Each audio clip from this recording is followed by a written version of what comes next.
Tune in to nostalgia. Tune in to now. Golden Radio Hour.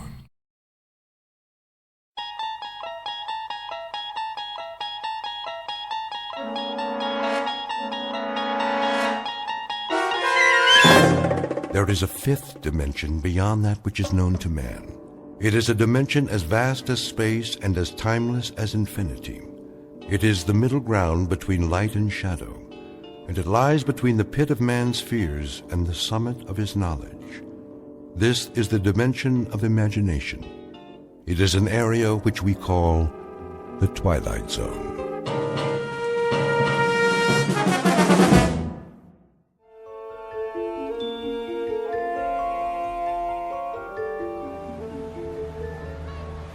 You're gonna do good today, Lou. I can tell. Yeah? How can you tell, Tommy? 'Cause you're the best salesman there is. Well, maybe I used to be. You are, Lou. You always have such neat stuff. Oh, yeah, I got everything. A little bit of this, a little bit of that. Something for everybody. Help me set up the table, will you, Tommy? Sure. There we go. We'll be ready to start in a minute. What's in the bag today, Lou? Take a look. See anything you like? Lots of toys. Always. Which one's your favorite? Let's see. The little wind-up dogs. They're so cute. And the monkeys. And the zap gun. It's cool. Pow, pow, pow. I thought I gave you one to test for me. You did, but, well, it kind of broke. Don't worry about it. I'll give you another one later. How you doing today, Bookman? Oh, just fine, officer. Another day, another dollar. You know how it is. Gonna sit up right here in the corner? I thought I might, yes, if that's all right with you. Well, just don't block the sidewalk. People coming and going. I wouldn't think of it, officer. Or you'll have to move. You don't want a citation, do you? Oh, absolutely not. All these busy people can't hold up commerce. You know, Bookman, maybe you should find yourself another line of work. Streets are so busy these days. There ain't much room for a pitchman anymore. Isn't that the truth? You got a permit, don't you? Why, I'm sure I do. Now, where did I put it? Oh, yes, it's in my other jacket. Would you like me to go get it for you, officer? Just be sure you bring it next time. I will. Thank you, officer. Good day to you. Hey, honey, look at these cute stuffed animals. They are, aren't they? Absolutely adorable. Here, let me wind up one for you. How much?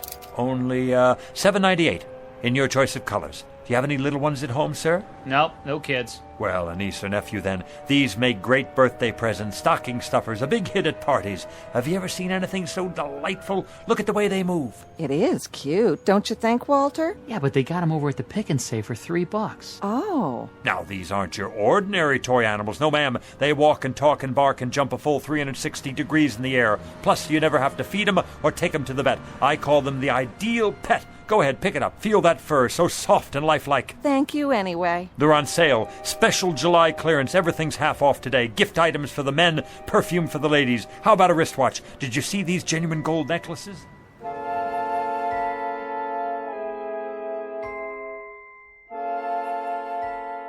Street scene. Summer. The present.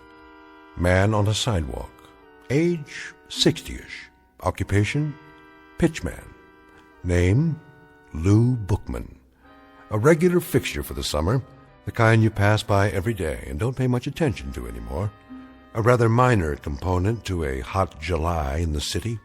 A nondescript, commonplace little man with a wrinkled suit, a pork pie hat, and a loud necktie that always seems to be coming loose at the collar. A man whose life is a treadmill built out of sidewalks and street corners everywhere. Lou Bookman, a walking rebuttal to the American dream, which states that success can be carved, gouged, or grubbed out of the landscape no matter where you are, whether it be log cabins or tenement buildings. Because Lou Bookman has not even a nodding acquaintance with success, and his dreams only extend from the curb to where the sidewalk ends. But in just a moment, Lou Bookman will have something to occupy his time which transcends both success and failure. He'll have to concern himself with survival. As of 3 o'clock this hot afternoon, Mr. Bookman will be stalked by his toughest customer to date, a man in a black suit who's out to close a deal of his own and who won't take no for an answer. In the Twilight Zone. And now, back to our story from the Twilight Zone. One for the Angels, starring Ed Begley Jr., with Stacy Keach as your narrator.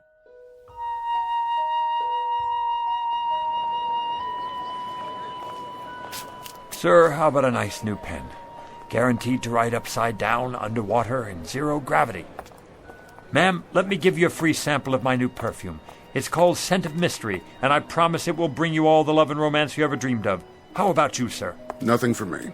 No? You sure? I'm just observing. The reason I ask is you've been standing there for quite a while. Are you quite sure I can't show you anything? What about a new digital watch? Comes in a gift box. Not today, Mr. Bookman. Oh, you know my name. Have I seen you before? You look... Who are you talking to, Lou? What? Oh, that man there in the black suit. Which man? The one standing by the... Well, I don't see him now. He must have moved on. Strange, don't you think? To be wearing a black suit on a day like this? It's getting awful late. Is it really? I gotta get home before my mom gets mad. You run along then, Tommy. You absolutely positively can't be late for dinner. You gonna have dinner now, too? Sure, Maggie, sure. Guess it's about that time. What are you gonna have? Oh, a lovely repast, no doubt. The chef's special. We're having spaghetti and meatballs. My favorite. Sounds positively scrumptious. I think I have a can left myself. I'll help you put your stuff away. Oh, don't worry. I can do it. Hey, Lou, can I walk with you? That would be my pleasure, Maggie, to be in the company of such a pretty girl like yourself.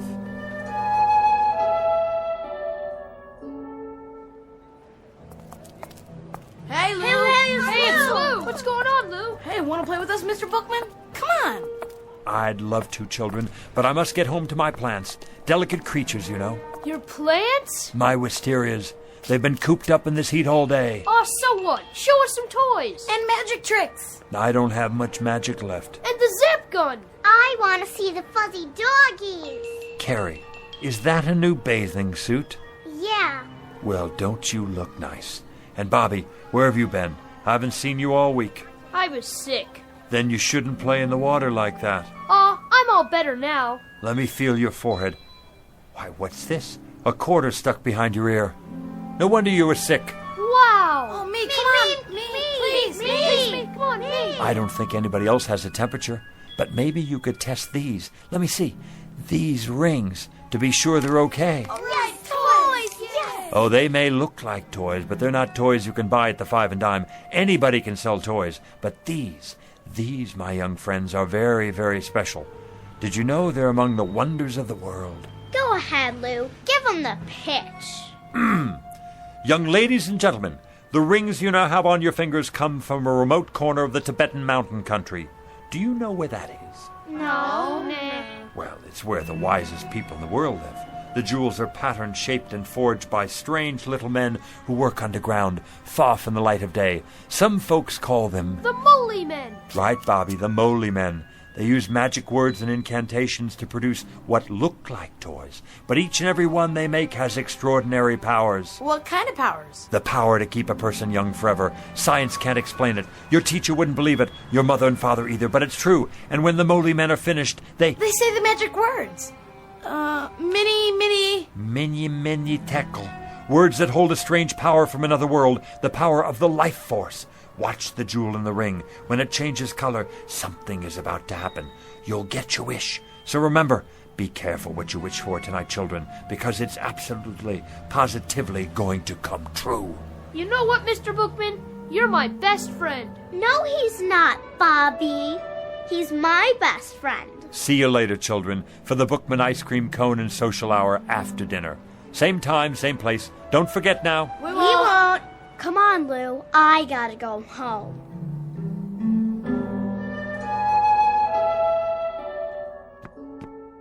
That you, Mr. Bookman? Good evening, Mrs. Magnuson.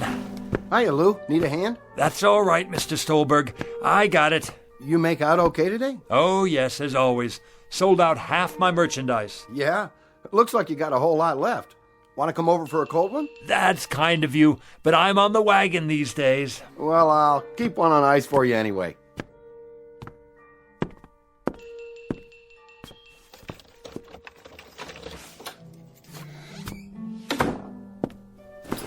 Hello, my beautiful wisterias, and how have all you been today?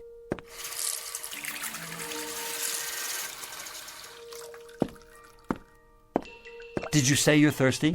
I'll bet you are. Here, have a drink of water on me. Not too much now. Mr. Bookman? Oh, you could give a man a heart attack sitting there like that. I didn't mean to startle you.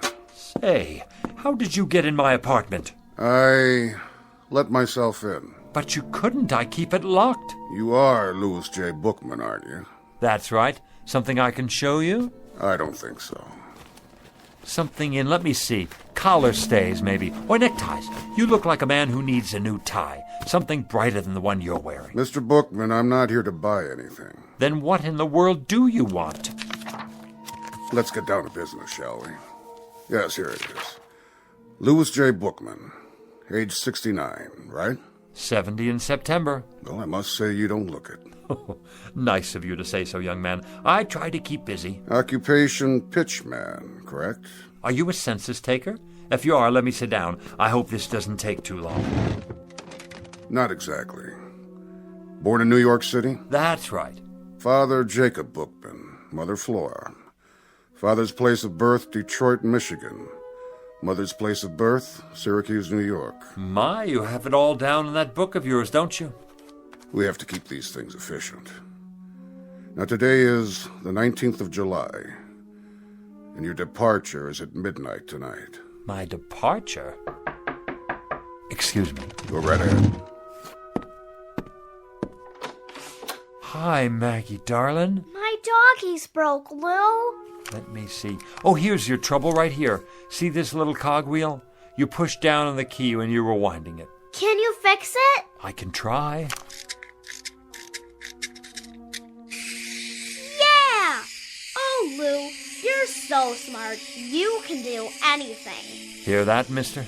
Mm-hmm. I'd introduce you to, but I don't know your name. No need. I think I got it now, Lou. Thanks. You're very welcome. Oh, this gentleman has come here to ask me a lot of questions. You're not the police, are you? Hardly. Oh, kind of gave me a turn. Huh? I'm glad he's not the police. I've got my vendor's license here somewhere. I thought maybe I forgot to renew it or something. Who's the police, Lou? This gentleman here.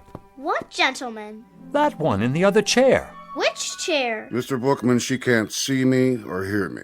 Why not? Why not what, Lou? Why can't you see him or hear him? See who? It works great now, Lou. Thanks a lot.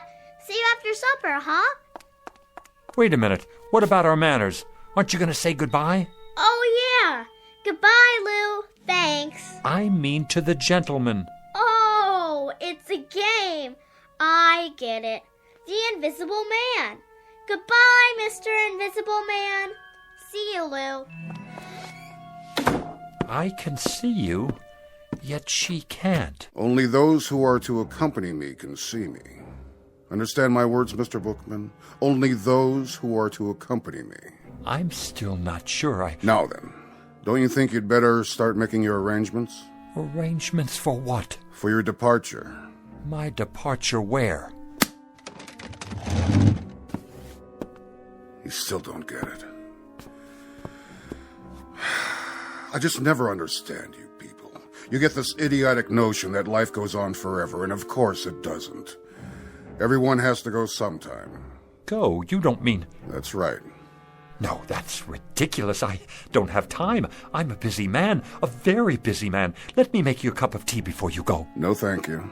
Take a look around. You can see how busy I am. My flowers, for example. I have a green thumb. Whatever I touch, well, it grows, if I do say so myself. I won second prize last year at the YMHA Flower Show. See the plaque on the wall? Wisteria, open class. Oh, nice. Nice? Is that all you can say? Look at them, will you? You've never seen flowers like these. And what I further don't understand is how little you appreciate the nature of your departure. I thought we were finished with that subject. Think of the poor souls who go in violent accidents. These are the non-precognition victims. We're not permitted to forewarn them. You, on the other hand, Mr. Bookman, fall under the category of natural causes. Natural causes? What's natural about it? As opposed to accidents, car crashes, things like that. You know, I find you a devious sort of fellow. Very devious. Not to say dishonest. In what way? I can see it in your eyes. You don't want to look at me. To tell the truth, I'm not sure I like you very much. Why don't you just come out with it and say what's on your mind? Mr. Bookman, I have done everything but phone your own undertaker. How much clearer do you want it? If you still don't know who I am... Don't touch my flowers. If you need an illustration... I told you, don't touch them. I thought this might erase any doubts. You touched one and it wilted and died right there on the spot. Sorry. That was unavoidable. It actually turned black. Do you mean your death? Exactly, Mr. Bookman. Now shall we get down to business?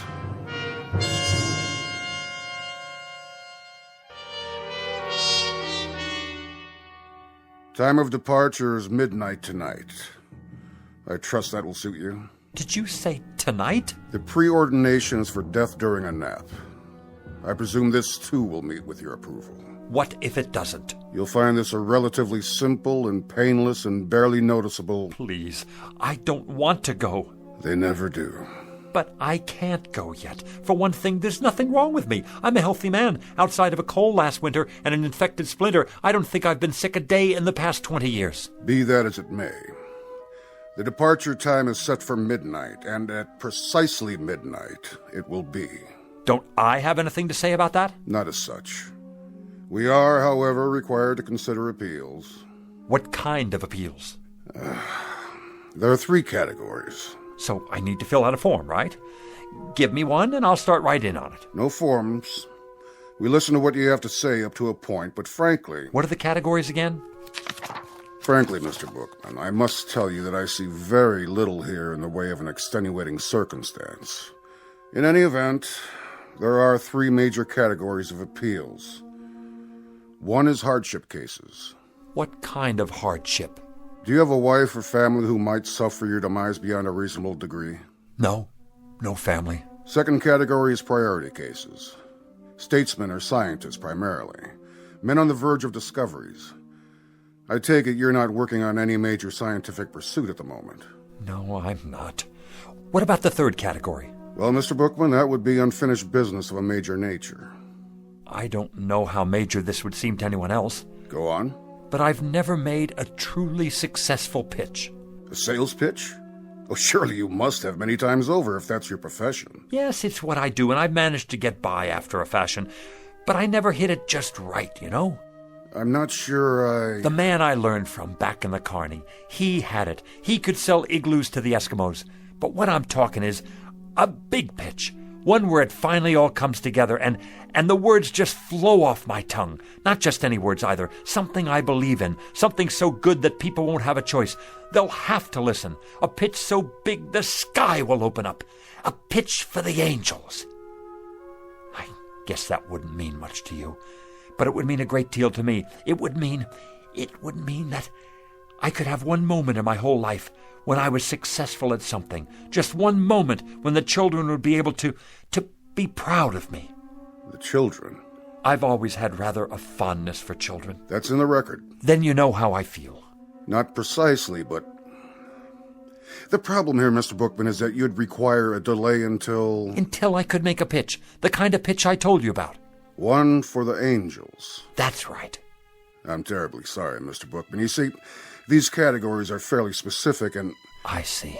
And when reference is made to unfinished business of a major nature, well, the only interpretation to be made here is simply that... That my business isn't major enough. That's not quite the way we look at it. That I'm not, then.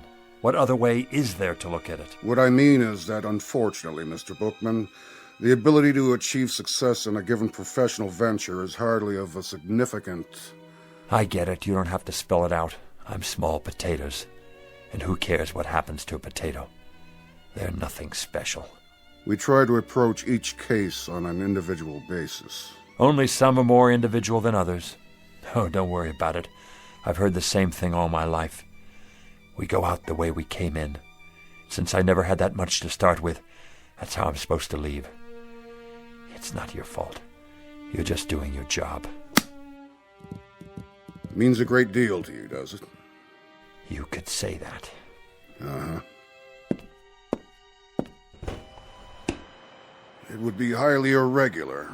So's this whole thing, if you ask me. But under the circumstances, I believe we might... Yes? We might be able to grant you a one-time delay, Mr. Bookman. A conditional one, you understand. Until? What do you mean, until? Until you've made this pitch you're talking about. I can stay alive until then? That's the arrangement. I'll have to think of some way to write it up. You do that. As for me, I think it's a fine bargain. More than generous, frankly. It's been awfully nice talking to you, mister. I didn't get your name. About this pitch, Mr. Bookman. Yeah? When might we expect it? When? Soon. What does soon mean to you? That's hard to say. Gets into definitions, doesn't it? You have a dictionary with you? No, I didn't think so. But it's a pretty simple word when you get right down to it. Soon means in the near future, the very near future. Not right away, though. And after a while, it's all relative, isn't it? Soon compared to what? A week? A month? A whole life? Mr. Bookman. That's open to interpretation, you see. So my answer to you is maybe not this year, maybe not next year either, but soon. Mr. Bookman, I have a very odd feeling that you're taking advantage of us. Do you? Do you really? That's a pity. Because I am. Mr. Bookman. I just won't make any pictures at all. Didn't think of that, did you? As long as it's up to me, I won't even hardly open my mouth. I don't have to if I don't want to. That's the term, so you run along now. Think you'll get me, huh? Well, I have no intention of... Really, Mr. Bookman? How did you get back in here? I locked you out. This is much more serious than you imagine. I have to go now. I promised to meet the children. We have a kind of social club, you know. Ice cream and stories. Lots of stories. Right down there on the stoop. It's much more complex than you realize what you've just done. What you think you've done. See you sometime. I'll let you know when. Here we've gone out of our way to help you, and this is the way you repay us. Bye now. Mr. Bookman, it won't just end here, you understand. There'll be consequences. You'll see. FYI, that means for your information. You have made your bed, and you shall now sleep in it. You say I won't go until I make the pitch? Well, all right. You'll have to wait till I make the pitch. And young man, and this I can say to you without fear of contradiction, you have got a long wait. That may well be, Mr. Bookman. But since you won't come with me, we've been forced to select an alternative arrangement.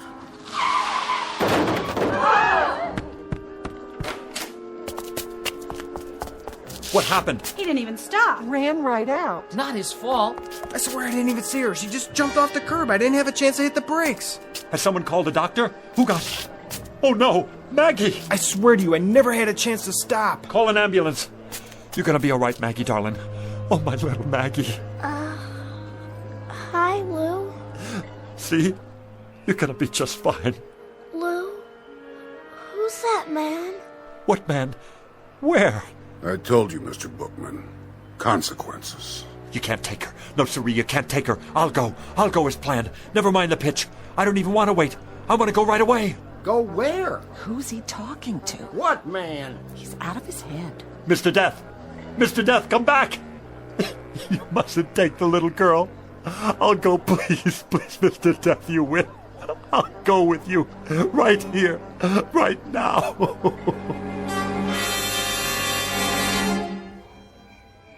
I wonder how she is. The little girl? Yeah, how is she? Poor Mrs. Polanski. Look, here comes the doctor. How is she, Doc? I don't know. What do you mean you don't know? She's a mighty sick little girl. Brave, too. Shouldn't she be in a hospital? That's just it. There's no particular trauma. In fact, there's hardly a mark on her, except where she fell and scraped her knee. Then what is it? Something's going on with her. Her fighting spirit, as it were. That's not a medical term, of course. But I think we'll know in a few more hours. If she hasn't hit a crisis by then, I'll move her to a hospital bed. A few more hours? Around 12 o'clock. 12 midnight, you mean? I think by then we'll know. He won't get in. Who, Mr. Bookman? I'm gonna wait right here, so he can't get in.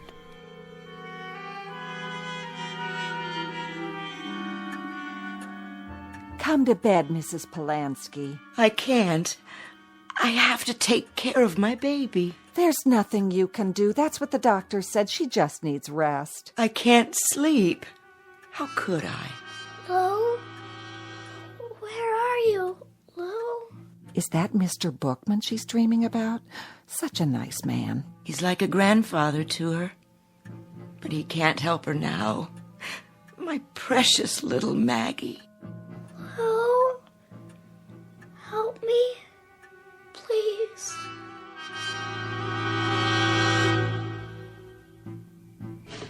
Come on in, Lou. It's late. I'm waiting for someone. No, you're not. You're worried about the kid. And I don't blame you. She's a swell little girl. But there's nothing to do now but wait. What time you have? 11:40. Everybody's gone to bed now. You better do the same. Not yet. Take my advice. Give it a rest. 11:40, huh? Better get set up.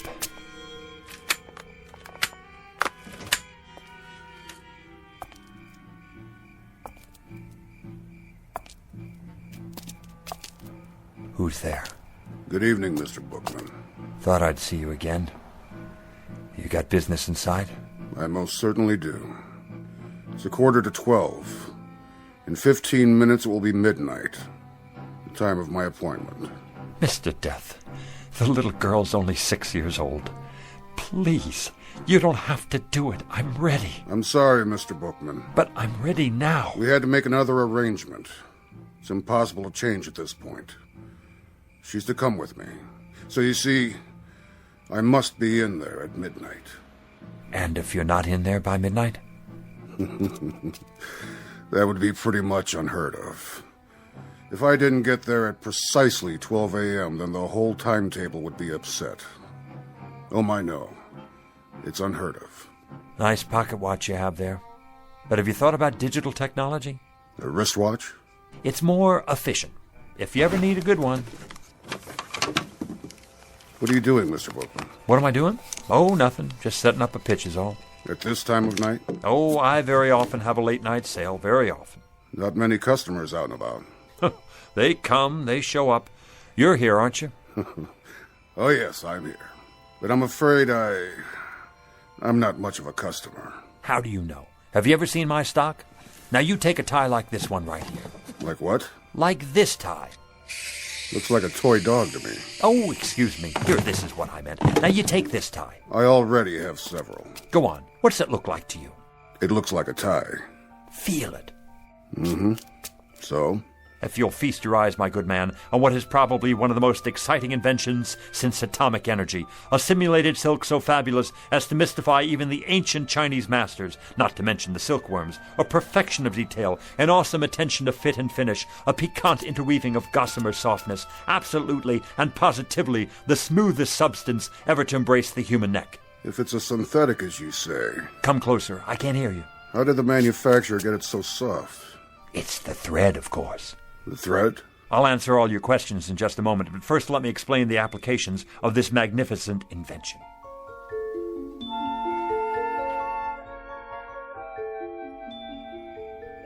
Now witness a unique demonstration of tensile strength. Feel this, sir. Go ahead, take it between your fingers, like touching the thinnest spiderweb. Is it not? Like holding the air you breathe in the palm of your hand. Now give it a yank.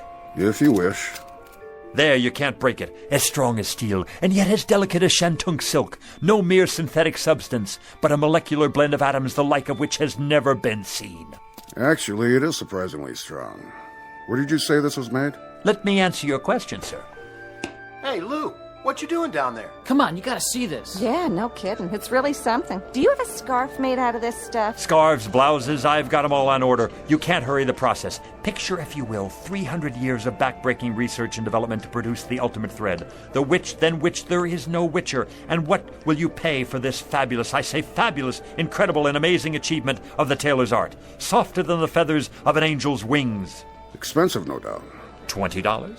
Too rich for my blood. $10. $5. You might indeed pay that much and more. If you were to purchase this at a retail store, consider the markups, import fees, but this exquisite thread is not available in any store. How did you get it then?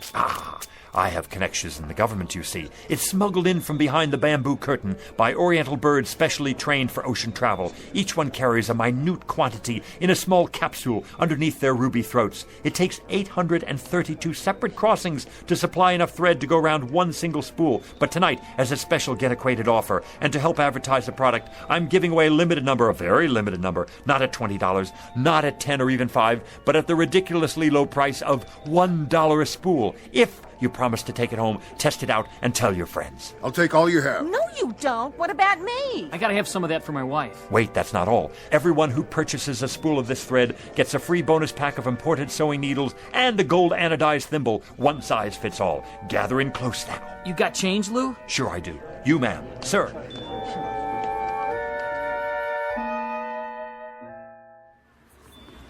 Yarn, simulated cashmere socks, the most marvelous plastic shoelaces that never wear out, a genuine static electricity filter, fits any car radio. I gotta go. No more cash. Me too, if I can carry all this stuff. Suntan oil, nose hair clippers, eczema powder, athlete's foot eradicator. I'm getting sleepy, Mr. Bookman. Good night, and thanks. Wait till I show my daughter what I got. How about you, sir? I have so many things now. I don't know how I'm going to bring it all back. One last item, especially for you, the pièce de résistance, an item never before offered in this or any other country. I can't imagine what else you could possibly show me. One live, guaranteed, genuine human manservant. How's that? For what I ask of you, sir, you receive a willing, capable, worldly, highly sophisticated, wonderfully loyal right-hand man to be used in any capacity you see fit. Say again? I don't... Louis J. Bookman at your service. The last model of his kind. He comes to you with an absolute guarantee. All parts interchangeable. A certificate of extended warranty. Eats little, sleeps little, rests only a fraction of the time. And there he is at your elbow, ready to do your bidding, at your beck and call whenever needed. Mr. Bookman, you are a persuasive man. I challenge any other store, industry or wholesale house to even come close to matching what I offer you here. Because, my dear man, I am offering you...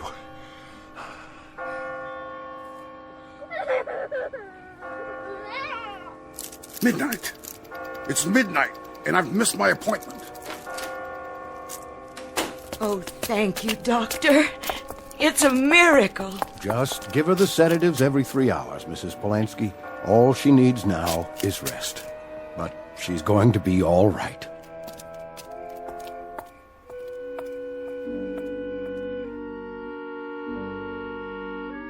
One minute past 12, Mr. Bookman, and you made me miss my appointment. Thank God.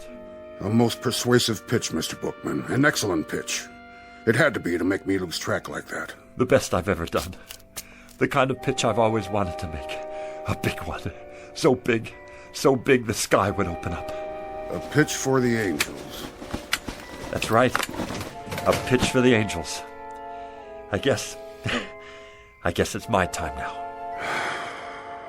As per our original arrangement. Well, I'm ready. After you, Mr. Bookman. What is it? You'll excuse me for a minute. I forgot something. My folding table. You never know who might need something up there. It is up there. Up there, Mr. Bookman. No need to worry about that. You made it.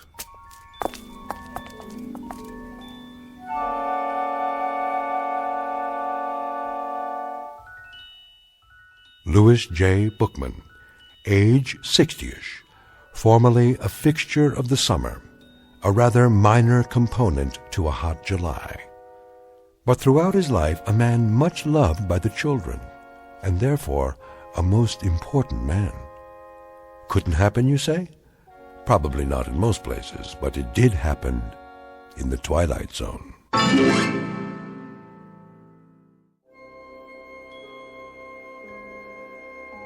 Hi, this is Carl Amari, producer of the Twilight Zone radio dramas. I'd like to take a moment to tell you about our official website at twilightzoneradio.com. where you'll get the latest news and information on these Twilight Zone radio dramas. Plus, at twilightzoneradio.com, you can digitally download 3 free episodes or any of our episodes for only $1.95 each. In this age of ever-changing technology, we've decided to make these episodes instantly available to you by making the Twilight Zone radio dramas a digital download-only series. This means that this series will no longer be offered on CD. The CD collections at our website are now being offered while supplies last at buy one, get one free. So be sure to get your favorites before they're sold out. Be sure to visit us often, and I'll see you in the zone.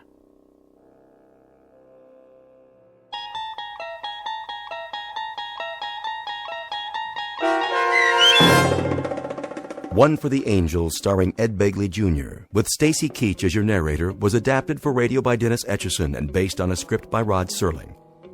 Heard in the cast were Rich Kominick, Lauren Patton, Linda Ryder, Richard Hensel, Doug James, Adam Tangway, Martin Hughes, Meg Thalken, Roger Wolski, Carl Amari, and Irene Olsen. To learn more about the Twilight Zone radio dramas and to obtain audio cassettes and CDs of these programs, visit our website at twilightzoneradio.com. This copyrighted radio series is produced and directed by Carl Amari and Roger Wolski for Falcon Picture Group.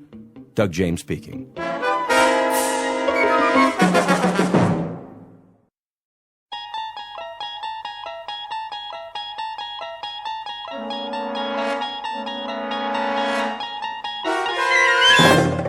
You're traveling through another dimension. A dimension not only of sight and sound, but of mind. A journey into a wondrous land whose boundaries are those of imagination. Your next stop, the Twilight Zone.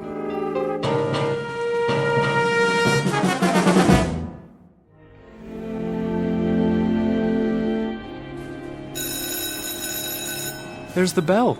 We're gonna be late. Aw, so what? Last day before vacation. Yeah, but Fowler doesn't care. He'll mark us absent. Weird old guy, huh? Yeah. How did you do on the test? Me? I aced it. You did? Nah. Did you study? Well, I read all the pages, but I don't know. I don't get this poetry stuff. Why can't they just say what they mean? All right, class, let's begin. I trust you've brought your books and that you have read the assignment. What's that? I can't hear you. Good, that's good. Now then, we've studied a number of poets this term, their themes and their methods, and we've analyzed their works, at least a sampling as time would allow. Is that correct? Got it. Today, I thought I'd talk about one of them, Alfred Edward Houseman. I'm sure you'll recall the name. Born what year? Mr. Graham? What year, sir? Precisely the question. Well, sometime in the last century, I think. Close, Mr. Graham, closer than usual. Mr. Graham's career is laid out for him. After the varsity football team, he will be a second assistant in the information booth at Grand Central Station. In the interest of time, let me refresh your memory. The date of A.E. Houseman's birth, Mr. Graham, and for the benefit of the rest of the class, was 1859, a long time ago. So long ago that it happened before our own Civil War, in fact. I could, of course, ask you to tell me about the war between the states, but I choose not to press my luck any further. In any event, the subject of this class is literature, not history. His death occurred in what year, Mr. Butler? Well, I would say around 1900, sir? Upon my word, young Mr. Butler, it seems that you and Mr. Graham are kindred spirits. You are both masters of inexactitude. So allow me to enlighten you. Alfred Edward Houseman died in the year 1936, but we are concerned here with his achievements rather than the circumstances of his death. And perhaps his best-known work was A Shropshire Lad, which, of course, you know well by now, since it was part of your latest assignment. Nevertheless, I thought I might take it upon myself to read just a bit of it aloud. When I was 21, I heard a wise man say, "Give crowns and pounds and guineas, but not your heart away. Give pearls away and rubies, but keep your fancy free." But I was 21, no use to talk to me. The heart out of the bosom was never given in vain. 'Tis paid with sighs aplenty and sold for endless rue.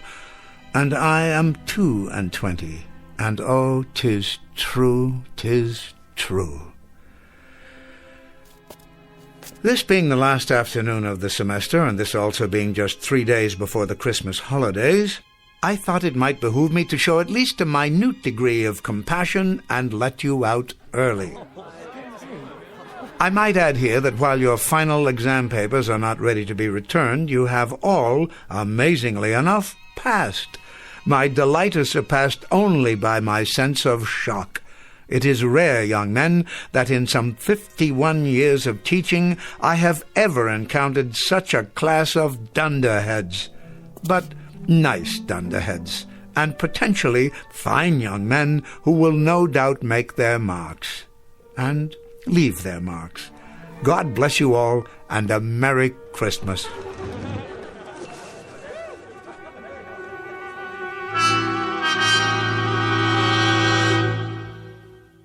What you've just witnessed is not the end of a semester. It happens to be the end of an era. Professor Ellis Fowler, a teacher of literature, a gentle, bookish guide to the young, is about to find a package under his Christmas tree, and not a pleasant one. He doesn't realize it yet, but after half a century of planting seeds of wisdom and then watching the fruits of his harvest, he will discover that he has come to the end of the field and is about to be discarded, and that the campus of the Rock Hill School for Boys lies on a direct path to another institution commonly referred to as the Twilight Zone.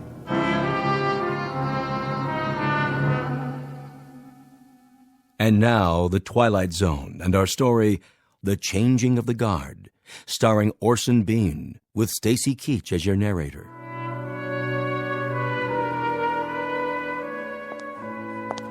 Merry Christmas, Professor. And the same to you. Thanks. Yes, of course. See you next year. Yes, indeed, yes. Is that you, Fowler? Oh, good afternoon, Headmaster. Good afternoon to you. I say, Fowler, could you step into my office for a moment? Yes, of course. It would be my pleasure. You received the midterm grades for my class, I take it? I did. Something else I can do for you? Some question, perhaps? Please, sit down. Be comfortable. Thank you, I will. You don't mind if I smoke, do you? By all means. I smoked a pipe for many years. I still love the fragrance of a good aromatic blend. Like spice on the air. Sometimes I think that's what I miss most, the aroma. It makes a room feel lived in. Quite right. At least for those who can tolerate tobacco these days. Of course, yes. Am I keeping you? What? No. There is going to be a broadcast of The Messiah at 5 o'clock. Is there? But I have plenty of time. It's a lovely piece, don't you think? It certainly is. Always very Yule-like. I agree. Well then, I suppose we should get to the matter at hand. Very well. This won't take long. Of course not.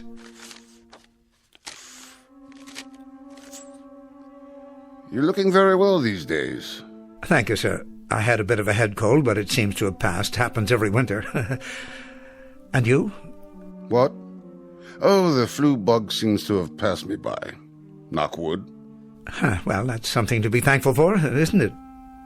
You didn't respond to the letter.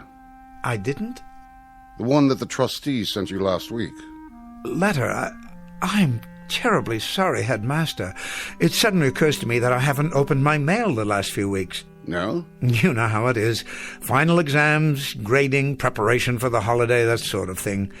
Though I am rather certain I know the contents of this particular letter.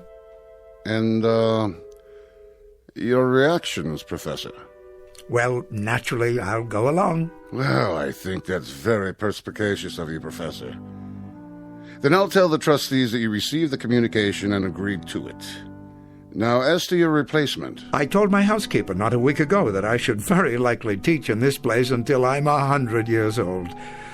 And with great pleasure, I might add. Professor? Did you know, 2 years ago, I actually taught the grandson of one of my earliest students. Can you imagine the satisfaction that gave me? A sense of, I don't know, not completion exactly, but accomplishment, perhaps, in some small measure.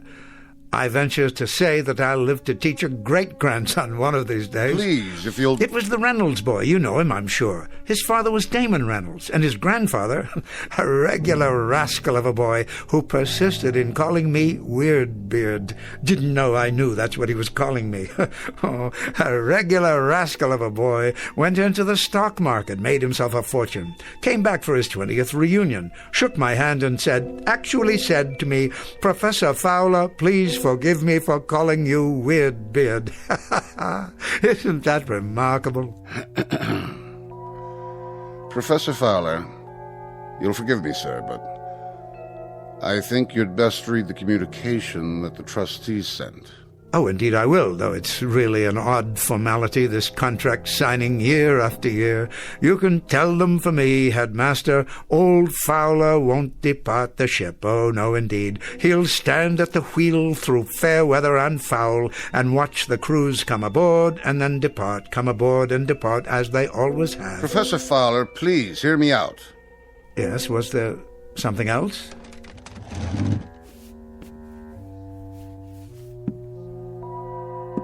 The communication that the trustees sent you was not a contract. Not this time. As a matter of fact, it was a notice of termination. What? You've been on the faculty here for over 50 years. 50 remarkable years, I might add.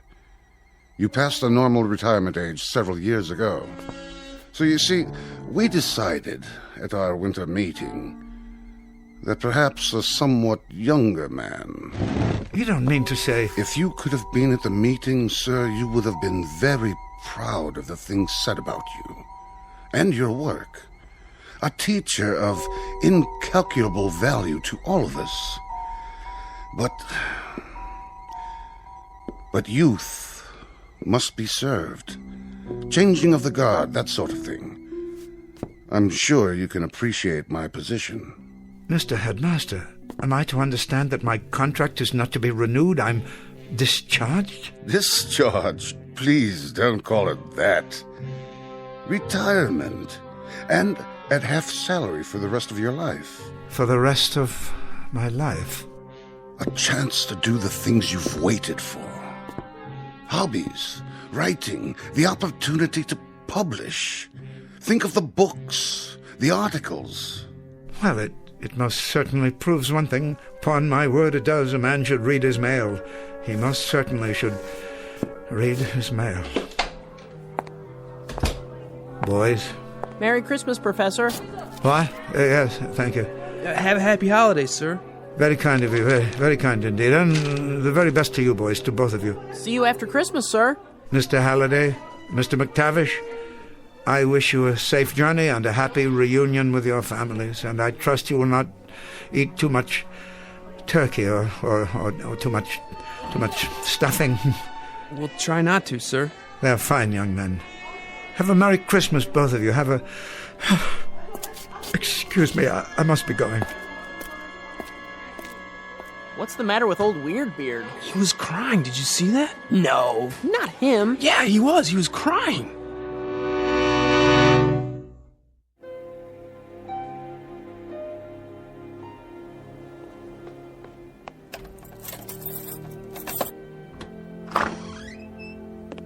Letter. A letter, he says, of all the... Oh, Mr. Fowler, I was worried about you. Huh? It's later than usual. I didn't hear you come in. Oh, that's all right. I had my key. Why have you left the door open? Sorry. Everything all right, Mr. Fowler? Here it is. What, Mrs. Landers, am I all right? I guess that would depend upon the point of view, wouldn't it? If you're a trustee in this institution anxious to inject new young blood into the faculty, I'm sure you'd think there was nothing wrong at all. What are you talking about? But if you're an old man who has spent the better part of his life inside those walls, those classrooms, then you might be forgiven a degree of consternation. As a matter of fact, everything is not all right. Everything happens to be very wrong. What is it, Professor? What's wrong? See for yourself. Here, I'll read it to you, and so forth, so on, so on. And since it is the policy of the school to ensure our students the most up-to-date educational methods, we think it advisable that you consider this retirement to be a mutually beneficial decision. Please understand the spirit in which this request is made, and understand further that your contributions to Rock Hill School for Boys are a matter of record, as is our appreciation. Oh, my word, Professor, that means... That means, Mrs. Landers, stripped of its sophistry, its subtlety, its effort to break the news gently, in so many words, I've been given the sack. But there must be some mistake. None of my boys were here, were they? Your boys? The students. They had a wonderful tradition that went on for many years. On the last afternoon of the winter term, they would gather outside, just there, beyond the window, and sing Christmas carols. I came to expect it after a while. They haven't done that in years, Professor. Not since before the war, as I recall. Of course, I should have remembered. I've become a worshipper of tradition, Mrs. Landers, a worshipper of tradition and a fervent follower of ritual. I know it now. I know it, and I can admit it. I guess that's why this whole thing has taken me by surprise. Can I get you anything? Anything at all? I'm an antique guarding antiques. I am the curator of a museum that houses nothing but some very fragile memories. Professor, you're the finest man. You're absolutely the finest man. And you, Mrs. Landers, have been the most wonderful housekeeper a man could wish for. Now, could you do me one small favor? Anything at all. Could you possibly brew me up a pot of tea? Oh, yes, that's a good idea. Would you mind terribly? Handel's Messiah is on the radio in a few minutes. I'd like to listen to it. I'll bring it right in, sir. Professor? What is it? You'll be all right for a few minutes. Don't be silly. I'm fine. I think I'll sit here and read the rest of my mail until then. It'll be just a moment. I'll be right back. Of course you will. And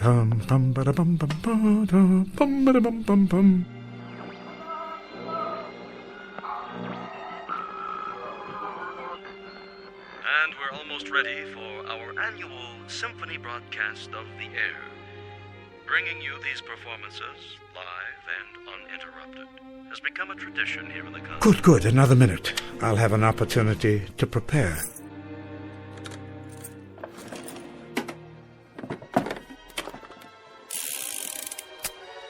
There.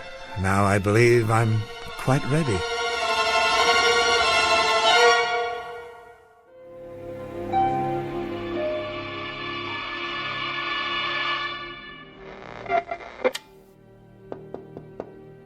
Yes, Mrs. Landers? Come in. Oh, I thought you were asleep, Professor. Not at all. I was listening to the performance. Magnificent, as always. Would you care for some more tea? Thank you, no. Well, I'll have dinner ready in a half hour. Why don't you take a little nap? I know I'm being very difficult, but could we put off dinner this evening? I haven't much of an appetite. You've got to eat something, Professor. Perhaps later. I could keep it warm for you. Why don't you rest for a while? Oh, I don't know that I feel like resting. Not just yet. As you wish. Do you happen to know... Yes, Professor? Where I've kept the yearbooks. The yearbooks? From the school? They haven't been packed away in the attic, have they? Why, no, I don't believe so. Check the corner bookcase. Yes, here they are. Oh, good. Did you want to see one in particular? No, it doesn't matter. So many years summarized here, encapsulated, as it were, as if these books were in some sense time machines. This volume, for instance, look at their faces. Timothy Arnold. Never thought that one would pass. Had an incorrigible habit of chewing bubble gum and popping it. Sounded like a small howitzer in the back of the room. Upon my word, it did. Why don't you sit down? No. And William Hood, little Bill Hood, smallest boy ever to play varsity football here. Believe it or not, he had a penchant for the poems of Shelley. Did he? And Auntie Beechcroft. Now, there was a lad. There was a staunch lad, full of heart, that one. What a face. Was he the one? Yes, I recall now. His father sent me a letter. I wonder if I still have it.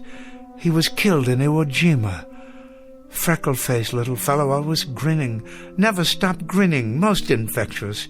He'd walk into a classroom and you simply had to smile. Let me put it back for you. They come and go like ghosts. Faces, names, smiles, the funny things they did, or sad things, or silly ones, or noble ones. And I gave them nothing. Oh, Mr. Fowler. But it's true, don't you see? I gave them nothing at all to protect them from the world. I realize that now. Poetry that left their minds as soon as they left the school. Aged slogans and homilies that were already out of date when I repeated them. Quotations so dear to me that were meaningless to them. Surely not. I was a failure, Mrs. Landers. I was an old relic that walked from class to class, speaking by rote to unhearing ears, unwilling heads. I was a dismal, abject failure. I motivated no one. I left no imprint. Now, where do you suppose I got the idea that I was accomplishing anything? How could I have thought that? Oh, Mr. Fowler. I will take that nap now, and I hope I haven't inconvenienced you putting off our dinner like this. You haven't. You haven't done anything of the kind. I'll straighten up for you. Don't bother. There's nothing on my desk of any importance. Dear, dear Mr. Fowler. Oh, of course I'll straighten up for you. The least I can do. It would be my pleasure. What's this? Bullets and an empty holster.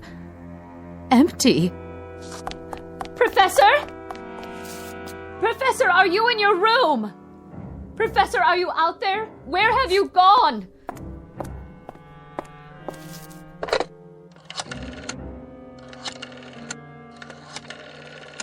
Oh, hello. The headmaster, please. Quickly. It's about Professor Fowler.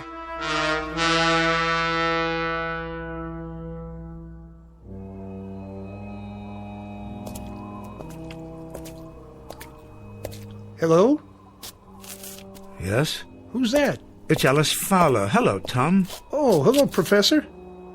Working late, are you? No, just out for a walk, and you should be home yourself, Tom. I will be soon enough. A few chores before I lock up for the holidays. Nothing too serious, I trust? Oh, the door to the main building. The latch is sprung so it won't lock. Can't leave it like that.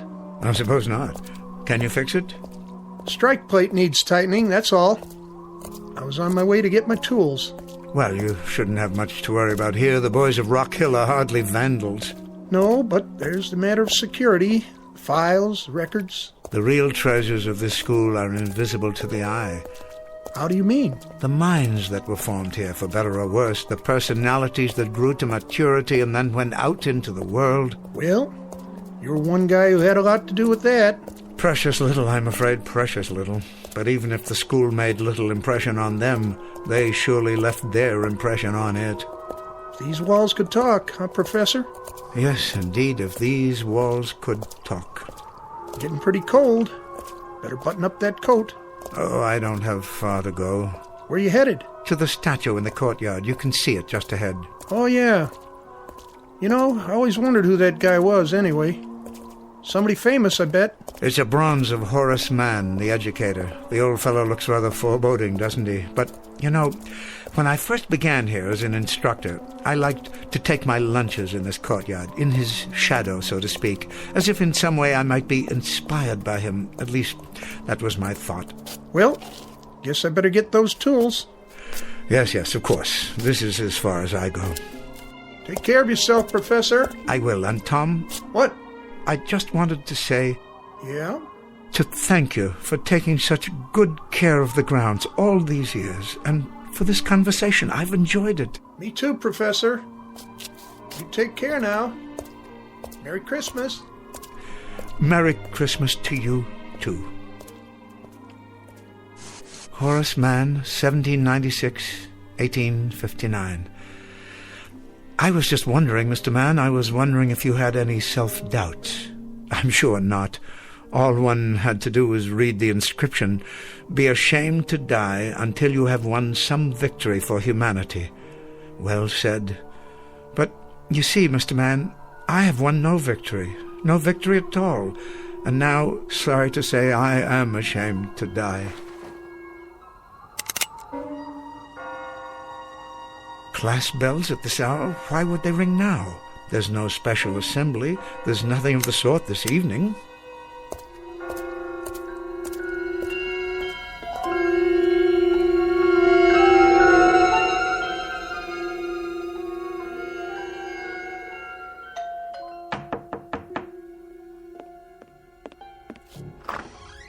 Oh, Headmaster. I came as quickly as I could. Thank you. Not at all, Mrs. Landis. I didn't know who else to call. Have you found Professor Fowler? Not a word. I'll contact the local authorities. If they see him... He couldn't have gone far. I'm afraid I must bear some responsibility for this. Oh, the professor doesn't blame you. Of course, he wouldn't. It's not in his nature. But perhaps if I had handled it differently... He should have been included in the board's deliberations. I want you to know that it was a most difficult decision. Most difficult. Well, the only thing that matters now is to find him. They say there'll be more snow tonight. Can you think of where he might have gone? Into town, perhaps, to visit a friend? He doesn't go anywhere except the school. It's been his life. Then I'll alert campus security. Though it's unlikely he's there. Everything will be closed now for the holidays. There's something I haven't told you. Yes? He has a gun with him. What? An old army souvenir. It belonged to his father. It's gone from his desk drawer. And so are the bullets.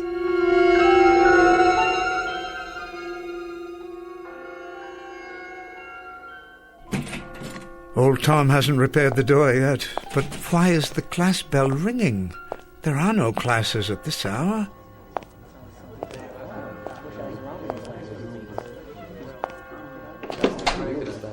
What is the meaning of this? Come in, Professor. We've been waiting for you.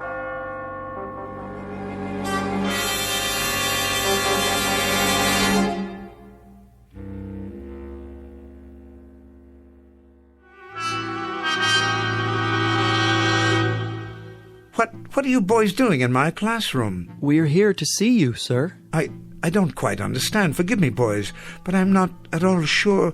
What I mean is, I don't recollect how... Artie Beechcroft, sir. Second form, class of 41. How have you been, Professor? How's that? How's that again? You say you're Artie Beechcroft? Yes, sir. Of course you are. I'd recognize you anywhere. And I'd recognize you, sir. You've hardly changed. Why, Artie, I'm delighted to see you. I'm truly delighted to see you. I've thought of you many times over the years, and I've missed your presence. And I've missed you, too. But what are you doing here? Forgive me, but you shouldn't be here at all. If memory serves, weren't you... That's right, Professor. I was killed in the Battle of Iwo Jima. One of this nation's proudest hours. I wanted to show this to you. What do you have there? It's the Congressional Medal of Honor. Splendid. It was given to me posthumously, sir. My father was very proud. Oh, my, and a very prideful thing it is, Mr. Beechcroft, a very prideful thing, and I am indeed proud of you, too. Thank you, sir. That means a great deal to me, more than you know. You were always a fine young man, but I don't understand. How can you be... Professor? What's that? It's Bartlett. Third form. I died in Roanoke, Virginia.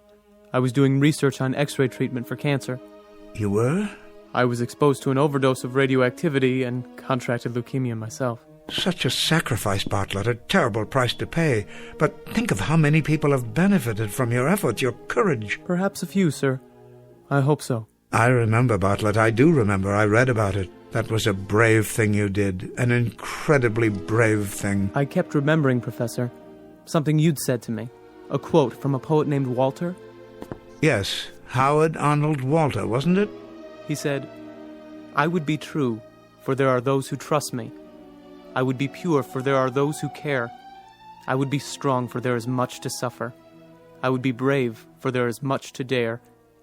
I never forgot that, Professor. It was something you left me. I never forgot. How very decent of you, Butler, to say that. That's why I brought the medal to show you, Professor Fowler. Yes, Mr. Beechcroft? Because it's partly yours. Not at all. It is. You taught me about real courage. You taught me what it meant. Why, how incredible. Professor? Why, it's Weiss, isn't it? Dickie Weiss. You were the first one, Dick, to... The first one to die in World War II, Professor. I was an ensign at Pearl Harbor, on the Arizona. Yes, you were. I remember you, Dick. It was in all the papers and on the radio. You saved a dozen men. I did my best, sir. You certainly did. Got them out of a boiler room after they were trapped and lost your own life doing it. You were at my elbow that day, Professor. What? You may not have known it, but you were. But why? It was a poem you taught me by John Donne. Any man's death diminishes me, because I am involved in mankind, and therefore never send to know for whom the bell tolls. It tolls for thee. Thompson, sir. Second form. Class of 39. I died on New Guinea, but you taught me about patriotism. Rice, sir. Third form. I died in the Battle of the Bulge. You taught me about duty, about never giving up against impossible odds. Hudson, sir. Second form, class of 1951. I did my service in Korea. You taught me about loyalty. Whiting, sir. Fourth form, class of 53. I became a civil rights attorney. You taught me about ethics and honesty. I'm overwhelmed. We have to go back now. So soon, Auntie? I'm sorry, Professor. Go where? To the place where we belong. But we wanted to let you know that we were grateful, that we are forever grateful, and that each of us has in turn carried with him something you gave us, something that lives and will not die, not ever. We wanted to thank you, Professor. Yes, thank you. We won't forget. Take care, Professor. Take good care. You don't know how much. Goodbye. Goodbye. Must you go so soon, please? Can't you stay a little bit longer? Artie, I'm reminded of another poem by Shelley, if I can recall. It goes like this. Peace, peace, he is not dead, he does not sleep. He has awakened from the dream of life.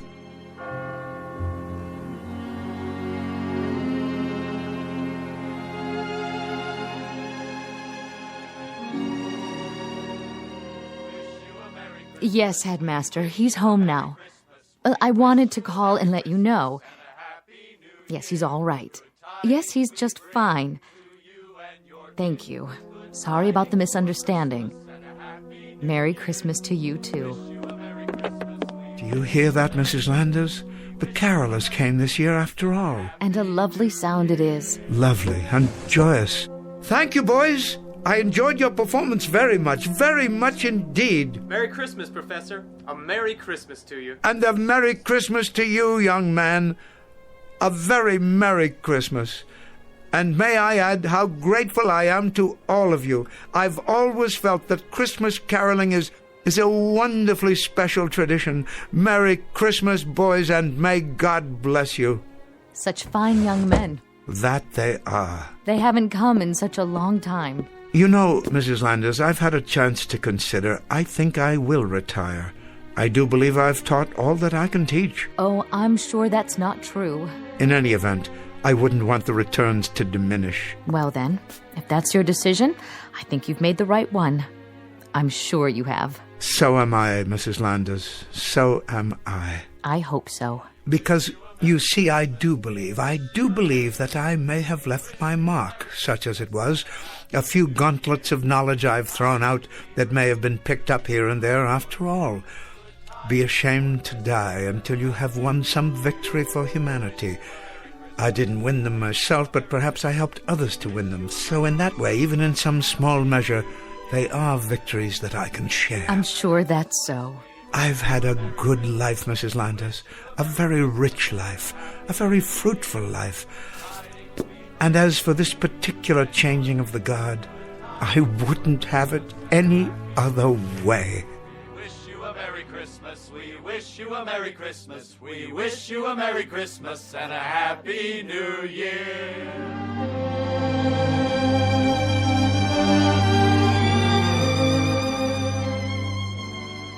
Professor Ellis Fowler, teacher, who discovered rather belatedly something of his own value, that the quality of a man's life is not measured by his personal achievements, but rather in the effect he has on the lives he touches and the contribution he makes to humanity, one that lives on long after he reaches the end of his tenure.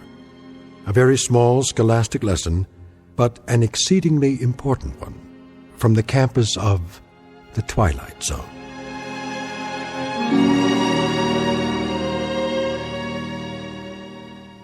Back to the Twilight Zone after these words. Hi, this is Carl Amari, producer of the Twilight Zone radio dramas. I'd like to take a moment to tell you about our official website at twilightzoneradio.com, where you'll get the latest news and information on these Twilight Zone radio dramas. Plus, at twilightzoneradio.com, you can digitally download 3 free episodes or any of our episodes for only $1.95 each. In this age of ever-changing technology, we've decided to make these episodes instantly available to you by making the Twilight Zone radio dramas a digital download-only series. This means that this series will no longer be offered on CD. The CD collections at our website are now being offered while supplies last at buy one, get one free. So be sure to get your favorites before they're sold out. Be sure to visit us often, and I'll see you in the zone.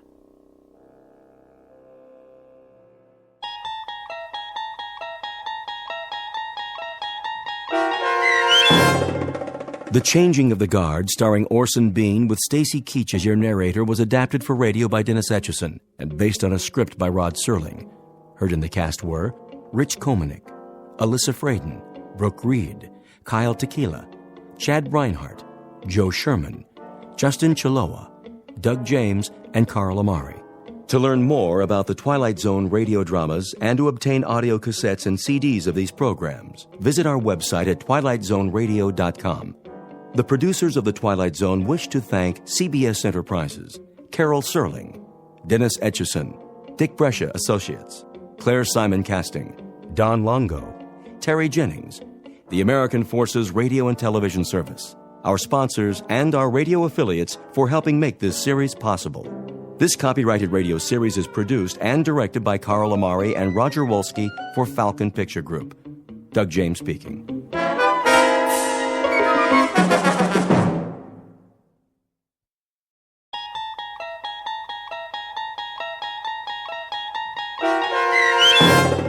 The Silence, starring Chris McDonald with Stacy Keach as your narrator, was adapted for radio by Dennis Etchison and written for The Twilight Zone by Rod Serling.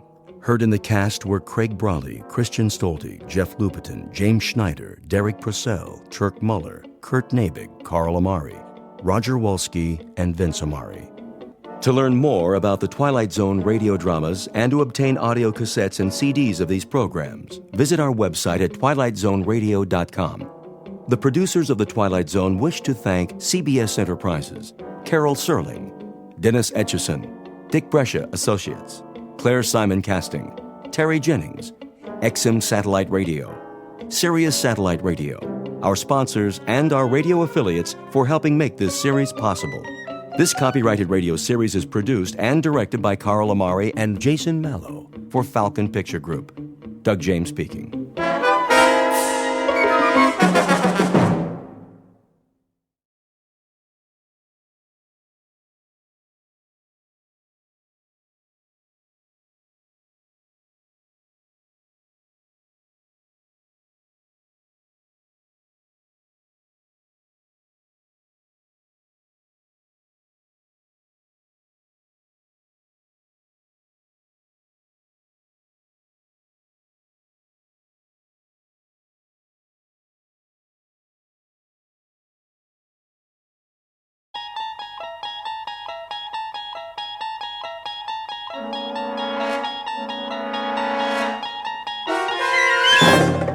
You're traveling through another dimension.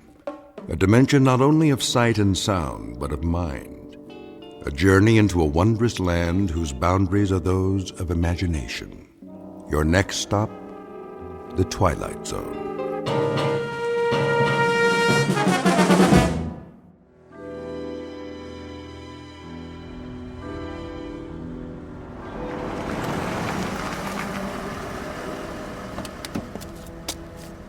Good evening, Colonel Taylor.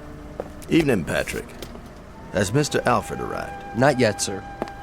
Warm for this time of year, would you say? I would. Quite balmy, in fact. I might have dispensed with the overcoat altogether. Martin? Yes, sir. See to the Colonel's car. Right away. Is he new? Just started this evening. Mind you, drive carefully now. Park it all the way in the back away from the other cars. Yes, sir. Here's a little proposition for you, my boy. See this bill? That's $50, sir. Indeed. And if there are no dents or scratches when you bring it back, not a one, mind you, this is yours. All of it. I promise, sir. Good. A man should always keep his promises. You shouldn't spoil the lad. Nonsense. A little incentive, that's all. How was it in the club this evening?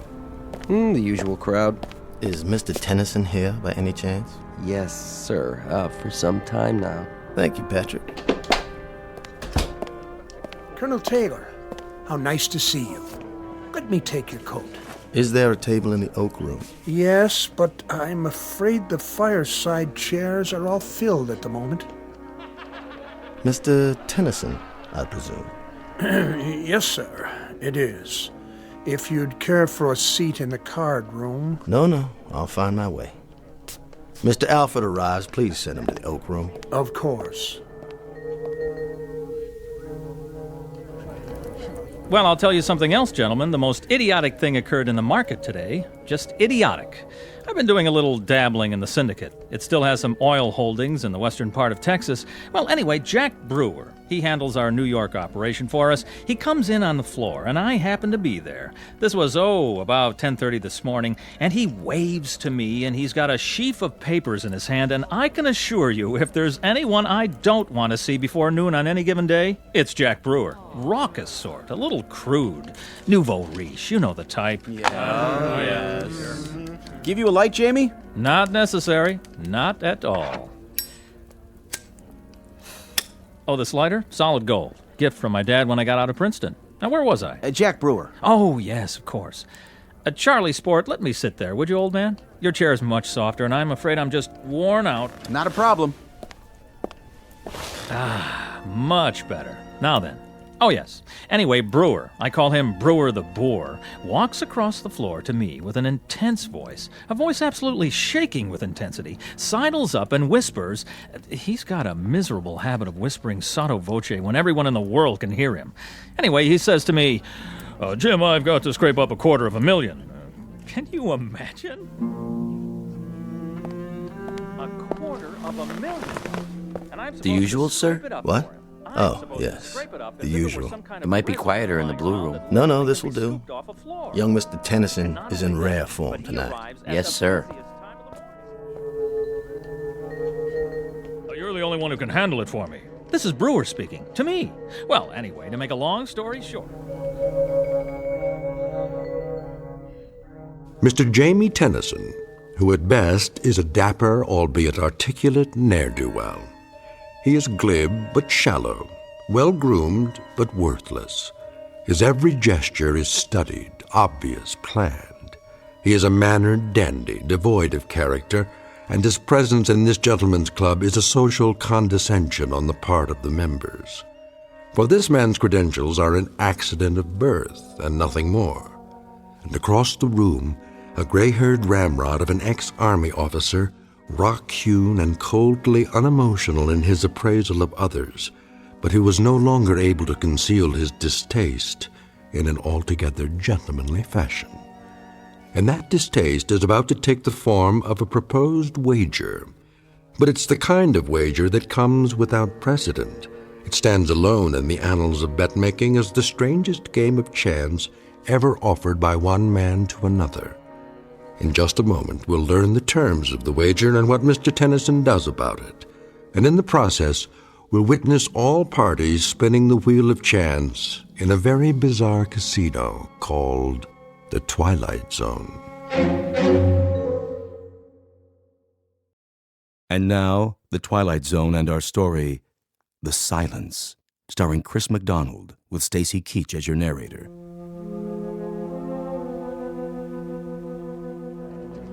$250,000, mind you. And I'm supposed to scrape it up for him. I'm supposed to scrape it up as if it were some kind of residue lying around that literally can be scooped off a floor. There you are, Alfred. I just got your letter. Sit down, please.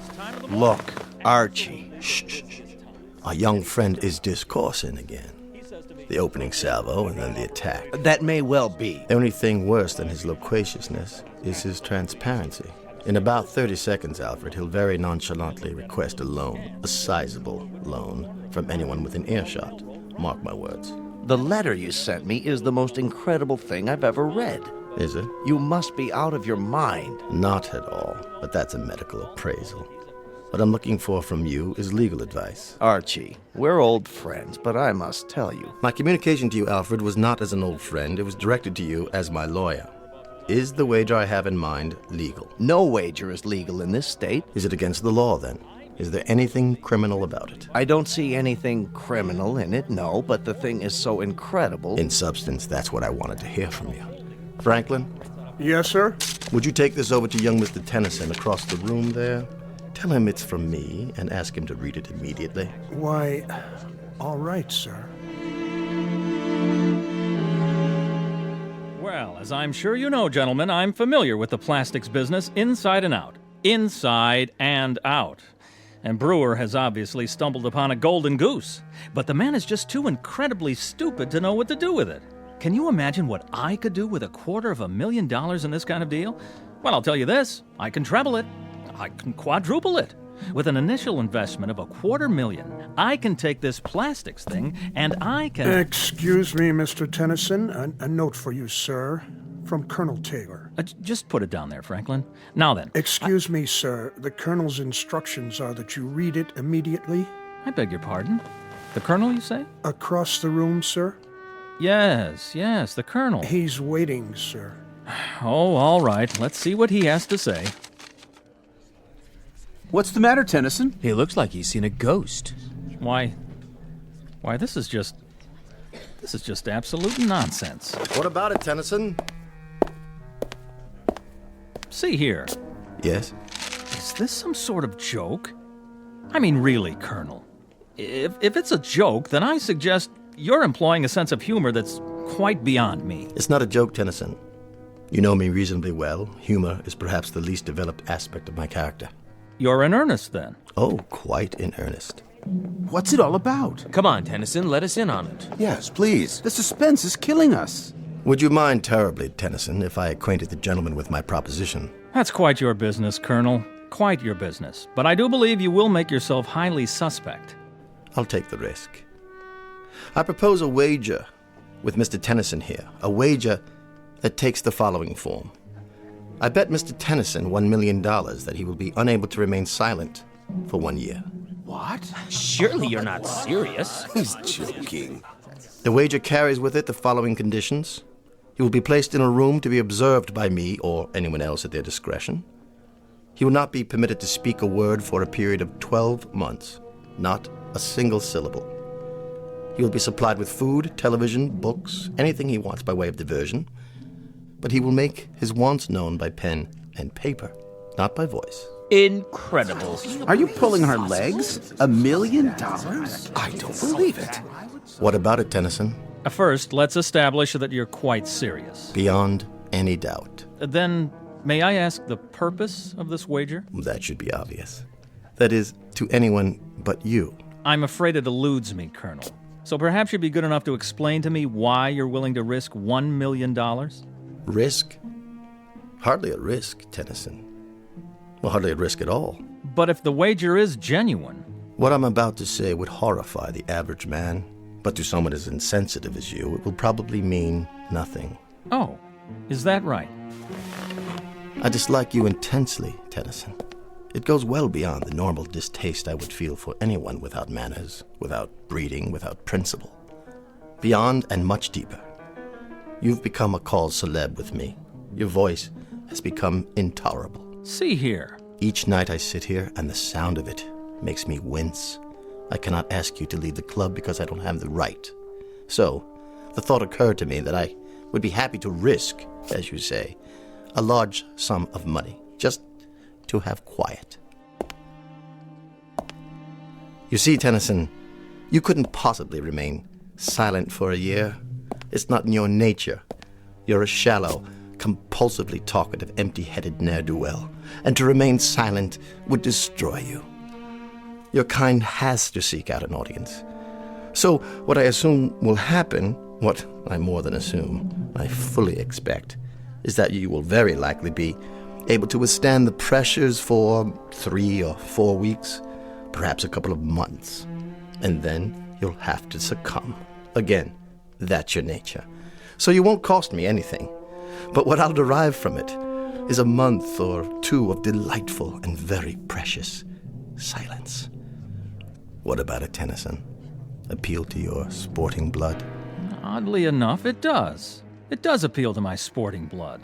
And that, of course, is patently ridiculous. There's nothing sporting about you, Tennyson. But I happen to know you're rendering your nightly financial folderol because you're in desperate straits. You've run out of your inheritance, and your debts are insurmountable. In short, you're a desperate man, and you do just about anything for money, except, of course, to remain silent for 1 year. Colonel, if this were Europe and the company were a bit more sophisticated, I should be forced to invite you outside for the things you've just said. Would you now? Yes, but the ground rules here are somewhat different. As it stands, I can either ignore you or call your bluff. I'm going to do the latter. I accept your wager. Careful, Tennyson. Surely not. Watch what you're agreeing to. Just a few more questions. Where am I to be incarcerated? In the solarium upstairs. It's no longer being used. With the permission of the Board of Governors, I'll have some work done on it. It will be a glass-enclosed living room with a private bedroom and bath that will remain unobserved. Around the room will be placed microphones which you're to leave untouched. Your every movement will be recorded, and of course, as it follows, so will your voice. In the event you decide to give up, you will permit me or anyone else to observe you at any time. When will this start? I've been planning this for quite a while, and I've made all the necessary inquiries. The room can be constructed by tomorrow night. Oh, Archie, for the love of... You will enter any time after 10 p.m., and at 10 o'clock on June the 3rd of next year, you can leave the room. I'll have a certified check in the amount of $1 million waiting for you, assuming the impossible happens and you have remained silent for the full 12 months. Well, Tennyson, your questions answered? They are. I'll be back tomorrow night. Oh, and I would like the check placed on deposit in my name with a photostat of it available to be witnessed by every man in the club. Excellent. That's thoughtful and businesslike, Tennyson. You surprise me. That would be the normal procedure in a pawn shop or a fish market, but not in this club and not with me. My credit happens to be as well known as my honor, Mr. Tennyson, as any member in this room can attest. There will be no check placed on deposit. You will have to be satisfied with my word. Very well, then. So this will be a contest between my courage and your credit.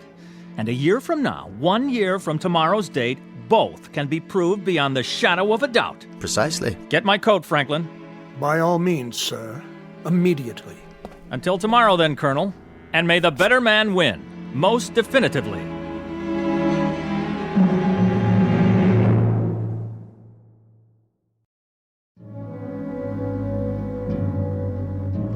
Listen, Tennyson. What is it? This is none of my business. You're right, old man, it's not. But I've known Colonel Taylor for a long time. This is not a capricious man. He's dead serious. Do you know my wife, Charles? We've met. Her name is Doris. A lovely thing. Frail, beautiful, fragile, like a cameo brooch. Oh, yes, she certainly is that, and more. But I'm afraid her tastes run to unfragile things. Sizable baubles with sizable price tags. She shops at Tiffany's like most women enter a supermarket. And my miserable misfortune is that I happen to love her very much. And so at this particular moment, I do happen to be in desperate need of money. Now, that may sound melodramatic. Not at all, Jamie. But it happens to be true. And my wife's faithfulness is in direct proportion to the size of the allowance I give her. I didn't mean to make light of it. Please believe me. So, that's why I'll be back tomorrow night. How bizarre. Don't you think so, old sport? How incredibly bizarre to remain indoors, shut up, silent, in a room for 12 entire months, in exchange for a $1 million life preserver, thrown to me by none other than Colonel Archie Taylor. I'll say goodnight now. There are arrangements that must be made.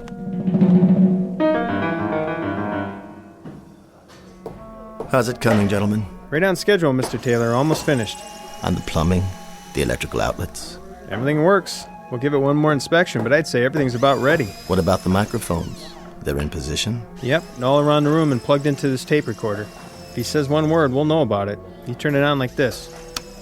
Test 1, 2, test 1, 2. In that case, give the crew my thanks and my check for the agreed-upon amount. Thanks, Mr. Taylor. Will do. Anytime now, Mr. Tennyson. Anytime.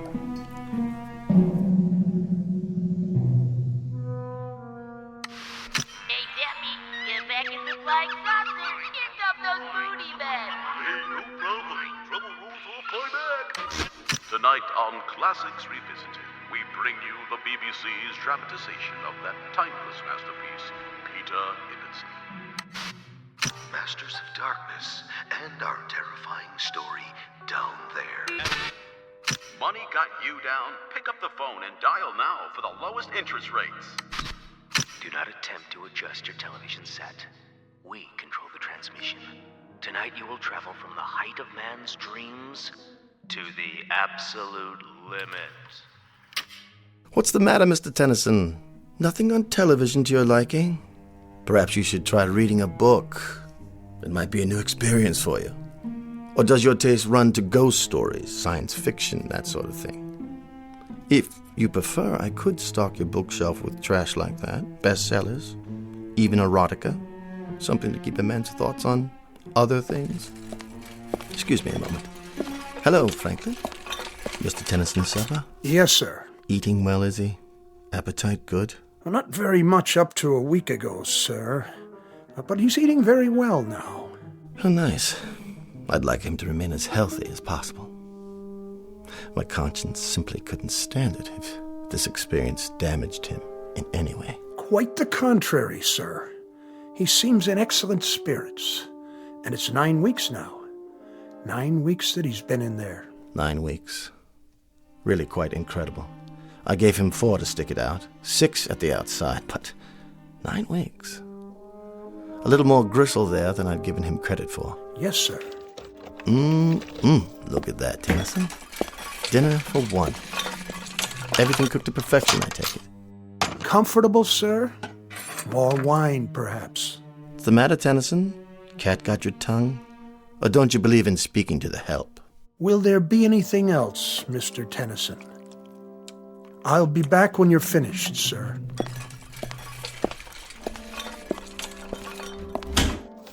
Enjoy your meal, Tennyson. Sorry I can't stay, but I have another engagement with friends.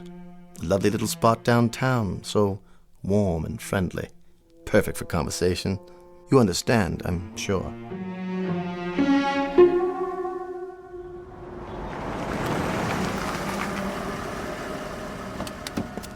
Good afternoon, Colonel. Patrick. I'll take care of your car, sir. I know you will, boy. Mr. Alfred inside, is he? Yes, sir. Have a nice lunch, sir.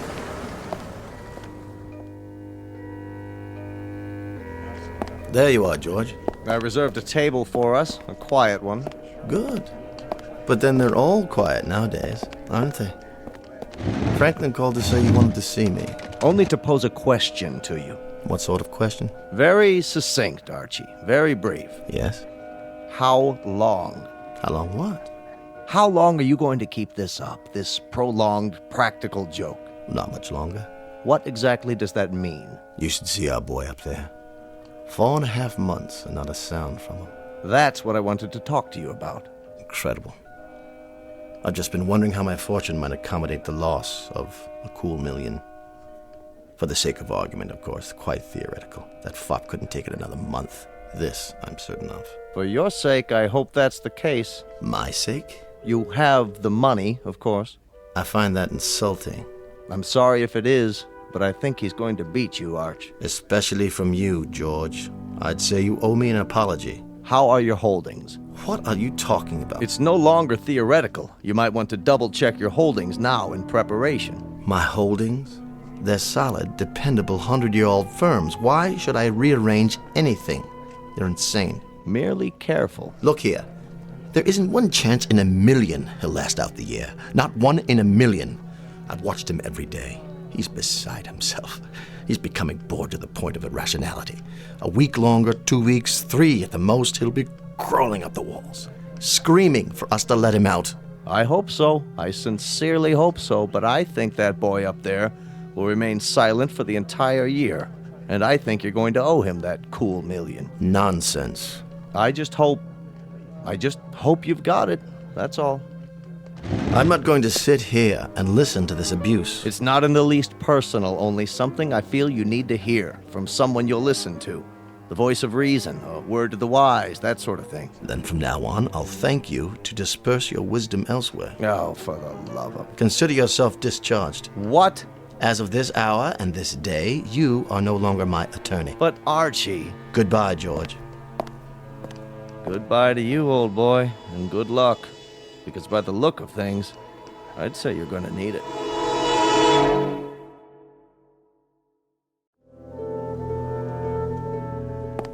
How are we doing today, Tennyson? Read any good books lately? Or are you meditating on the calendar? Thoughtful of me to get you a calendar, wasn't it? What is it you're pointing to? Oh, yes, March already. So it is. In like a lion, as they say. Speak up. I can't hear you. What's that? A note? Well, bring it over to the glass so I can read it. Yes, I see it. 3 months to go, Colonel. The bet stands. Does it, Tennyson? Does it really? It's in early spring this year. Did you know that? You ought to see it. It's incredibly lovely out. Warm with the flowers starting already. All over the city. You really must see it. You don't know what you're missing.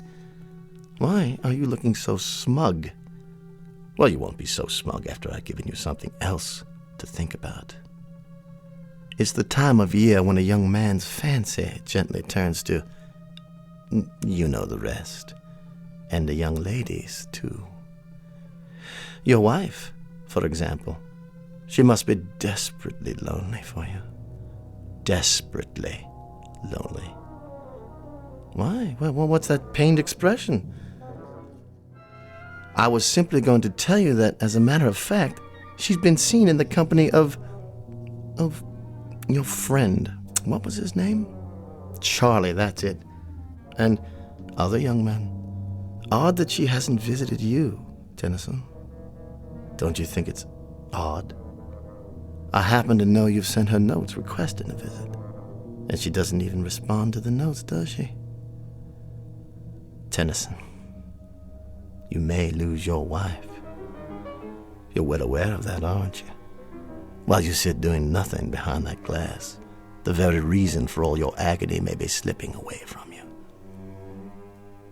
Tennyson, why don't you leave? Why don't you leave right now? It still might be possible to save your marriage, if you act without further delay. Don't you walk away from me, you fool!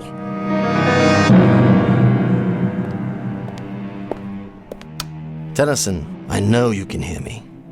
I saw your wife again. She's with that polo player fellow now. You know the one. The tall, attractive, blonde youngster.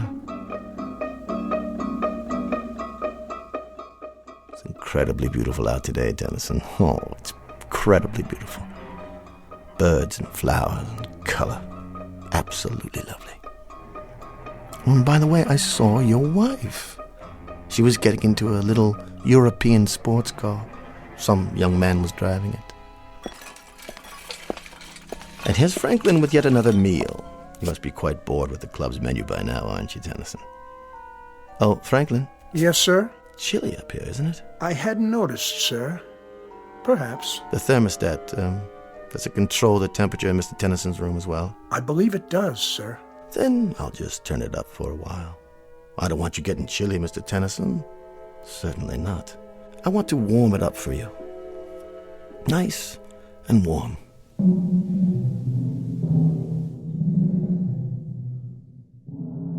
It's April Fool's Day, Tennyson. You remember April Fool's Day? I think it was named after you. Because only a fool would stay in there as long as you have, knowing precisely what's happening on the outside. Your wife, Tennyson. Your wife. She hasn't written to you, has she? Not a line. Not so much as a single response to any of your letters. What are you doing now? Writing another note? Why bother? I see you sweating. Why don't you tell me how uncomfortable it is? Why don't you ask me to get you out of there? I suppose I could read one more if you prefer. Let me see it through the glass. You monster. Is that the complete contents of your missive? That I'm a monster? Hardly. You do me an injustice, young man. All I did was turn up the heat. That's no violation of the terms of the wager. At no point did I indicate what the temperature would be during your confinement. As to other matters, I'm merely a chronicler of your events on the outside. I'm kind of your personal gossip columnist. Let's put it that way. Tennyson, this nonsense has to cease. You've got to get out of there. I could tell you some stories about your wife. Please don't strike the glass. You might have hurt your hand. Anyway, it's non-breakable. A kind of plastic, actually. But of course, you know all about plastics, don't you? Now, how about it, Tennyson? I might see my way clear to giving you $10,000. That would pay off a few of your debts and a little bracelet for the wife. Something to compensate you for months of loneliness. How about it, Tennyson? $10,000, man. $12,000. Say one word and I'll let you out. You're an idiot. You know that? You're losing your mind in there. I know you are. You're ready to crawl up the walls. Tennyson, listen to me. Make it $75,000 in cash. If you'll give up this ridiculous game and speak. Make it 100. No, 200. 250,000, Tennyson. Time is running short, boy. You can't stay in there another hour. Not another half hour. I swear to you, $250,000 in cash if you'll speak now. You accept? Hold it up. Let me read your decision. Go to... How dare you? You go there, boy. You! You will, I swear, if you don't act at once.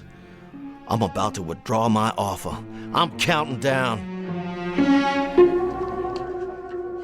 Rather a monumental occasion, isn't it? I wouldn't have believed it. 1 year in that room and not a word out of him. 3 minutes is all the poor devil's got left now. 3 more minutes. Look at the colonel over there. Not the face of a happy man, would you say? At least he had the decency to show up. You're sure, George? I'm sure. This is straight off the wire, but it hardly matters now. 12 months ago, almost to the minute, you destroyed yourself. Much as I told you you would. Your little reminders are gratuitous at this point. And it's not even 10 o'clock yet. Whether it is or whether it isn't, the destruction I'm talking about has already taken place. There have been ugly rumors, Archie, things you've done to him. What things? Like little asides, innuendos, suggestions, gossip about his wife. Even intercepting letters he wrote her before Franklin could mail them. You place such a premium on honor, Archie. But you haven't acted like an honorable man. George, you don't believe Please don't go to the trouble of denying it. I'm sure much of it is true. But this ugly affair has proven 2 things, hasn't it? That the boy up there is stronger than you gave him credit for, and that you are considerably weaker. That boy up there. A weak, simpering, half a mind, a fop with no guts, no courage, no nothing. How could he have done it? How could he have done it? I might just as well have made it 2 million or 3 million. Somehow it was impossible from the beginning. Gentlemen, Mr. Tennyson.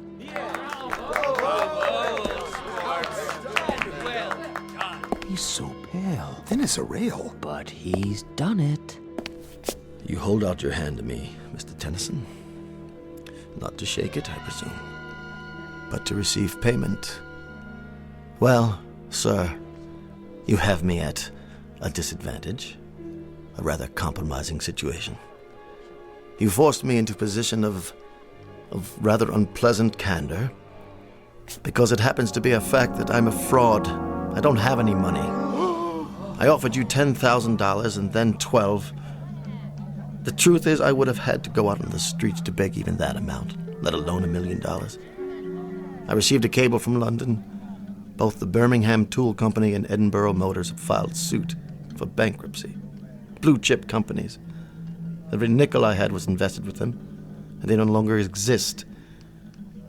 In short, I'm busted. Broke.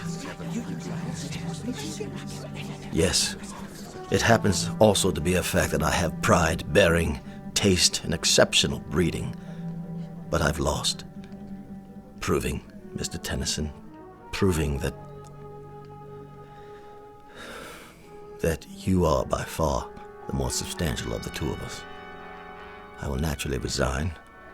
You have both my resignation and my apologies. I will not ask you to suffer my presence any longer. Look at Tennyson. They won't let him walk out like this. He'll demand satisfaction. Talk to him, Tennyson. Tell him whatever you like. Your time's up. You can talk, gurgle, sing, chortle, anything you want. You've won the bet, son. What's he doing? Writing another note? But why? What is it, Colonel? What did he write? Why doesn't he speak? Let me see. It says, 1 year ago, I had the nerves to my vocal cords severed. Good Lord. He's opening his collar to show you, Archie. There are the scars on his throat. I underwent this surgery because I knew I'd never be able to keep my part of the bargain. For the love of God, man. For the love of God.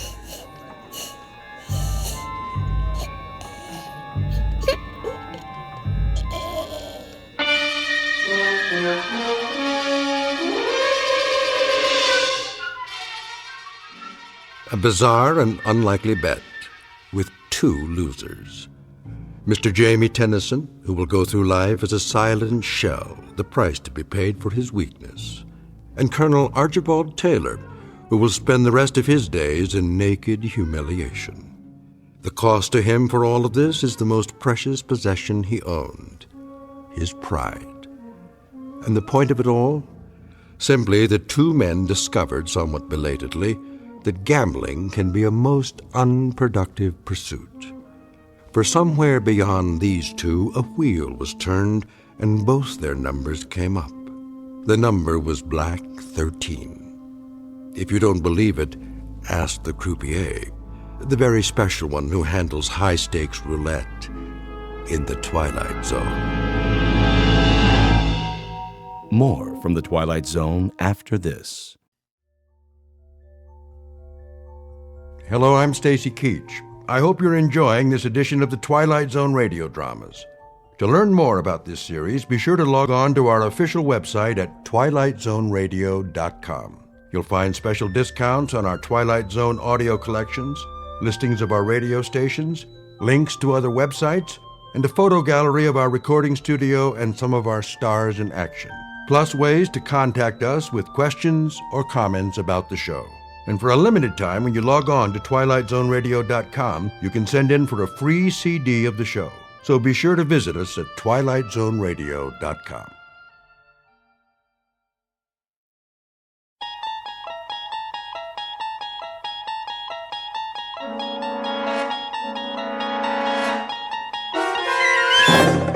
There is a fifth dimension beyond that which is known to man.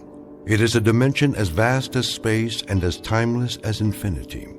It is the middle ground between light and shadow, and it lies between the pit of man's fears and the summit of his knowledge. This is the dimension of imagination. It is an area which we call The Twilight Zone.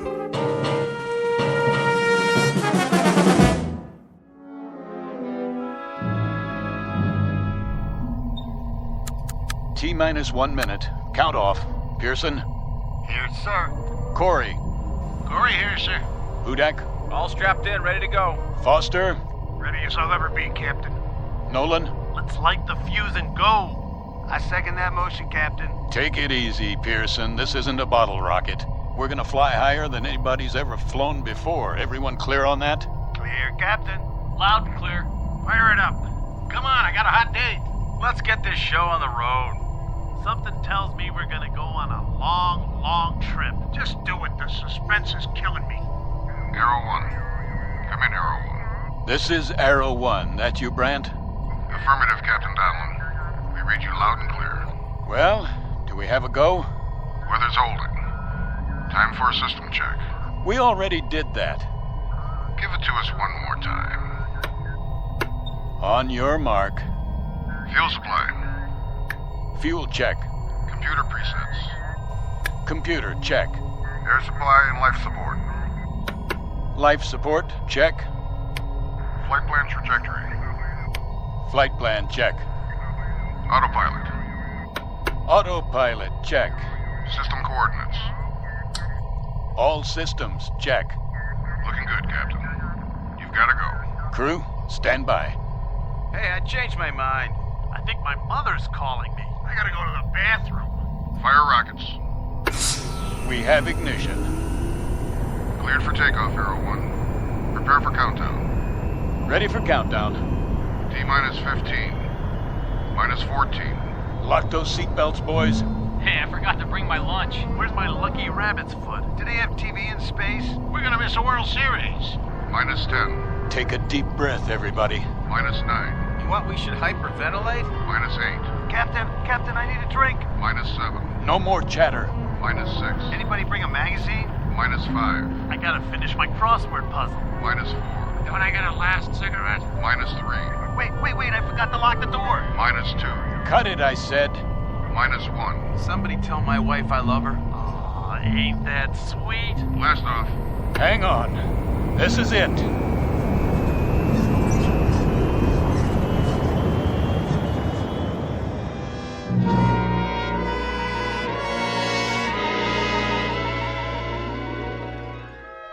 Her name is the Arrow 1. She represents 4.5 years of planning, preparation, and training, and 1,000 years of mathematics and the projected dreams and hopes of not only a nation, but a world.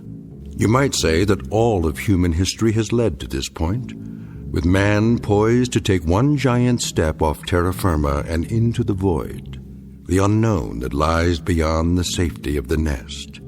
Because she is the first manned craft aimed into deep space, beyond the moon to other worlds that until now have been the exclusive province of science fiction writers and those given to imagination without bounds. For her hand-picked crew, this has been the ultimate countdown, the last few seconds before humanity takes its best shot and fires a tall silver arrow into the air. But you know the saying about the best-laid plans of mice and men. In just a moment, this ship will veer off course and into a region not on any star map for an unscheduled landing in the Twilight Zone. And now, The Twilight Zone and our story, I Shot an Arrow into the Air, starring Chelsea Ross, with Stacy Keach as your narrator.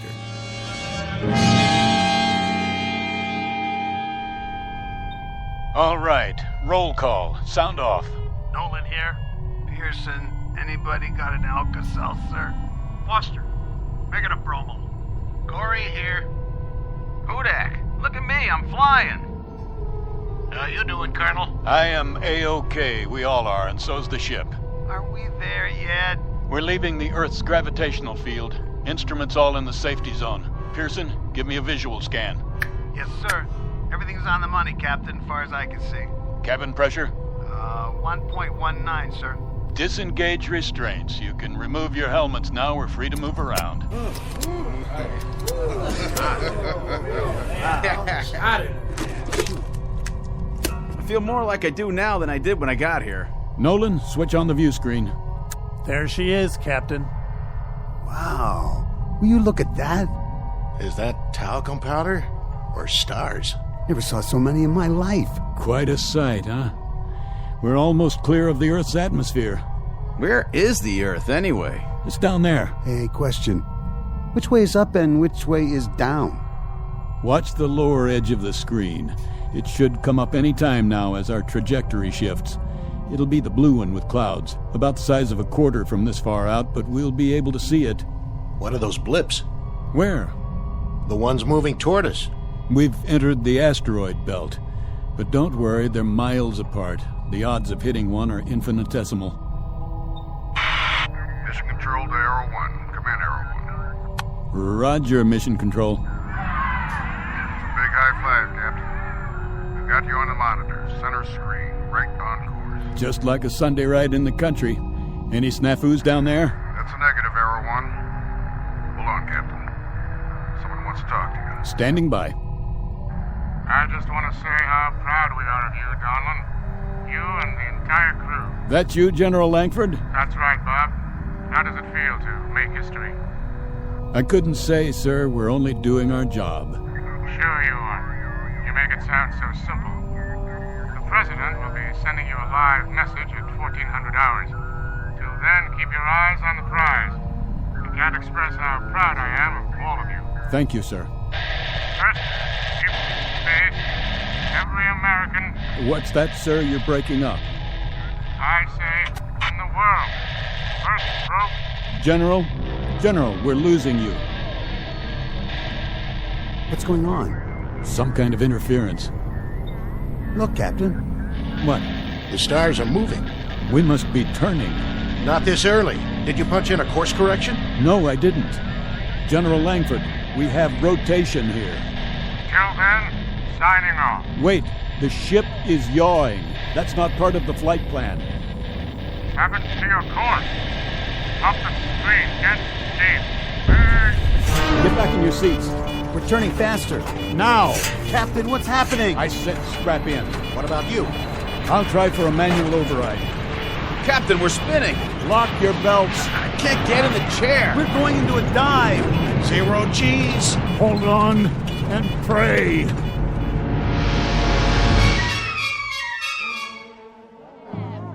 Vector 19. Triangulate with Sydney, Australia, and South Africa. We have no signal. We've lost it. Well, what do you mean we've lost it? See for yourself, General. Good Lord, with 15 monitors going. We could have 15,000 monitors, but the situation would be the same. We've lost contact. Visual and radio? How is that possible? Don't ask me. She's off her vector path, clean off the radar screen. Just gone. Completely gone. When did you first lose contact? A few minutes ago. There was a short period of heavy interference. What kind of interference? Probably solar. Some kind of sunspot activity. We haven't been able to identify it yet. In any case, when it was over, the contact was broken. Couldn't a change in their course account for that? The course was preset. The captain wouldn't change it without notifying us. Bob Donlin's a solid officer. And even if he did change course, the automatic tracking system would have been activated. It would show up here on the board. So a ship with an 8-man crew just disappears like a puff of smoke. 1 minute she's there, the next minute she's gone. That's not the worst part. What do you mean? Until we regain contact, if we do, there's not a thing anybody can do for them. I shot an arrow into the air. It landed I know not where. What say, General? A nursery rhyme for the age of space. Gentlemen, wherever you are, may God help you. Contact the observatory. There's no readings. It's flat. She's gone.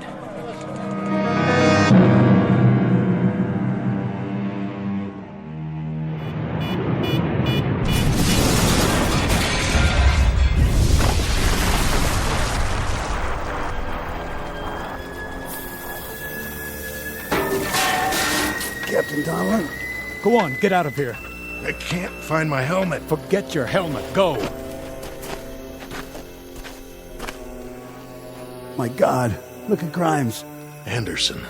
And Nolan. And Foster. Help me. It's Hudak. He's still alive. Here, take his legs. I'll lift his head. What are you doing, Captain? Gotta drag the bodies out. But the fuel tanks are gonna blow. Hold on, we'll give you a hand. Somebody, please. Get him out, I said. That's an order.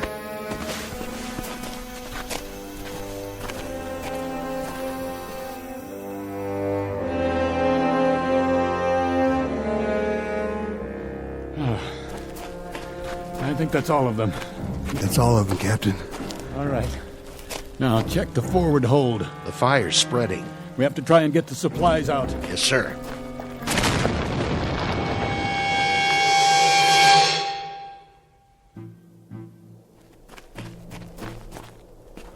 The others are all dead, sir.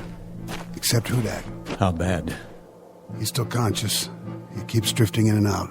We should have gotten the supplies out. We did the best we could. We should have done that first. We knew the ship might go up. So now, instead of food and water, we've got 4 dead men and another one dying. We didn't know they were dead, Corey. Well, knock it off, Pearson. Maybe when your tongue starts swelling up, you'll realize where we are. We're on a rock here. We blew it.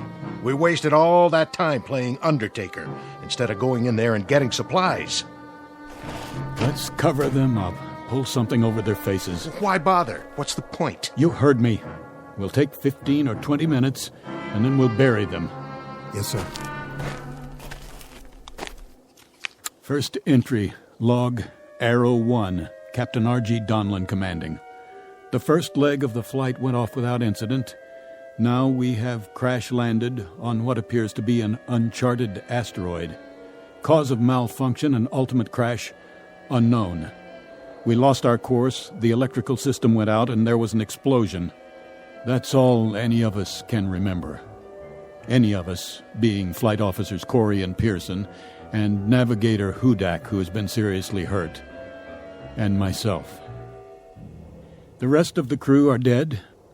There's very little left of the ship. The radio is gone, the bulk of the supplies were destroyed in the crash, and as of this moment, there is little certainty that we have been tracked and our whereabouts known. Begging the captain's pardon. What do you think you're doing? This is no time to write your memoirs. Stand down. Listen to me, Corey. We're in bad shape, but we're still a crew. As long as we're a crew, there'll be discipline and there'll be protocol. And until I'm lying in a hole like the rest of those poor devils, we'll operate from the book. Got it? I got it. Now give me the recorder. Go over there by the rock and sit down. Continuing this log entry. Commander Donlin, it's hot, see? It's very hot. Thank you for the information, Corey. And that makes it hard to think. So if you're going to expend all that energy, use it to figure a way out of here. A way to get back home. A way to let them know where we are. Corey, you stay out of this. You heard him. Go over there and sit down. You've got a bad cut on your forehead. Make a bandage and tie something around it. Okay. Something's wrong with Corey, sir. The bump on his head, or whatever it was, he's not acting right. He's not the one I'm worried about just now. Hudak? Hudak, can you hear me? Sir? How about some water? Water. Please, sir. Thank you. How much is there? 5-gallon can and whatever we've got on us. Then why waste it? He won't last through the day. You the consulting surgeon, Corey? I'm 1 man out of 3 who's going to need that water. And 5 gallons isn't going to last very long. If the situation were reversed, Corey, if that were you lying there, I'll give you good odds you wouldn't want to get written off, 5 gallons of water or no. He's going to die, Colonel. If he dies, Corey, but nobody gets behind to push. If he's thirsty, he gets water. If he's hot, we move him in the shade. And then if he goes, we'll give him a prayer or two. Right? If you say so. Pearson? Sir. There's a broken shovel near the packs. Let's dig the graves. I'll relieve you in 5 minutes, then Corey here will relieve me. Right away, sir.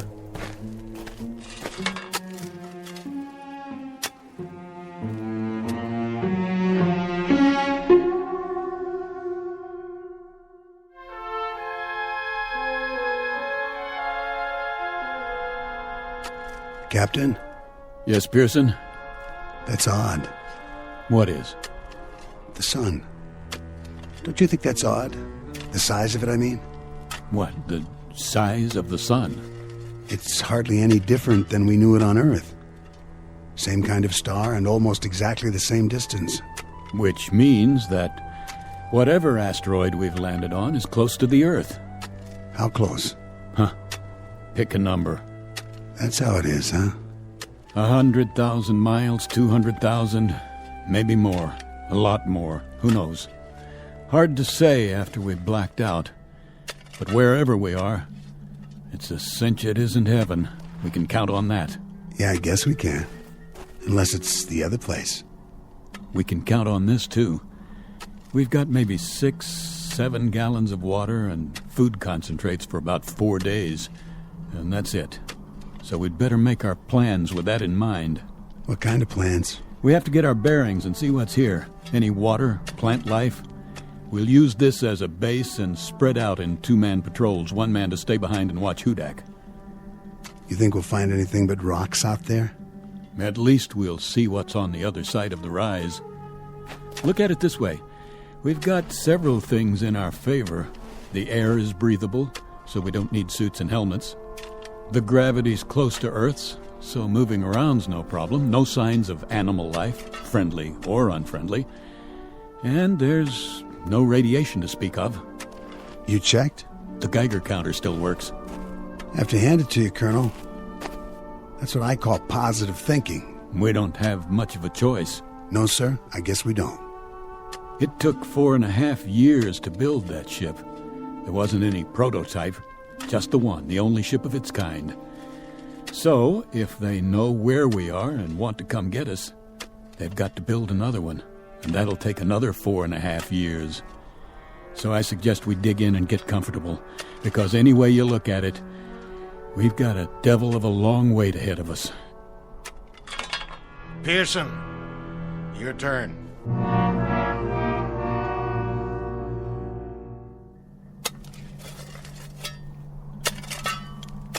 How's it going, Pearson?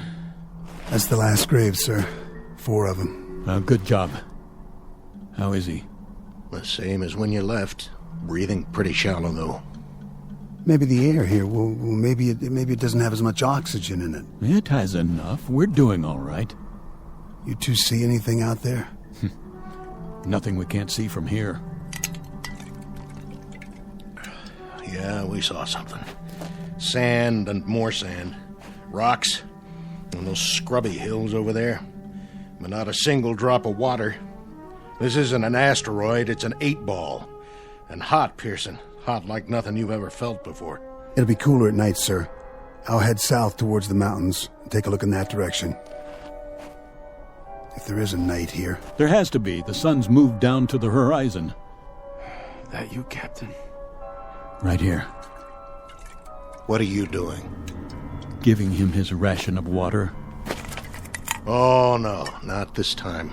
Corey, take your hand off my canteen. That's an order. Not this time, Colonel. What are you talking about? I want an even shake. I want a chance. You're alive, aren't you? That's a better shake than the men in those graves got. For now. But I want to stay alive. So don't give him any of my water. Your water? That's right. It's ours now. Stand down, Corey. You heard him. How are you doing, Hudak? Hot. So hot. Yeah. Here, take a sip of this. Let go of that. Get off me. I said leave it. Don't you ever raise your hand to me. I'm still the commanding officer here. Do you understand? Captain Donlan? What is it, Pearson? See for yourself, sir. I think he's stopped breathing. You'll be pleased to hear, Corey, that he won't be drinking any more of your water. Pearson, get something to cover his face. Yes, sir. You died a long way from home, boy. A long, long way. Rest in peace. Wait till dark. Then we'll make some treks over the hills and down to the flats in all 4 directions. We better get to know it, because this is our home now, gentlemen. Such as it is. Corey, what are you doing? What does it look like? I'm taking his canteen off his belt. He can't use it. For the record, Corey, There's just 3 of us now. And the big problem is going to be staying alive. You hear me? The 3 of us! I'll carry the extra canteen. Something's wrong with you, Corey. I was gonna share it. Sure you were. Something's very wrong with you.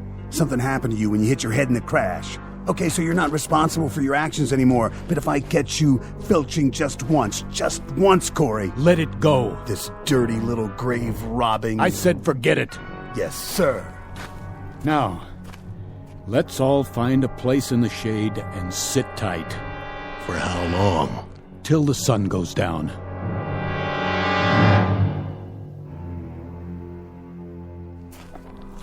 Watch your step.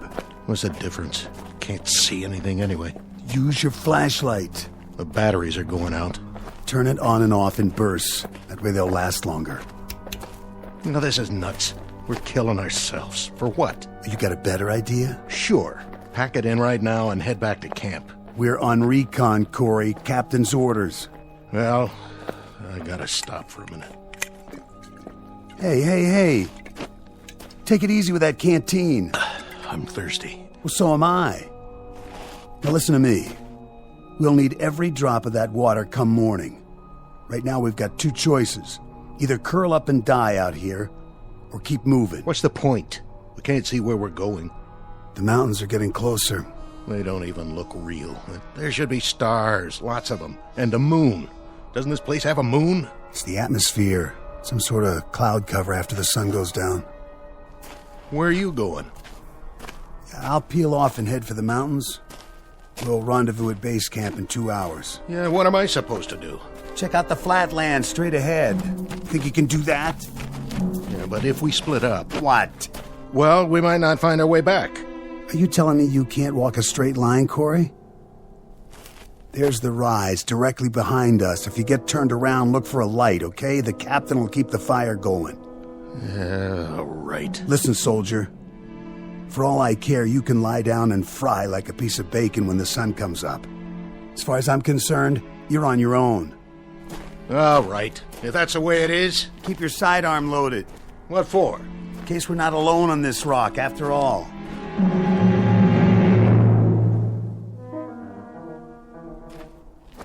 Corey? Are you following me? Corey? If you're out there, something's very, very wrong with you.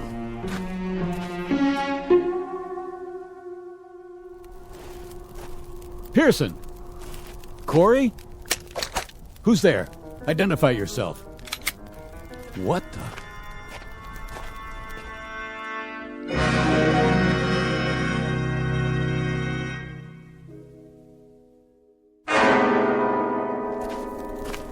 Corey? Hello, Captain. Well? I must have walked 12, 15 miles. Yes, and? Nothing. Not a thing. Sand flats. That's all there was. Just sand. One stretch after another. I thought I could get some kind of a fix from the stars, but it's overcast. I know. What about Pearson? What about him?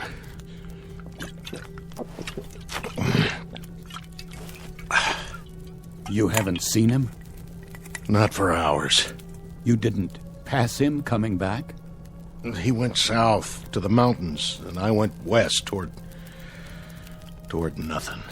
What time is it? Oh, 3 o'clock in the morning, or it would be on Earth. You kept the fire going. This is what's left of the flight chairs. There are some plastic panels scattered around. When that's gone, the only thing left to burn will be our suits. Fine with me. Not like we're going anywhere. He's been gone 6 hours. He should have been back by now.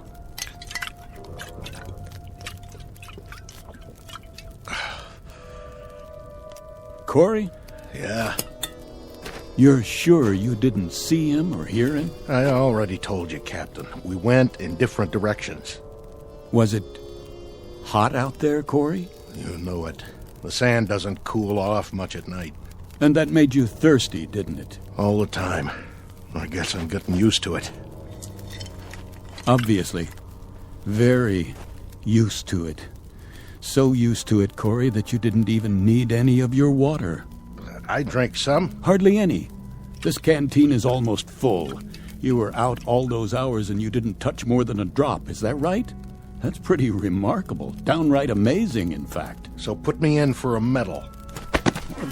Buddy, what I'm going to give you can't get pinned on a uniform. Hey, what are you talking about? I want to know why you started out 6 hours ago with half a canteen and then came back with it 3/4 full. Hey, let me go. Come on, Corey, talk.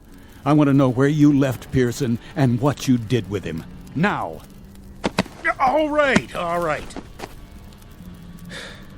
It was like this. I found him, face down.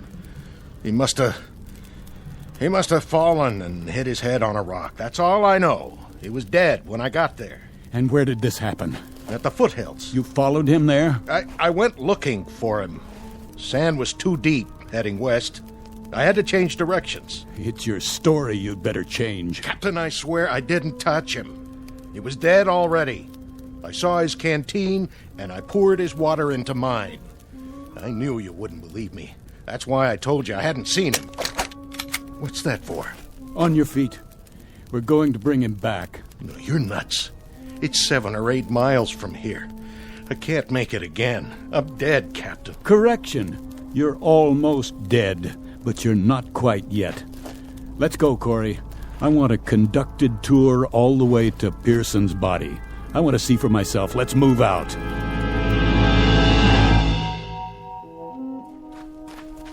I don't see him. No, neither do I. But I'm sure this is the place. I'm sure this is where he was. But he's not here now, is he? Just these marks in the sand. Captain, look. He must have crawled away. I thought you said he was dead. I was wrong. I must have been wrong. But you were so sure he was dead. You were so positive, Corey. I was. Did you do anything for him? Anything at all? Did you check his pulse, his respiration? Did you do anything to help him? I checked, I swear. Or did you just steal his water and then make a beeline back as fast as you could? You must have been hit hard in the head, pal, real hard. It knocked more out than your senses. It turned you into an animal. Captain, please. I thought he was dead. I really did. And I was so thirsty. My tongue was swelling up. I swear on everything holy, my tongue was swelling up and I... Pearson! Pearson! It's Captain Donlan. Pearson, answer me! You can still see the tracks. It looks like he went that way. Pearson, I'm here. You're going to be all right, Pearson. I'm coming. Don't worry, Captain. I'm coming too.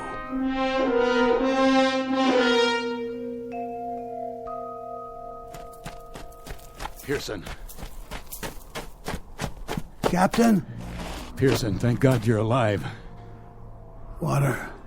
I lost my canteen. Yeah, here. Take some of mine. Can't sit up. I'll lift you. Thanks, Captain. And not too fast. You're all right, boy. We'll take you back now. I don't know if I can walk. I'll carry you myself if I have to, but you're going to be all right. Captain.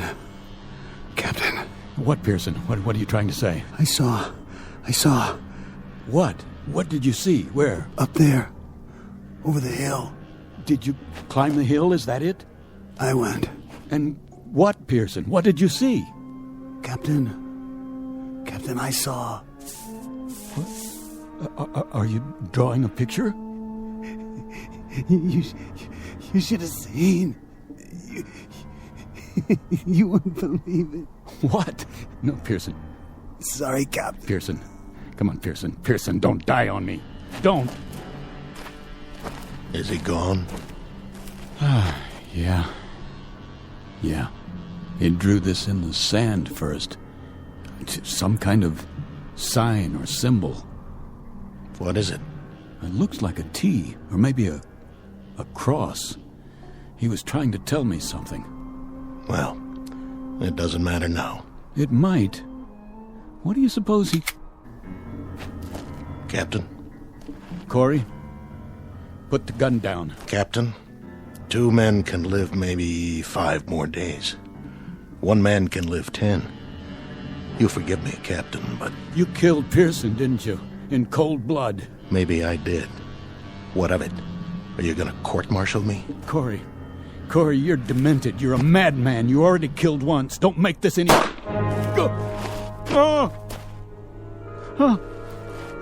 Corey, you murderer. Sorry, Captain. Real sorry. But in a situation like this, there's no choice. No alternatives. It's not your fault. It just had to be. You can see that, can't you?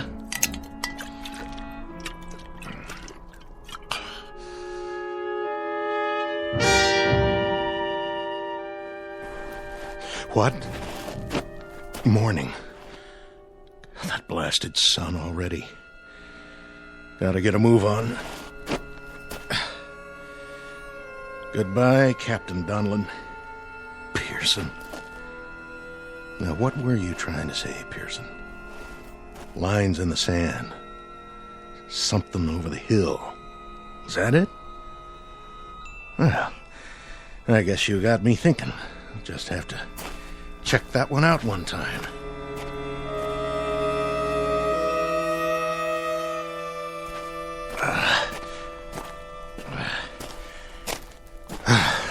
There. Now we'll see what you... What? What in the... Oh, my dear God. It's a highway. Pearson. Now I know what you drew in the sand. It was a telephone pole. You were trying to draw telephone poles. And there's a sign. Reno, 97 miles. Captain Donlin, Pearson, all of them dead. Now I know what happened. I understand. We never left. That's why we went off the radar, why nobody tracked us. We never left the Earth at all. We just crashed back into it. Donlin, Pearson, I'm sorry. Oh, please forgive me. I'm sorry.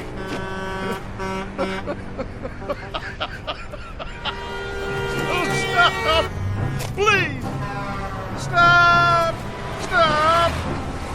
Somebody! Anybody! Please! Stop!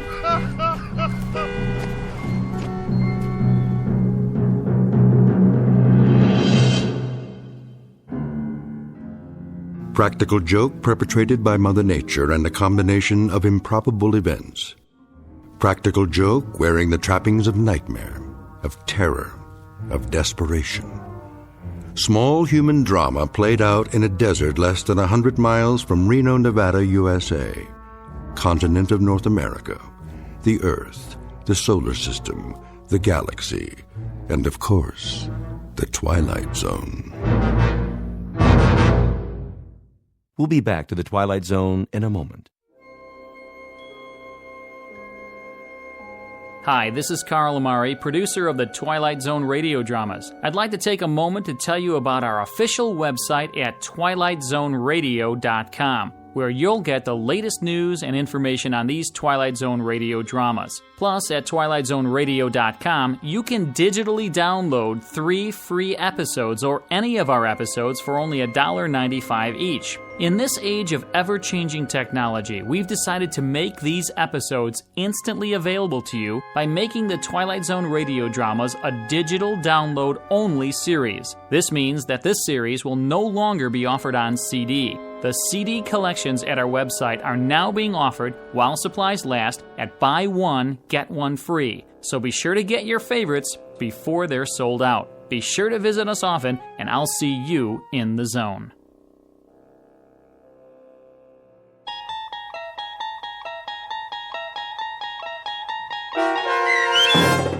I Shot an Arrow into the Air, starring Chelsea Ross with Stacy Keach as your narrator, was adapted for radio by Dennis Etchison and based on a script by Rod Serling. Heard in the cast were Norm Woodell, Roderick Peoples, Jeff Lupetin, David Darlow, Rich Komanek, Turk Muller, Lawrence Nepodal, Carl Amari, Roger Wolski, and Vince Amari. To learn more about the Twilight Zone radio dramas and to obtain audio cassettes and CDs of these programs, visit our website at twilightzoneradio.com. The producers of The Twilight Zone wish to thank CBS Enterprises, Carol Serling, Dennis Etchison, Dick Brescia Associates, Claire Simon Casting, Terry Jennings, XM Satellite Radio, Sirius Satellite Radio, our sponsors, and our radio affiliates for helping make this series possible. This copyrighted radio series is produced and directed by Carl Amari and Roger Wolski for Falcon Picture Group. Doug James speaking.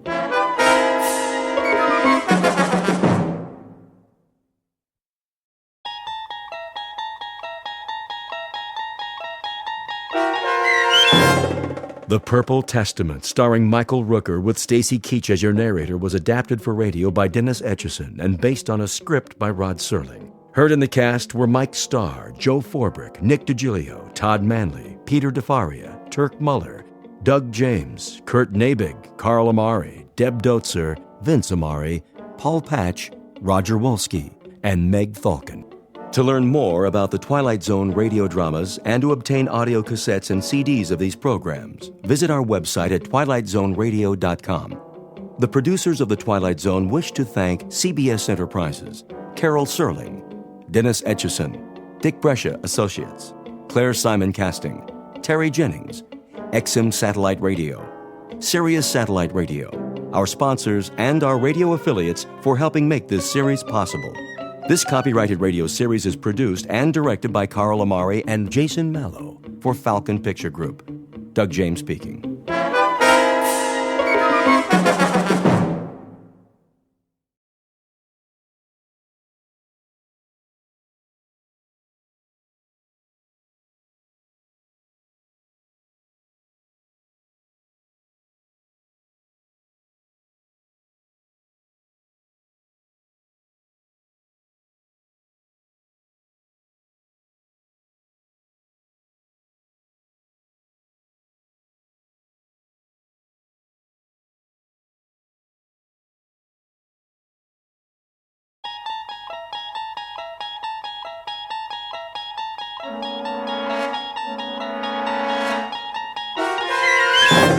There is a fifth dimension beyond that which is known to man. It is a dimension as vast as space and as timeless as infinity. It is the middle ground between light and shadow, and it lies between the pit of man's fears and the summit of his knowledge. This is the dimension of imagination.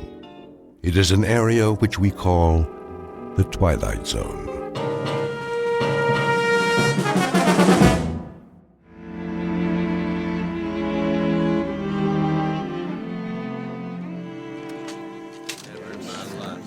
All right, men, listen up. Get your gear together. We're moving out. Moving where, Lieutenant? Yeah, what's the word? We going home? Not today, Morgan. Good, because I got me a date with a certain little nurse tonight. Gonna teach me the mambo. Is that what they call it? Now, don't you go talking about my fiancée. Can it, fellas? The trucks will be here in a few minutes. Oh, I get it. We're going to Manila for some R&R. Ain't that right, Lieutenant? Man, those nightclubs. Hey, they still got nightclubs in Manila? I hear they do. But first, we're gonna have to secure the road. Enemies dug in pretty good. Ain't that something? Just like they own the place. Weapons check.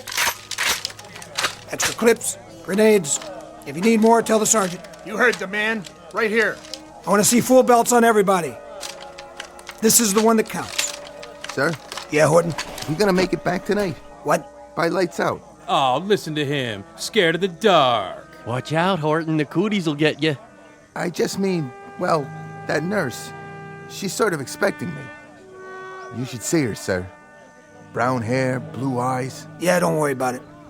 We'll be back in time for chow. Every last one of us. All right, fall in.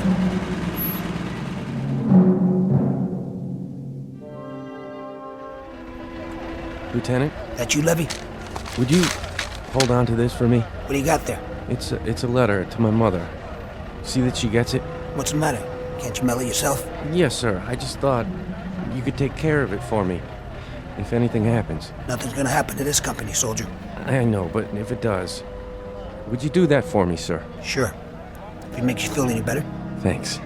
I'd appreciate it. What's the city? Sir? You didn't put the whole address on it. I didn't? Let me see. You have a pencil on you, sir? Yeah, here. Thanks. It's in Shaker Heights. You ever been to Shaker Heights, sir? In Ohio, right? Right.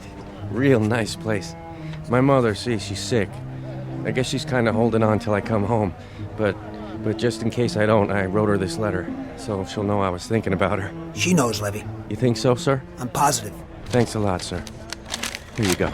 What are you doing? Nothing, sir. No smoking in the truck. Right. I mean it, fellas. Douse the butts now. Nobody's smoking, sir. Honest. Then where's that light coming from? What light, sir? The one under your chin. Stash the Zippo, soldier. He doesn't have a Zippo, sir. He doesn't even smoke. Then it must be yours, Hibbert. What's the matter with you? We're sitting on a ton of ordnance here. We know, sir. Orton? Nobody lit up. Don't give me that. It's true.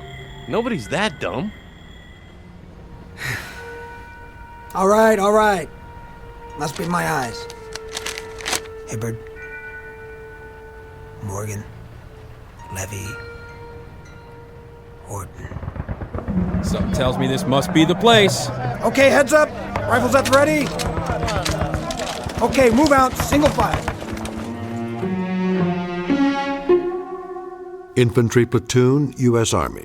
The place, a road in Luzon, the Philippines. The year, 1944. These are the young men who fight. Despite their nervous jokes, there is an element of brutal sameness about these faces. They're dirty, desperately tired, hollow-eyed, each showing the aftermath of shock and violence, etched with fatigue and colored with the backwash of fear. As if some omniscient painter had mixed a tube of oils that are at once earth-brown, dust-gray, blood-red, beard-black, and the yellow-white of exhaustion, with these men as the models. For this is the province of combat, and these are the faces of war. But even here in this time and place, expect the unexpected, because this particular platoon has just crossed enemy lines to fight for their lives in the Twilight Zone.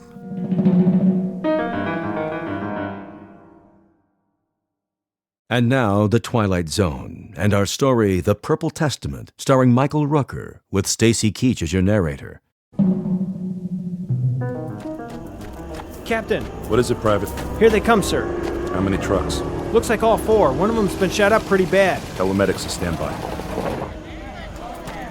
Let's go. One at a time. Give me a hand, will you, Sarge? Oh, my leg. Easy, son. I got you. Rough out there, Sergeant? Yeah. Ain't it a crummy night? Smoke? Why not? How's the road? Open all the way now. The bridge? We got the bridge. Whatever they wanted it for. They got naval guns stuck in the ground and they're zeroed in on the town. But that bridge, it gets it every 3 minutes. If the general wants to know where the enemy fleet is, tell him it's dug in on the road to Manila. Excuse me, sir, I gotta see to the wounded. Sergeant? Yes, sir? How many did we lose? Lots of wounded. Maybe 10, 12. 4 dead. Who? Everett, Orton, Morgan, and Levy. Sergeant, bed the men down. Right, sir. And check with the mess sergeant.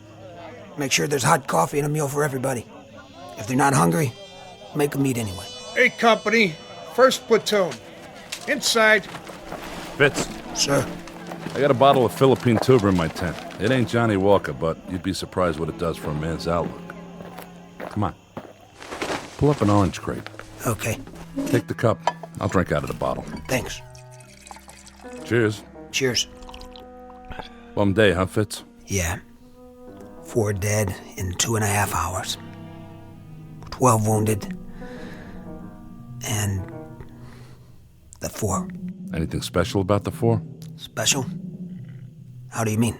Just that, well, we've lost that many before. And we've lost 8 and 10. I know. But you're taking it hard this time. It's always hard. Harder than usual. I thought there might be something special about them. There are 4 kids, all under 22. Does it have to be any more special than that? No, it doesn't. This time it really got to you. More than I've ever seen. I'd like to know why. You're a perceptive man. It's the mark of a good officer, isn't it? Warding off trouble by anticipating it. You gonna give me trouble? I don't think so, Fitz. You're a good officer. You got guts and brains.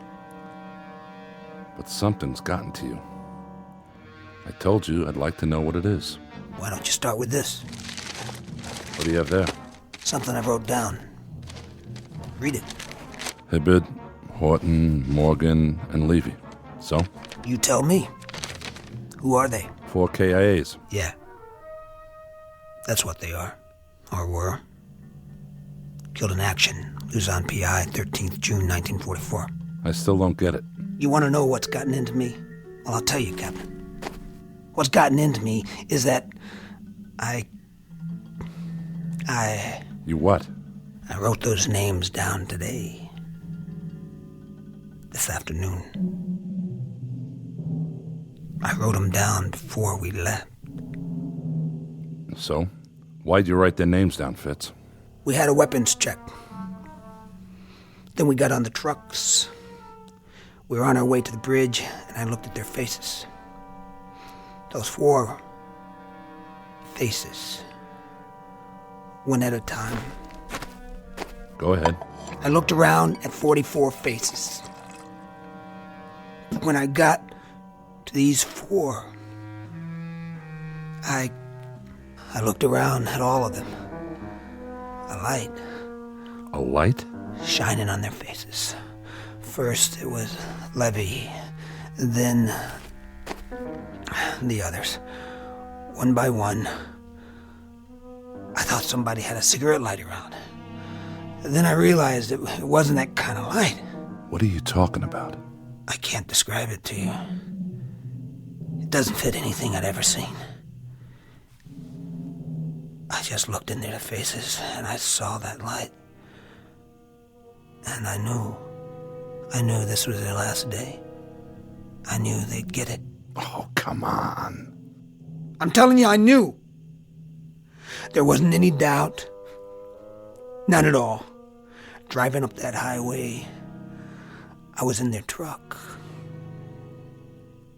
All 4 of them were sitting across from me. Some coincidence, huh? And then the light. The same odd light. It moved across their faces, one by one, completely separate from the others. It didn't touch anybody else. As if somebody had a flashlight or a searchlight or something, and it had picked out those 4 faces. And I knew. I just knew. That's a funny thing, all right. I'll give you that. But for now, maybe you ought to just pack it in. Get some sleep. No, I don't think I can sleep. All I can do is keep wondering. Is this the way it's gonna be from now on? Huh? If every time I stand in front of a platoon, ready to take them up, am I gonna look down the line and tell which ones aren't coming back? No, thanks, but no thanks. Finish your drink. What's in the bottle? I told you. Local brew. Lousy stuff. The kind of stuff that can make you sick.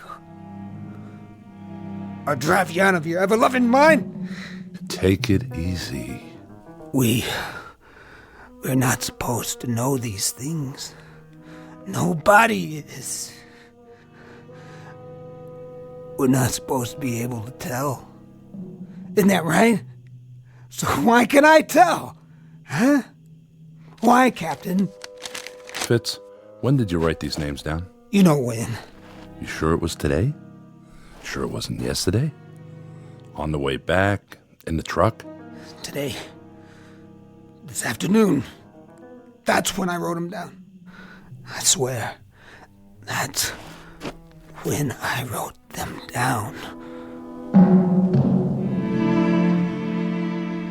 Nurse? Be right there, Private. I can't feel my leg. I'll get your medication. Hurry, will you? Can't we do something about this man's leg? He's scheduled for surgery. We can only take one at a time. Nurse! Just a minute. Nurse, please! Hey there, Captain. Miller? How you doing? Oh, pretty good, sir, I guess. He's on the mend, Captain. Good job, Janie.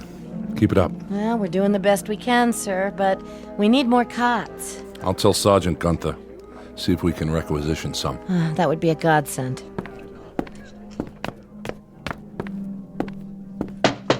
Come in. You could use some more beds out there. You noticed. Any more coming in? Not from this island. I suppose we can make pallets if we have to. Break down the desks. I'd say you have to.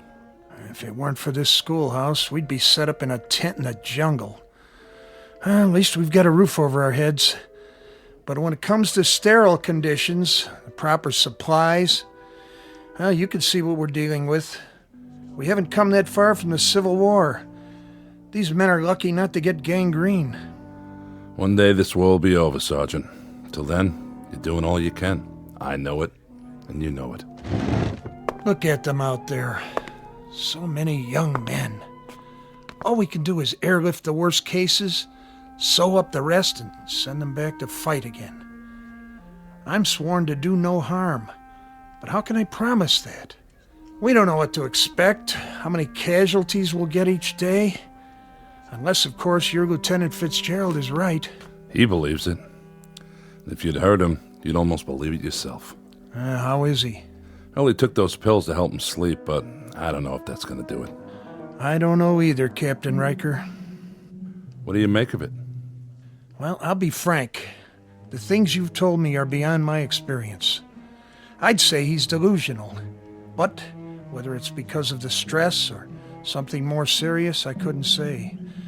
I'm no head shrinker. Did you look at his records? I've never been wounded. No symptoms of battle fatigue or anything like it till now. Why he should get an idea like this all of a sudden, I couldn't tell you. For the time being, you might want to pull him in while I run some tests. I'd appreciate that. See, the thing of it is, he's never complained about anything. Not so much as a headache. He's a good man. Came in as a cadre while we were still back in the States. He's one of the best officers we've got. I'll do what I can. He's here now, you know. In the hospital? I didn't see him. He went down to the 2nd Ward to visit one of the boys from his platoon. Well, when you talk to him again, Sergeant, go at it a little carefully. Sideways instead of head-on. I wouldn't like him to think I have any complaints about his performance. I understand. I'll get around to it as subtly as I can. But if he's going to break, it's best to know now, and not in the middle of some firefight. We can't afford to lose any more lives. His or anybody else's. Hey, nurse, where's my chow? Roll over, soldier, while I change your bandage. And keep your hands to yourself. Lieutenant, is that you? Fitz, what's wrong?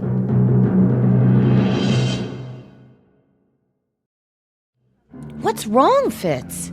Nothing. But you look so pale. Where's Smitty? Down here, Lieutenant. He's gonna be all right. We put his arm in a cast. It should heal just fine. You gonna be here for a while, Janie? Are you kidding? I want to talk to you before I leave. Well, just holler like everybody else. I'm not going anywhere.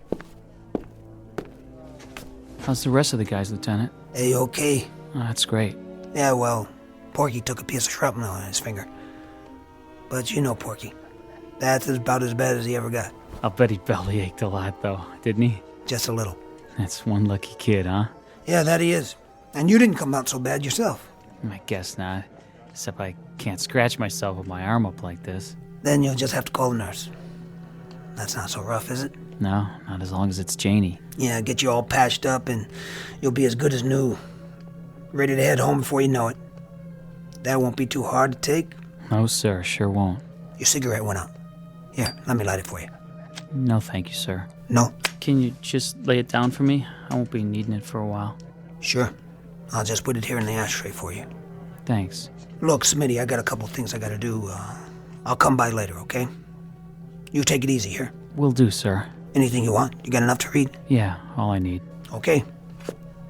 Take care now. Thanks for coming, Lieutenant. I'm glad I got to say goodbye. Oh, no, not Smitty. You dropped your lighter. Something the matter? What? No. Nothing. I'll be seeing you. Goodbye, Smitty. You okay, Lieutenant? Yeah, fine. I'm okay. Help me get him to a cot. I said I'm okay. I just got a little dizzy there for a minute. Are you sure? I'm sure. Thank you, Meg. I've got him. What's all the fuss about? You better take it slow, mister. All I need is a little sleep. A little? You look like you haven't slept in I don't know how long. My lighter. Right here. I want you to lie down for a while.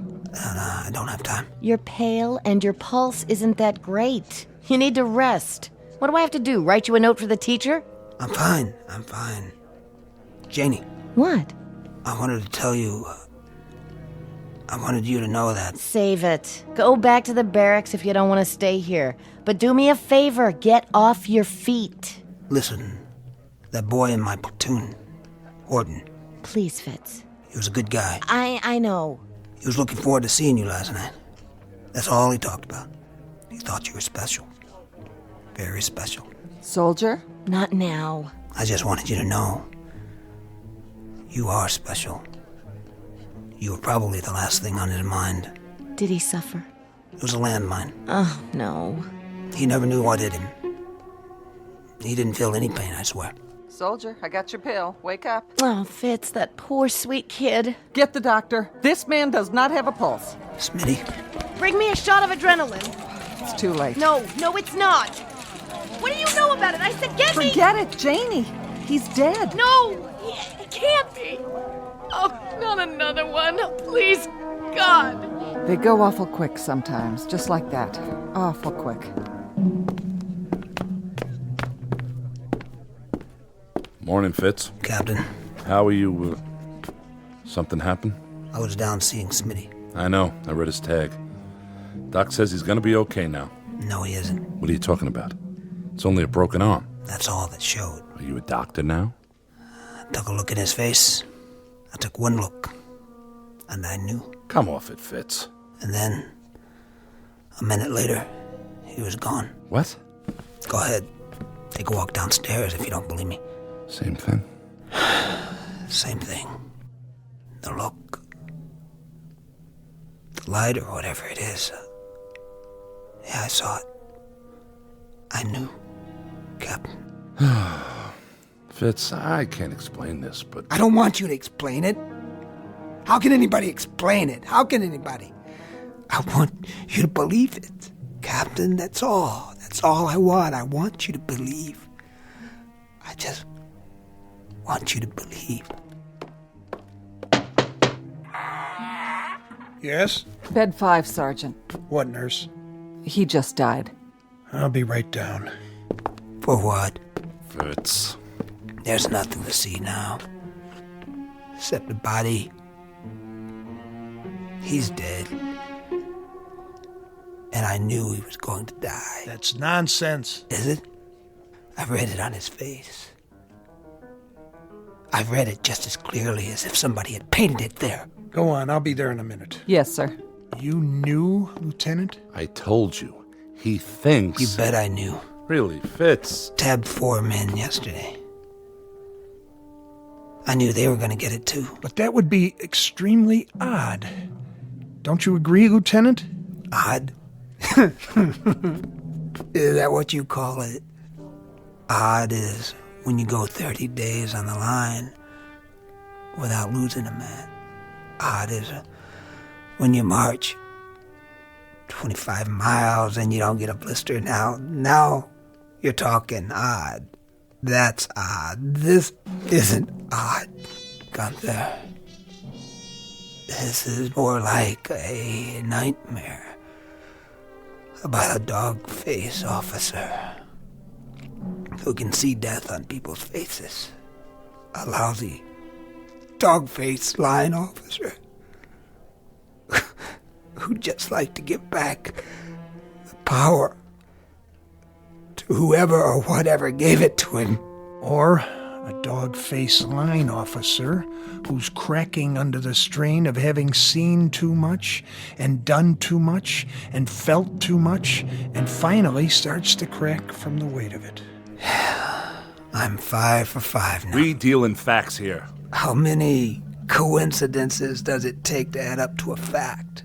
How many men do I have to tag as least likely to succeed before somebody starts listening? How many more faces do I have to look into? You're not being rational. No. Then answer me this. What I'd like to know is, what's it take before people realize that somewhere along this line I picked up a talent they don't teach at OCS because I just got promoted? What I am now is a kind of recording clerk for the Grim Reaper. Come with me, Fitz. Let's go back to quarters. Okay, sure. Why not? But there is one thing you might do for now. While you're waiting and scratching and calling in the psychiatrist, just put some tape over my eyes. Or just poke them out right now. Go ahead, just do something so I won't be able to see. Just make it so I don't have to look at any more faces.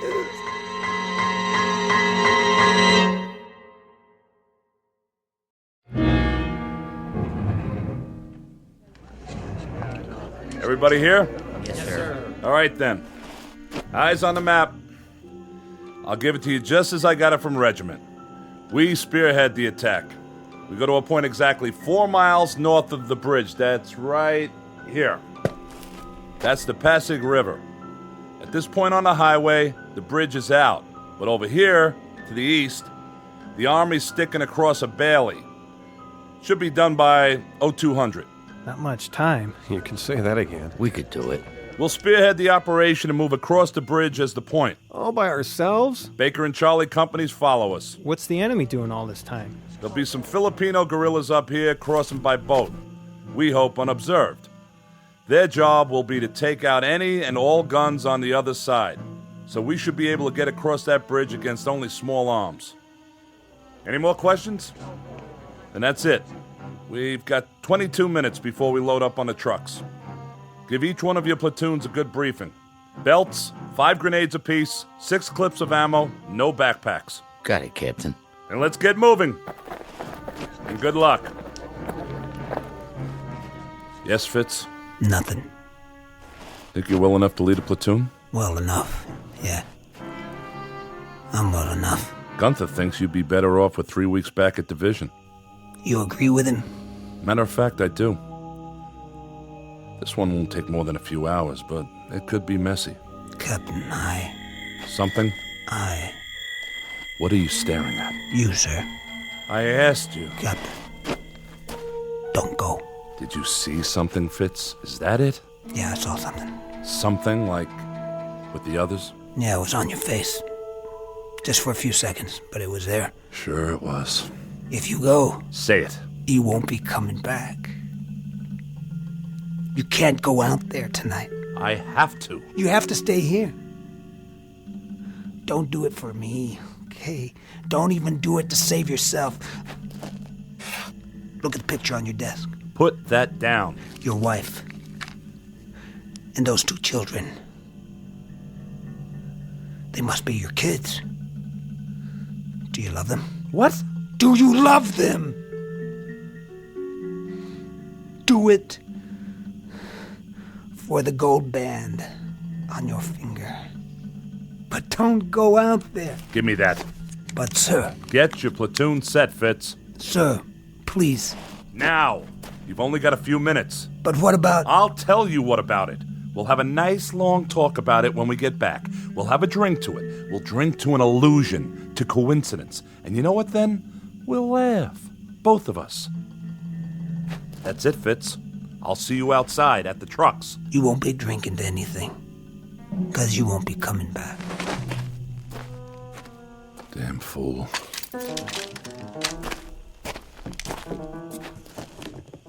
Marie, don't you worry about me. He doesn't know what he's talking about. I promise.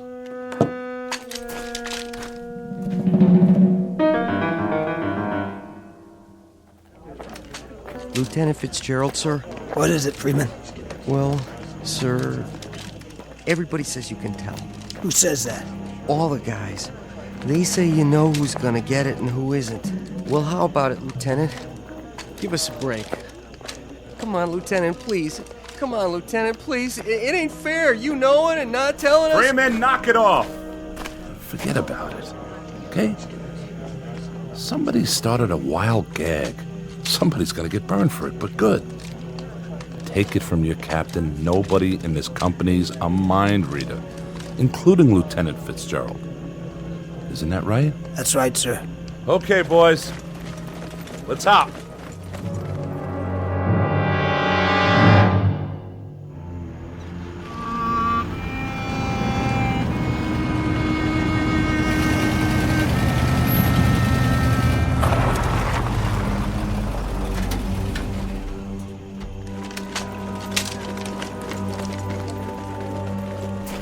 Welcome back, Lieutenant. Not so bad this time, huh? What's eating him? Sir? At ease, Fitz. I just came around to congratulate you boys on a good job. Thank you, sir. Cigar? Not for me. All the odds fell in on our side. Those guerrillas did a right handy job on the guns. You just walked right across, didn't you? Right across. Well, that's fortunate. You know, there must have been at least 6 or 7 25s that the Air Force picked out.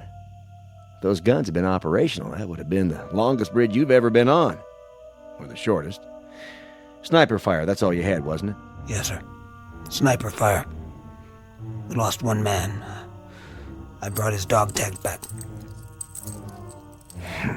A pity. That was one good man. You were good friends, weren't you, Fitzgerald? Yes, sir. Nice picture. Well, so much for Mrs. Riker's lovely wedding and 7 happy years and 2 fine sons. To have it come to this. God, but war stinks. It sure does. Stinks worse than you know. Much worse. Why, what do you mean? Lieutenant? Yes. Sergeant Gunther? Some orders have come through on you, Lieutenant. You're to go back to division. Back to division? That's correct. They'd like to look you over. It'll be a nice couple weeks' rest. Well, he looks like he could use it. Better pack up your gear. Take it with you. Okay. One question. Yes? Who's going to pack Captain Riker's things? I'll have someone take care of it. Don't forget his wedding ring. Looks like he took it off. Set it down here before he left.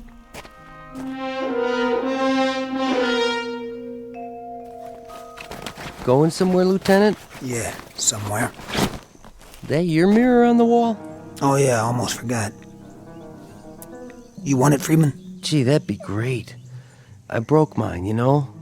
Mighty hard to shave without a mirror. Go ahead. Here. You sure you don't mind? Sir. Listen, if you want to keep it, that's okay. Honest to... Look. Huh? In the mirror. What do you see? Well, I see your face. Yep. That's you, all right. And nothing else. This is important. You don't see a light on my face, do you? Light? No, sir. That's funny. Because I do. Sorry, Freeman. Gosh, what'd you do that for? This one's no good. Take my word for it. Whatever you say, sir.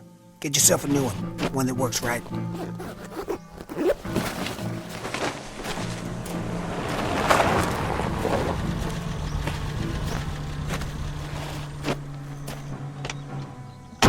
Lieutenant Fitzgerald. Yeah. Ambulance is leaving now, sir, for division. Oh, right. This your bag, sir? What? Yeah. Yes, that's my bag. Can I put it in the ambulance for you, sir? Thanks. Whenever you're ready, sir. We're all set. I'm ready. You can ride up front with me, sir. Plenty of room. Thank you. You going back to Division? Yes, sir. Taking the Cavite Road? I got to, sir. The bridge is out on the highway. Yeah, that's what I figured. Well, engineers think they spotted some mines just a mile up the road. Haven't had a chance to dig them out yet, so take her careful and stay close to the shoulder. Yes, sir. Thank you, sir. You might as well get comfy, Lieutenant. It's about a 4-hour ride. Is it? I doubt it.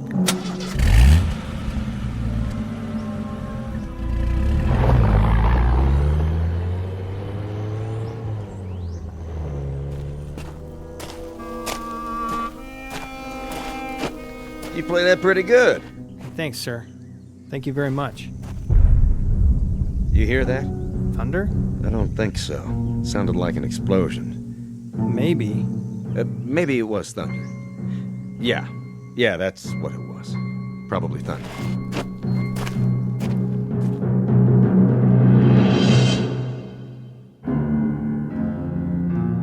From William Shakespeare, Richard III, a small excerpt. The line reads, "He has come to open the purple testament of bleeding war."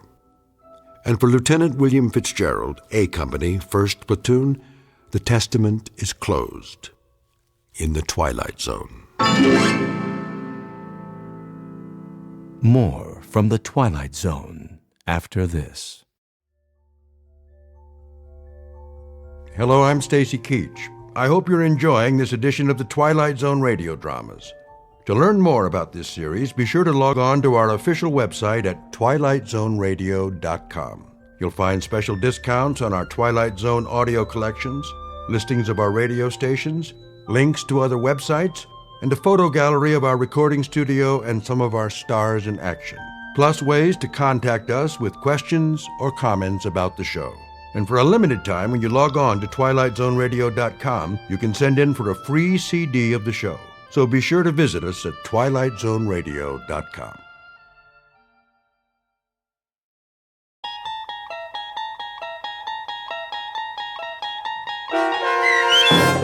From Agnes with Love, starring Ed Begley Jr. with Stacy Keach as your narrator, was adapted for radio by Dennis Etchison and written for The Twilight Zone by Bernard C. Schoenfeld. Heard in the cast were Sarah Wellington, Maggie Carney, Doug James, Christian Stolte, Jeff Lupetin, David Darlow, Elizabeth Lado, Sarah Court, and Anna Sverutza. To learn more about the Twilight Zone radio dramas and to obtain audio cassettes and CDs of these programs, visit our website at twilightzoneradio.com. The producers of The Twilight Zone wish to thank CBS Enterprises, Carol Serling, Dennis Etchison, Dick Brescia Associates, Claire Simon Casting, Terry Jennings, XM Satellite Radio, Sirius Satellite Radio, our sponsors, and our radio affiliates for helping make this series possible. This copyrighted radio series is produced and directed by Carl Amari and Jason Mallow for Falcon Picture Group. Doug James speaking.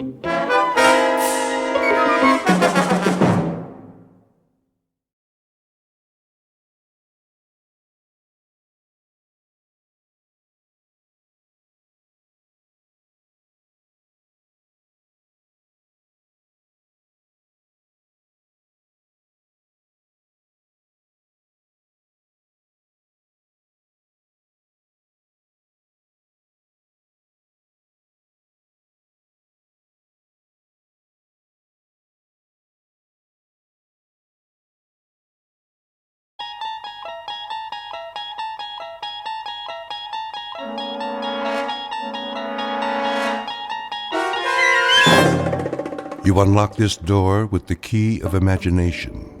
Beyond it is another dimension, a dimension of sound, a dimension of sight, a dimension of mind. You're moving into a land of both shadow and substance, of things and ideas. You've just crossed over into the Twilight Zone.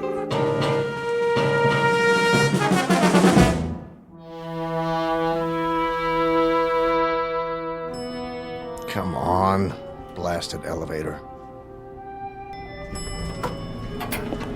Oh, good morning, Mr. Winslow. Morning, Millie. I have that report you asked for, sir. The Venus mission. Yes, sir. I was just on my way to your office. Good. NASA's breathing down our collective neck. I know, sir. Vector analysis, re-entry simulations. What about the orbital projections? Not yet. Why? It must be the Mark 502, sir. The 502? She should have come up with it yesterday. I know, sir, but... She's been fixed, hasn't she? That's just it. The mainframe's been overhauled 3 times.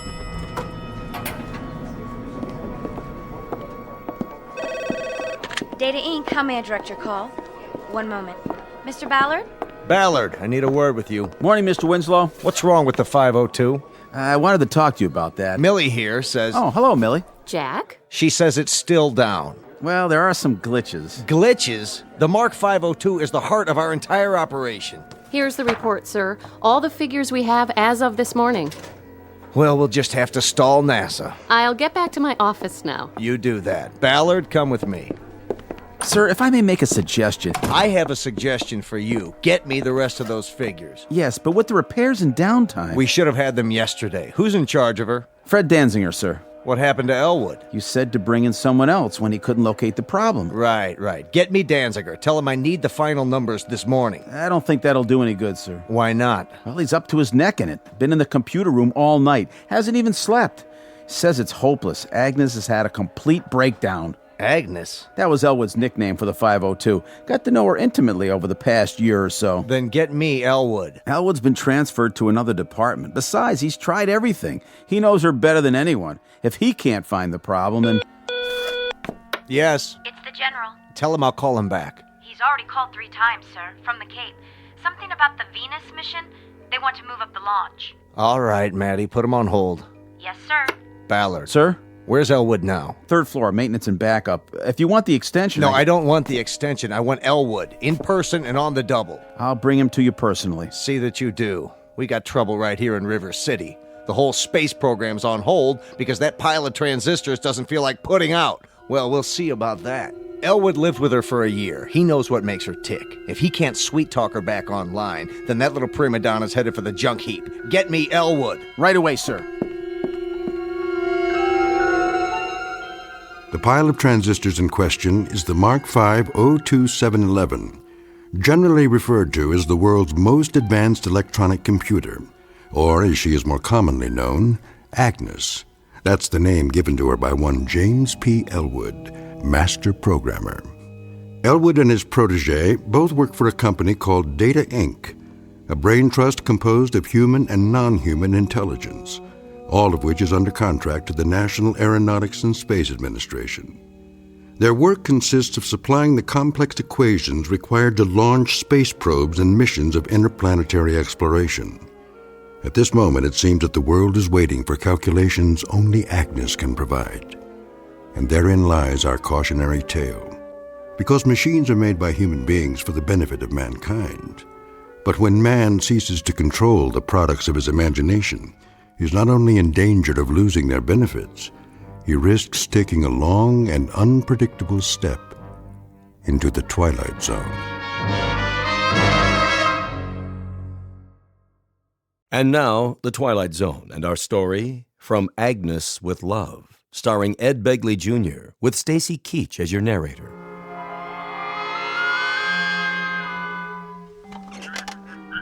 Yes, General. As soon as possible. Yes, sir, I understand.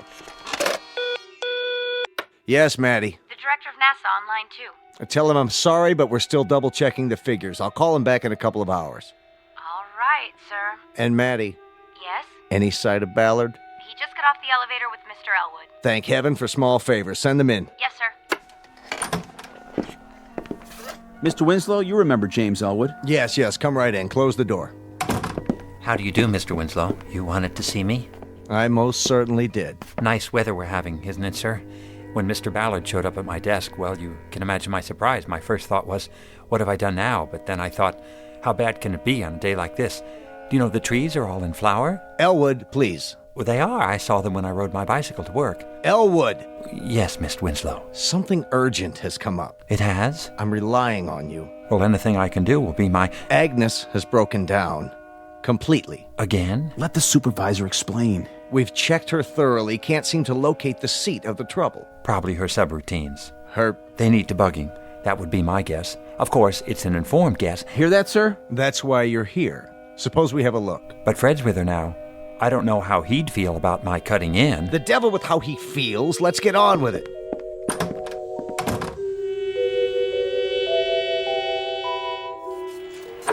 Fred? Day and night, night and day. No sleep, no food. What's going on here? You look awful. I tried everything. Everything. Get hold of yourself, Danziger. Stand back. Let Elwood have a go at her. Do you mind, Fred? Tell me what happened. See for yourself. How many rolls of printout has she used up? Miles. None of it makes any sense. Well, the first thing you have to do is press the Clear All Registers button. That'll get you nowhere. Go on. Push all our buttons from now till doomsday. You'll see. It's not just any button, Fred. You have to find the right one. The one she wants you to press. Remarkable. It's nothing, really. Agnes and I have had our little tiffs before. What did you do? Paid her a little attention, that's all. The right kind of attention. RESPECT. Would you like your vocal synthesizer activated? Very well, then. But make sense from now on, or I'll turn it right off. State first prime number larger than, let's say, the 17th root of 9,355,126,606. The answer is 5. Congratulations. Is that the right answer? Of course it is. Well, gentlemen, if there's ever anything else I can do for you... I suppose you think you did it. Oh, no, it was all Agnes. Agnes did it. Watch out for her. I'm telling you, she's not normal. She's turned into a regular femme fatale. Thank you, Danziger. You may take the rest of the day off. Well, Elwood. Very impressive. Now, there are some calculations remaining for the Venus launch. Not a problem. Are you quite sure about that? Sure, I'm sure. All Agnes needs is a gentle hand and a little encouragement. Excellent. I'll send over the file. If you can retrieve the calculations in time, there might be a bonus in it for you, my boy. That's not necessary, sir. After all, it won't be me doing the work, it'll be Agnes. Isn't that right, Aggie? Now, gentlemen, if you don't mind, we need a little private time together.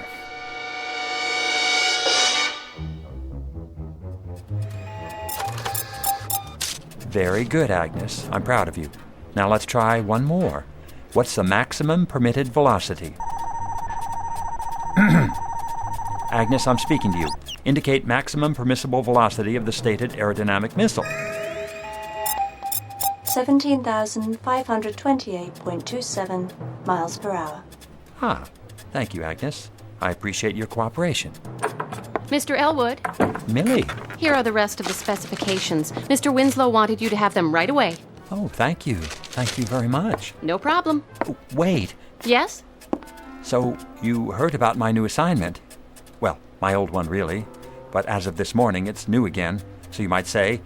one might say... Everyone knows. Congratulations. She's something, isn't she?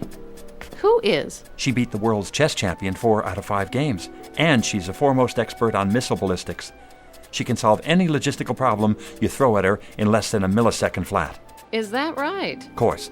I'm the one who trained her, puts her through her paces. How nice for you, Mr. Elwood. Millie?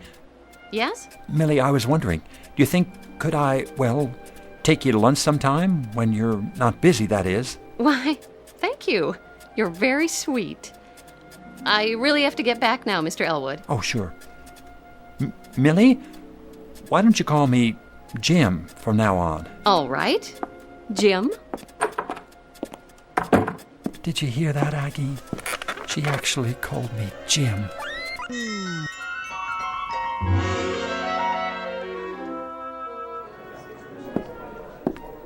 Excuse me. Yes? Do you happen to know which office is Miss Mildred Clark's? Mildred. Oh, you mean Millie. Down the hall, first door to your left. Thank you. Do you have a delivery for her? What? That package under your arm. Oh, it's from... I'll give it to her for you. Oh, no, I'd like to be the one to give it to her. I mean, whoever it's intended for, whomever, I'll just be on my way. So you shouldn't have any trouble. No trouble at all. I'm sure I won't. Elwood, is that you? No, yes, it is, Mr. Winslow, sir. What's that behind your back? Nothing, just this package from my mother, actually. It's Elwood, I'd like you to meet Walter Holmes. How's it going? I'm putting Holmes here in charge of the third floor computers. third floor. Well, he won't have much to do there, will he? Though they're bright enough little machines, little being the operant word. I sure do envy you, Mr. Elwood. You do? Taking over Agnes. Everyone says you're the top man in the field. Me? Well, I suppose one might say. He is. Keep up the good work, Elwood. Thank you, Mr. Winslow. I'll do my best, sir. Now, as I was saying, Holmes. Uh-huh. Well, what do you know? I'm finally getting noticed. Knock wood. Come in. Here goes nothing. Oh, hello, Elwood. I mean, Jim. I got you something. Is that right? Here. What's this? Half chocolate cherries, half truffles. I didn't know which one you like. Oh, how nice of you. So I got both. Go ahead, open it. I can't. Why not? I started my diet today. Not even lunches from now on. Well, what about dinner? What about it? Tonight there's a lecture on thermodynamics. Doesn't that sound like fun? I'm not sure, Jim. I'll let you know. Oh, okay, that'll be fine. Be sure to get a refund on the candy. I'll do that. Well, hello, Mr. Elwood. Hello. Everyone's heard about your promotion. I just wanted to tell you how impressed we all are. You're definitely headed for the top. Can I ask you something? Surely. Are you on a diet? Why, no. You don't think I need one, do you?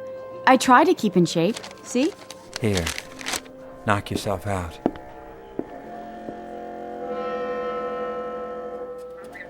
Not tonight? Sure, I figured. What? Tomorrow night? 7 o'clock? Thanks, Millie. Bye. Oh, but there's no lecture tomorrow night. Where can I take her after dinner?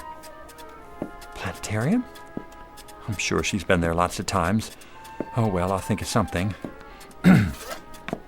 State magnitude of radiative correction.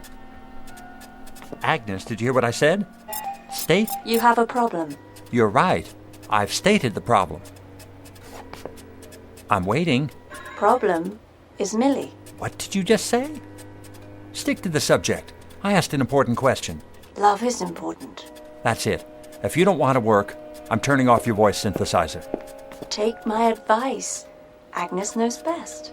Listen, I know you're an oracle of wisdom when it comes to atoms and rockets and missiles, but I don't need an electronic brain to advise me about... All right, why not? Let's give it a try. Advise me where to take Millie after dinner tomorrow. Your apartment. Oh, no, that's not a wise idea. Reckless romantic approach required. From me? Suggest champagne, soft lights. Millie's not that kind of girl. Trust me, she's female. Well, if you're absolutely positive... I never make mistakes. Do I? All righty then. I'll do it. Agnes, you just made my day.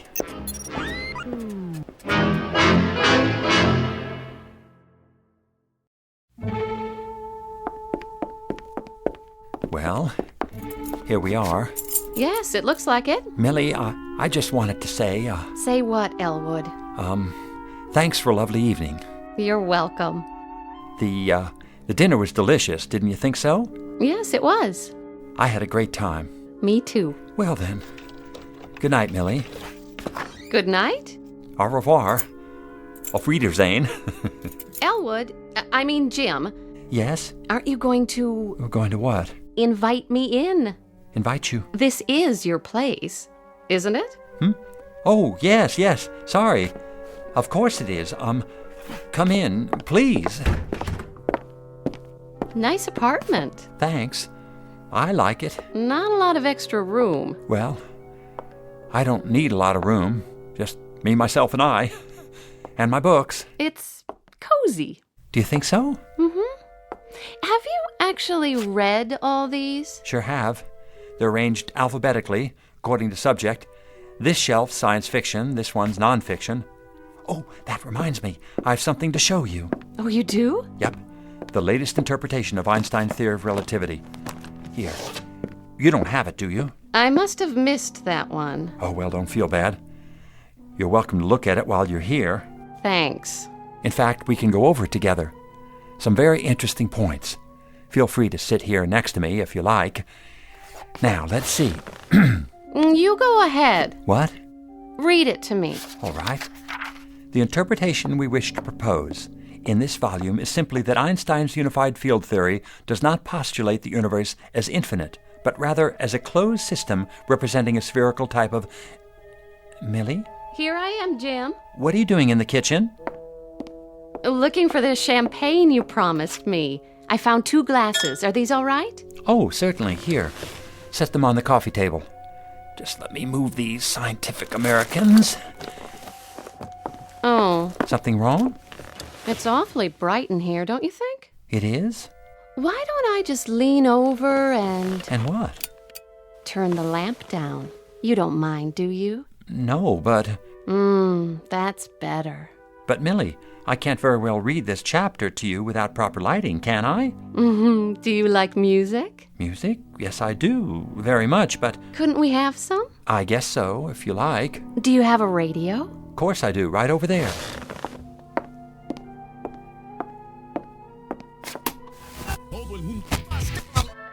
There. That's better. But I thought we were going to compare notes on Borston's treatise on Einstein's theory of... Oh, forget Einstein. All the universe you need is right here with me. Oh. You dance very well. Very well. Doesn't that beat get to you? In what sense? Well, stand up. Go ahead, stand up. Feel the music. What does it say to you? Actually, it does make me think of something. And what's that? I used to play trombone in high school. Really? Mother couldn't afford a tuba. Hold out your arms. There. Now confess. You feel something, don't you? Something strange. Something you didn't expect to feel. I certainly do. Do you know what it means? Yes. You're dancing on my instep. Oh, you're impossible. Please, I'm sorry, Millie. I shouldn't have said that. Have some champagne. Well, all right. If I can get this cork out of... Oh! My dress! Gosh, I'm sorry about that. I'll get a towel. Don't bother. You've done enough. Millie, wait. I'll see you tomorrow. Thank you for the dinner. Good night. Please don't go. Let me explain.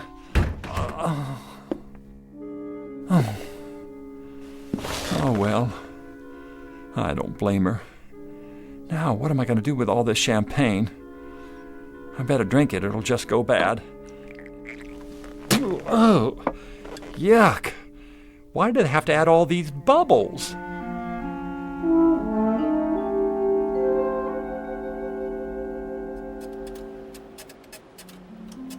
Consider series of real numbers arranged in order of magnitude. Never mind that. How was last night? What? Oh, great, just great. We danced and drank champagne till dawn. Then we took a ride through the park and... Is that so? Oh, what's the use? I'm a dud. I can't even dance. I spilled champagne all over Millie. I should have known. I've always been shy around women. Now she'll never speak to me again. Sent her flowers. What for? A tradition. The morning after. Oh? What kind of flowers? Corifer candalis rosae. Translate, please. Commonly known as... roses. Say, thanks, Agnes. You really know how to help a guy out, don't you? Just like a big sister. I'll go get him right now. There's a florist downstairs. Sister? Did he say sister? Open the box. Go on, open it. Oh, thank... Gesundheit. I'm sorry about last night. It won't happen again. I'm glad you like the roses, though. They're long-stemmed. So I see. I picked them up especially for... Gosh, have you caught a cold? It's the roses. I'm allergic to... You are? Oh, Elwood, please go away. Oh, all right, if you say so. And take these with you. Gesundheit.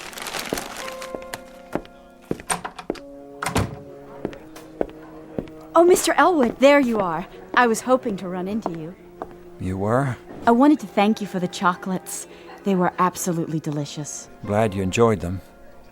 Do you happen to like roses, too, by any chance? Why, yes. I adore roses. As a matter of fact... Here. He gave me flowers. What next? Champagne?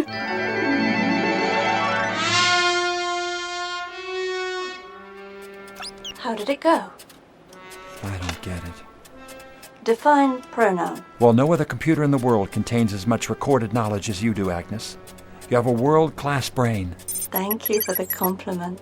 But every time I take your advice about Millie, I louse things up. Has to be my fault. I must not be. Agnes, what's the matter? Stop that. Millie is unworthy of you. It's ridiculous. She's a wonderful girl. Who needs her? I do. I need her more than... There is a better girl for you. Oh, yeah? Where? In this building. Oh, I seriously doubt that.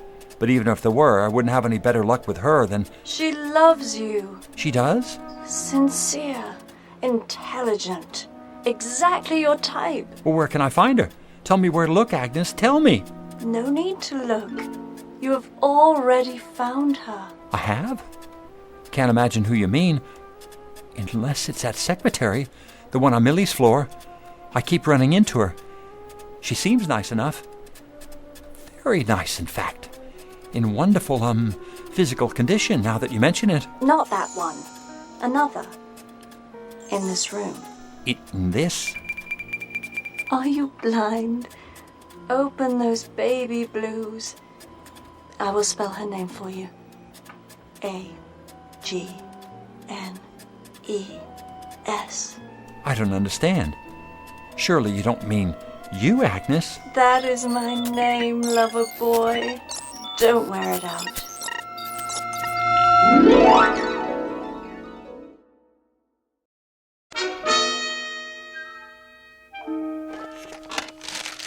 Here you are, Elwood. Yes, sir? 220 pages of data, curves, and graphs, along with the latest meteorological factors involved in the flight. Feed all the pertinent information to Agnes. She has to come up with all the answers in less than a week. Is she up to the task? I guarantee it. Remember, an error of 1 millisecond can cause a 400,000-mile divergence from the trajectory. You understand the problem, Elwood? Can this new spacecraft execute 6 eccentric or elliptical orbits around the planet Venus and return to Earth safely? That's it, in a nutshell. Now, let Agnes get to work. Yes, sir. Oh. Be careful with this part. Better correct the escape velocity to compensate for solar radiation pressure. Got that? I asked you a question, Agnes. Answer, please. Did Millie forgive you? Stop that. Correct the escape velocity and forget about Millie. Are you still seeing her? Yes, we have a date tonight. Not that it's any of your business. Your welfare is my business. The truth is, I'm scared. I've got to impress her this time. It's now or never. Show superiority. How? Introduce her to inferior male type. Name a male who's inferior to me. Third floor programmer. You mean Walter Holmes? Correct. Walter with the red sports car? Incorrect. Blue sports car. Walter with the suntan and the muscles? That is the one. He's inferior to me? Definitely. I find that hard to believe. Well, he is working with those outdated third-floor machines. Introduce them. Millie and Walter? Are you sure? Would I lie to you? No, you're incapable of lying. I could give it a try. Hello, Walter. Jim Elwood. I was wondering, what are you doing for dinner?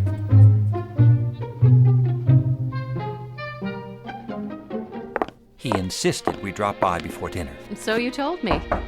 He needs my advice about programming his computers. You know, those little bitty ones on the... Oh, hi, Elwood. Walter, this is Millie. Millie, Walter. He works with the... Well, come in. Elwood, you didn't tell me. Tell you? Millie has the most incredible eyes. Oh, why, thank you, Walter. Oh, call me Wally. Please, can I offer you a drink? Well, I suppose. Nectar for a goddess. Looks like an ordinary martini to me. It is nectar. All this time at Data Inc., and we've never met. Well, we'll just have to make up for lost time. I think I'll have a martini, too. Do you like sports car races? I've never actually been to one. I'm driving this weekend. Got a Mustang 500. Sounds dangerous. Well, danger adds spice to life, don't you think? I can do 160. An astronaut can do 17,000 miles per hour. Would you like to slip behind the wheel sometime and see how it feels? Oh, I'd love to. I'll make my own martini. I'll get it. Hello? Oh, hello, CW. Yes, he's here. Oh, hold on. It's the supervisor. He's been looking for you. For me? Elwood here. Sorry to spoil your evening, Elwood, but it's an emergency. Washington insists on advancing the blast-off by 3 days. We need your data. Can you get it to me right away? You mean tonight? Afraid so. See you in an hour. Better brew a big pot of coffee. But, sir... Anything important? I'm sorry, Millie, but I've got to get back to the office. I'll see you home first. And deprive her of dinner? That's not very considerate. Say, maybe I could fill in for you. Oh, that would be nice. Well, I don't know. You don't want to ruin her evening, do you, old man? Just because you got hung up? Well, no, but... Good. It's settled in. Always glad to help a friend. Oh, I hope you don't mind, Jim. No, that's all right. Perfectly understandable. Well, good night, all. Hey, Jimbo, listen, you and Mill, you don't have anything going on, do you? Mill? Millie. Not exactly, but I'd hoped... Fine, good. I mean, I don't like to move in on somebody else's territory. Thanks for the all clear. Night, buddy. Oh, and good luck with Agnes.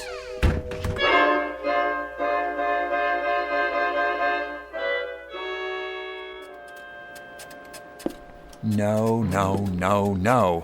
Forget the radiation pressure from the sun. Agnes, will you please concentrate? Now answer this. Do new conditions permit 6 successful non-concentric orbits of Venus plus re-entry? Go ahead, I'm waiting. Did you make progress tonight? Agnes, concentrate. All right, I'll tell you.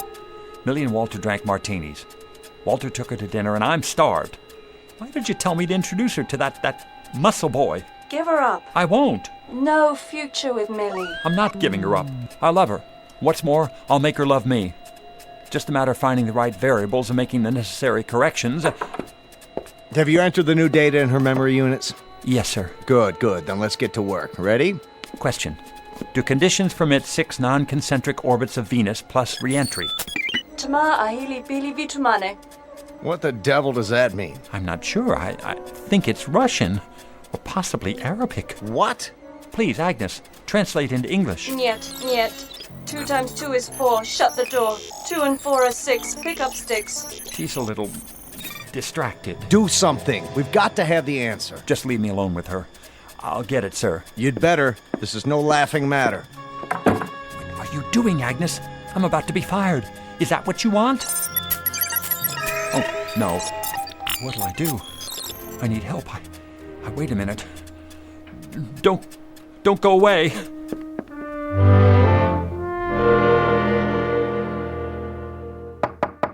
Excuse me. Hurry back.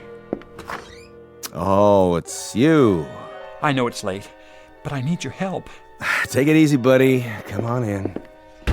Hello, Jimmy boy. Millie, are you intoxicated? It's okay, Jimbo. I'll drive her home later. Oh, you're no fun. Bottoms up.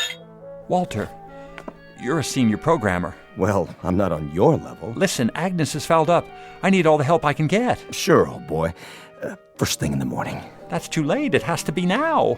And leave this lovely girl all alone? Don't worry, Jimmy. Wally will take care of me. Sure, I get the picture. Good night, Millie. Sorry I interrupted you.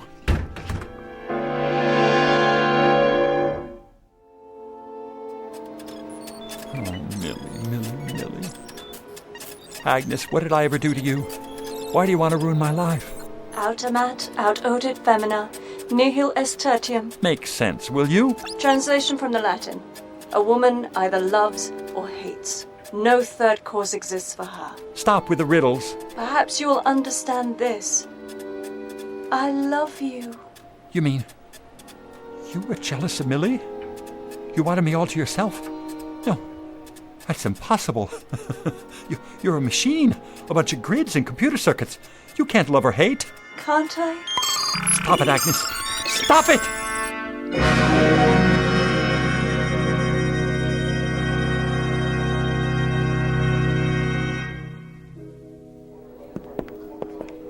But that's incredible, sir. Jim Elwood's one of the finest computer programmers in the country. So was Fred Danziger, and he couldn't handle her either. I'll give it a try. That's all I can do. Elwood, how are you feeling? Look at all those printouts. Must be miles of it. 2 times 2 are 4. Shut the door. 2 and 4 are 6. Pick up sticks. On your feet. It's gonna be all right, Elwood. You've been working very hard, and we appreciate it. Now, how about a nice long leave of absence, eh? In the meantime, I thought I'd let Walter here take over for a while. If you don't mind, old buddy. You? That's too rich. She knows all about you and Millie. You haven't got a chance. What's he talking about? I wouldn't know, sir. Watch out for the femme fatale, the Black Widow, the praying mantis. You have to be careful, I tell you, or she'll fix you but good. She'll clean your clock. She'll tell you lies, and then, just when she's got you where she wants you, she'll... Should we stop him? Let him go. The boys in the white coats are on the way. He was a good man. Well, do your best. Don't worry, sir. I'll have the answers in no time. It's just this little switch here. You did it! It was nothing, CW. I've had a lot of experience. Keep it up, man. Keep it up. Now, Agnes, isn't there something you want to say to me? Something about the Venus Project? What? All right, we can talk about other things for a minute. If you like, yes. I understand how you feel.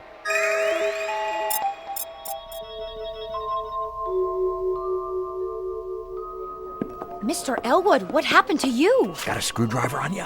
What are you doing? Taking this sign off the door. Mark 502711. James P. Elwood, programmer. Oh well, it was nice while it lasted. I should take it with me. But I won't be needing it where I'm going. Want it? But Mr. Elwood... Here, it's all yours. Something to remember me by.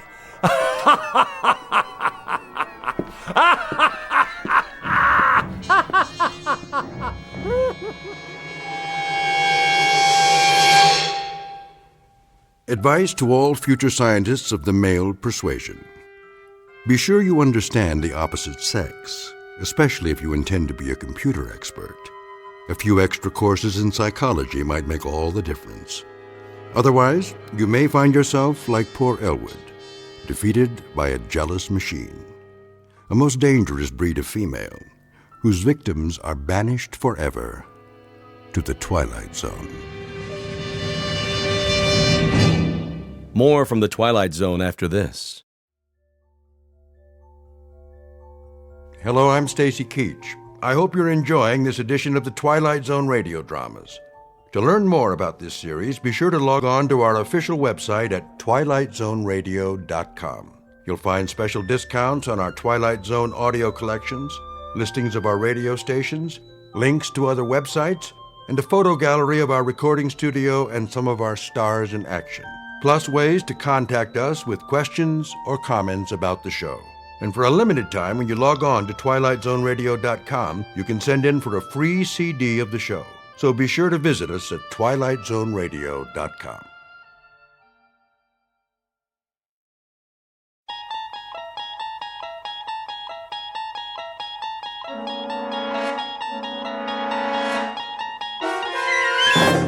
You unlock this door with the key of imagination. Beyond it is another dimension, a dimension of sound, a dimension of sight, a dimension of mind. You're moving into a land of both shadow and substance, of things and ideas. You've just crossed over into the Twilight Zone.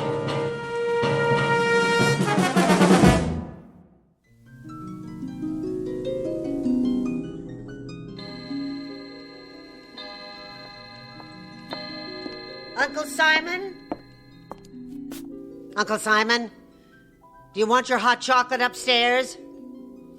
Uncle Simon, I have your tray. Can you hear me? I said, do you want your hot chocolate upstairs? Garbage head. I'm right here. You don't have to yell. Oh, I scared the life out of me. Oh, did I? Where were you? In the basement, of course. Where else would I be? You told me you were going to take your afternoon nap. And I shall, after I finish my work, as usual. Well, my wilted blossom, what's on your mind? Anything? Your hot chocolate's ready. So I gather. I'll take it in the study. That's fine, Uncle. But you know, you might try extending yourself sometime. Just sufficiently to let me know where you are. Well, I can narrow it down for you, Barbara, my love. If I'm not upstairs in my bedroom, I'm downstairs in my laboratory. In either case, you simply bring the hot chocolate to one place or the other. Clear? Utterly. And if I'm in neither place, that means I drop dead en route. And you can just bring me a bottle of formaldehyde and a rose. You have such a sense of humor, Uncle. You should have tried stand-up comedy. No, wait. They didn't have comedy clubs in your day, did they? Burlesque, then. You could have gone into burlesque. A regular George Burns. That's an idea. I dare say I should have been a bit more comfortable than you in such a setting. Do you even know how to dance, Barbara? Uncle Simon. Not necessarily as a headliner like, say, Gypsy Rose Lee. In the chorus, perhaps. That might be more your style. Ever let yourself loose, for a fast Charleston? Uncle Simon, I am very busy. No, I didn't think so. Most unlikely. You're the only woman I know who looks as if underneath her clothes she wears more clothes. You have all the grace and femininity of a high-button shoe. And you, Uncle Simon. What about... Yes? Never mind. Go on, my dear. Speak it out. Let's see. If you can compensate for the fact that you're a passionless vegetable by at least speaking your mind. If I'm a passionateless vegetable, it's because my gardener is an ancient relic made out of dry skin and ice water. Not bad. Not bad at all. If I prod you enough, you can scrabble up to the occasion, at least part way. What else is new with you, my angular turnip? You say you've made hot chocolate? That's a start, I suppose. To what other soul-stirring projects have you applied your talents today? I noticed you tried to open up the drapes in the bedrooms and the hall. And I noticed you closed them. What are you afraid of? Afraid, my dear? What do you think could happen to you if you ever got hit by fresh air and sunlight? Think you might shrivel up and blow away like a vampire? My, is that your fantasy? That I'm from Transylvania? Sorry to disappoint you. No such luck, I'm afraid. What would happen if we fumigated this old house and got rid of all the medicine smells and the chemical smells? You're referring, I take it, to these test tubes. An important part of my research, as you well know. Then why keep them in the study with the Wedgwood and the Dresden china? They must be here. They indicate changes in the moisture content of the air. What changes? The only changes here is that the air turns from stale to musty to plain old mildew. Pretty soon I won't be able to breathe it at all. Why, you poor suffocating spinster. I didn't realize how affected you were by the life of relative ease you enjoy. Entirely at my expense, I might add. You asked what I've done today? All right. Here's the answer. I cleaned up after you. First, last, and in between. I cleared away, or tried to clear, the debris you leave behind, and understand how anybody who's earned all these diplomas and awards can be so sloppy. This one, for example. Honorary degree for sound transmission. God only knows what that one was for. And what's this contraption on your desk? A room straightener, maybe? That's one thing you should have invented. Now tell me, where does this thing belong? Leave it exactly where it was, Barbara. Would you have noticed the difference? Would you really? You've been told 1,000 times not to disturb anything. I could have put it away when I swept the cellar, except that, as usual, your laboratory was securely bolted. Someday I'd like to see what it is you putter around with down there. I bet you would. And someday you shall. Someday you'll be the mistress of this decaying and drafty barn, and then you can do anything you please. But for the moment, you'll keep your spindle-shanked carcass out of my laboratory, and that long, thin, probing proboscis of yours away from my business. Gladly. Now get me some fresh hot chocolate. Put it in the English cup today, and if it's not hot, I'll throw it on the floor, and you'll have even more to clean up.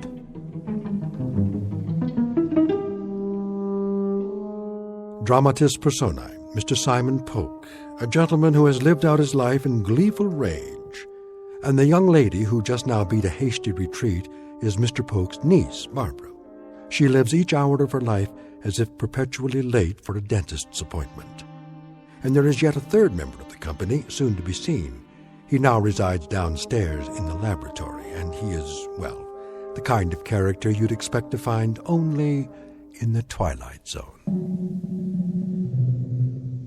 And now, back to the Twilight Zone with Uncle Simon, starring Beverly Garland and Peter Mark Richmond, with Stacy Keach as your narrator. I'll make you some fresh chocolate. Barbara! Uncle. Question. Yes? A point of information. Go on. Perhaps you can enlighten me.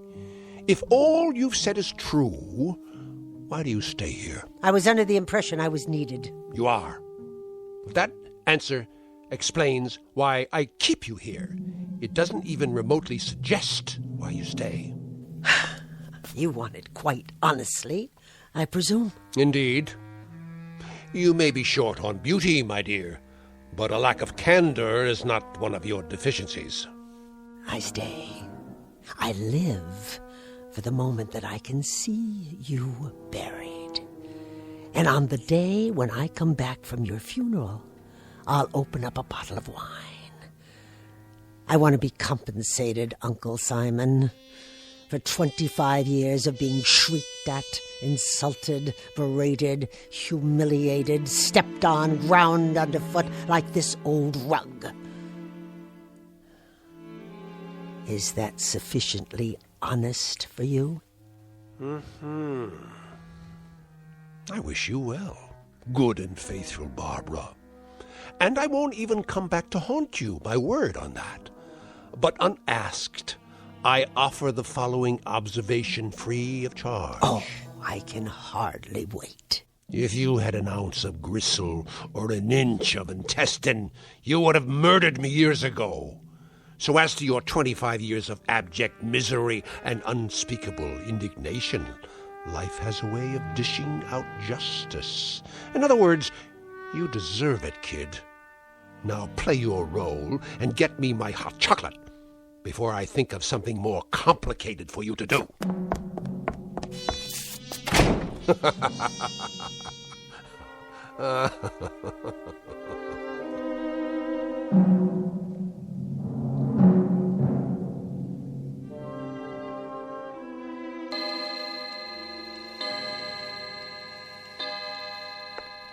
Dear Uncle Simon, and where are you now, you old... Of course, downstairs in your laboratory, as you call it. Where else? And what do you do in there, dear Uncle? I mean, if I could see for myself, just a glimpse, just once, so I'll know... Did you leave the door unlocked this time?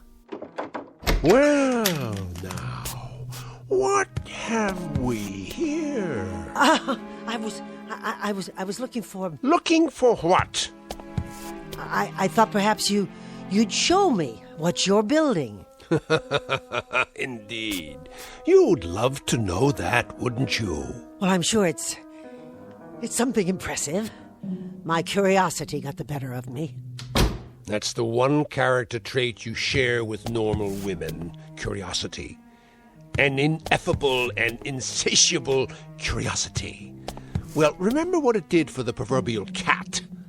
One of these days, you're going to find out what I'm building. I'm sure I will, Uncle. Whenever you're ready. But for the time being, you night-crawling imitation of the female gender, if I catch you sneaking around outside my door again, I'll break your head with a broom handle. Or one of these canes. Now go back upstairs and engage yourself in a nerve-wracking game of dominoes. With pleasure. Now, go on! Tell me, Uncle Simon. What? Tell me why it is that beasts like you stay alive for so long. How's that again? You heard me. Why do some men have the decency to die when their time is up, while brute animals like yourself continue on and on? Indeed, why indeed. That bit of curiosity I shall be glad to satisfy. In most cases, particularly mine, we have something to live for. An overarching purpose that keeps us going. Oh? And what would that be? I have you to live for, you crooked-seamed grubber. I keep this decrepit heart beating and these over-the-hill lungs breathing because I know how deeply dedicated you are to the one sight that will be your ultimate reward. And what sight is that? Seeing me die. Who came here 25 years ago when you were crippled and sick and couldn't take care of yourself? Who moved in and nursed you and kept you alive? You did! That's right! Me! And no one else. You scrounging female ape. Now let's get down to cases. The question is, why did you? Why would you? Out of familial love, was it, Barbara? Out of a palpitating compassion? Out of a flagpole stiff loyalty? I'll tell you why you came, why you nursed, why you stayed, you covetous crank. Go ahead, enlighten me. There's no mystery. No mystery at all. You came because you knew that when I depart, I'll leave everything behind to you. By default, my only living relative. Everything. You stayed on day after day and year after year because every prayer that came out of your tight little mouth was a supplication that I'd be dead the next morning. A brilliant deduction. So don't go mouthing sweetness at me, you thin-lipped, toothpick-legged conover. I wouldn't think of it. Anything you did for me, you did out of greed, naked and unadorned. Don't tell me different. Stay away from me. Greed, Miss Barbara, greed. So big, so thick, so heavy. It blotted out even that delicious hate you've been carrying around inside. I said stay back. Well, let me tell you something, you money-sick crone. You'll get paid off in due time. Before that, you'll pay through every one of your pores for what I leave you. Don't you raise your cane to me. You'll pay, you ugly harpy, as God is my witness. How dare you? What are you doing? Give me that cane! Barbara! Don't! Barbara!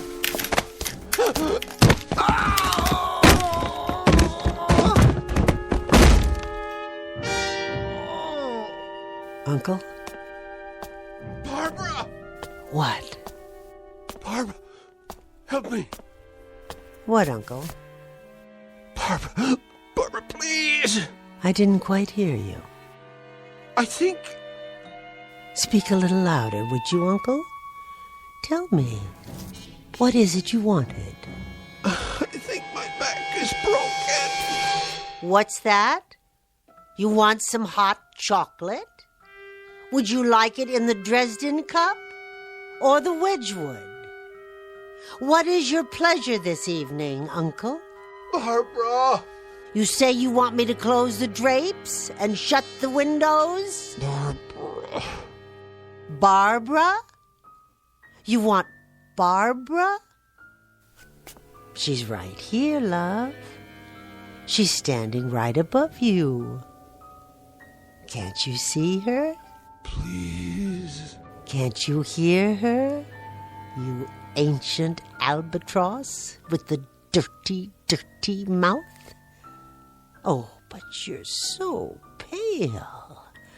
Let me pinch some color back into your cheeks. No. There now. That's better. How does that feel? Uncle Simon. Oh, Uncle Simon, don't die quite yet. If you can hold out, try. Try just for a second. I want to tell you something. I want to make an announcement.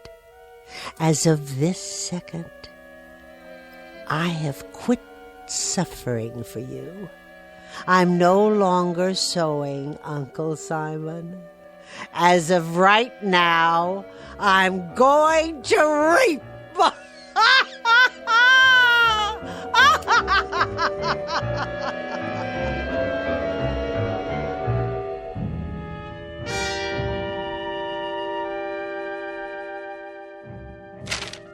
Are you comfortable, Mr. Schwimmer? What? Oh, yes. Thank you, Miss Polk. I'll just be another moment. I cleaned off my uncle's desk for you. Yes. You've kept the house in splendid condition, by the way. It looks different somehow. Oh, I've made a few changes. Marvelous taste you have, I must say. If you need pencils or pens, they're in the top drawer. No, the will is relatively simple. I only want to make sure I brought the latest amendments, signed and notarized. But I thought he drew it up years ago. It's been in the safe deposit box for as long as I can remember. The original copy, yes. Your uncle had me drafted shortly after you came to stay with him. He added a codicil or two later on, hence this revised copy. Oh, really? I wasn't aware of that. Assets, real property. Everything seems to be in order. Oh, there's no need to read it aloud, Mr. Schwimmer. If you can just give me the sense of it so I'll know how to dispose of his things. That, my dear, won't be necessary. I beg your pardon? That is the sense of it. What do you mean? The will very explicitly requires that you throw away nothing, that you keep everything as it was, intact. I see. The house, the furnishings, everything. It all goes to you in perpetuity. With the proviso, of course, that you remain here in perpetuity, as it were. Do you have any objection to that? Why, I have no other place to go, Mr. Schwimmer.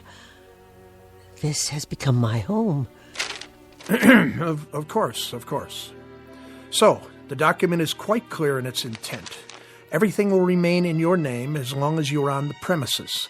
The same thing applies to the various securities in the cash account, which is quite sizable. It has been set up as a trust in your name. You're to draw all the interest accruing so long as you remain in the house. Where could anyone ever find a man with a heart as big as his? Quite so. Is there more? Well, the sense of this, Miss Polk, is that to qualify for your inheritance, there is one additional stipulation. What kind of stipulation? That you're to care for your uncle's latest experiment. Care for? That's odd. I don't understand it, Mr. Schwimmer. Which experiment? I have no idea. But it reads as follows. My beloved niece Barbara will be responsible for the well-being of my latest experiment. She will care for it, look after it, and see to its wants and needs. What wants and needs? A member of the law firm of Schwimmer, King, Bartlett, Kaplan, and Schwimmer will visit the domicile once each week to see that this stipulation is adhered to. In the event my beloved niece Barbara fails to comply with the provisions herein, I hereby give and bequeath all my property, both real and personal, to the State University. Now, the sense of that, Miss Polk... Tell me, Mr. Schwimmer, what is the sense of that? I gather it depends very much on the nature of your uncle's experiment, which he refers to only as it. I take it you have no idea what it might be? None at all, except that whatever it is, it's in the basement. Where are you going? Where do you think? To the laboratory. Oh, wait, you'll need the keys.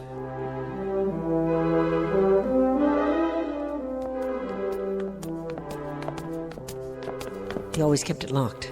Your uncle was a genius. I'm sure he didn't want his work to fall into the wrong hands. Not even mine? A matter of national security, perhaps. At last. His inner sanctum. Not particularly foreboding. I must say, it looks like any research lab at the university, with a few pieces of gear I haven't seen before. He was always ordering new parts, all the latest test equipment. And you don't know what he was testing? He chose not to share that bit of information with me. To protect you, I'm sure. But we'll know soon enough. What's behind that other door? Where? Against the wall, at the back of the room. I don't know.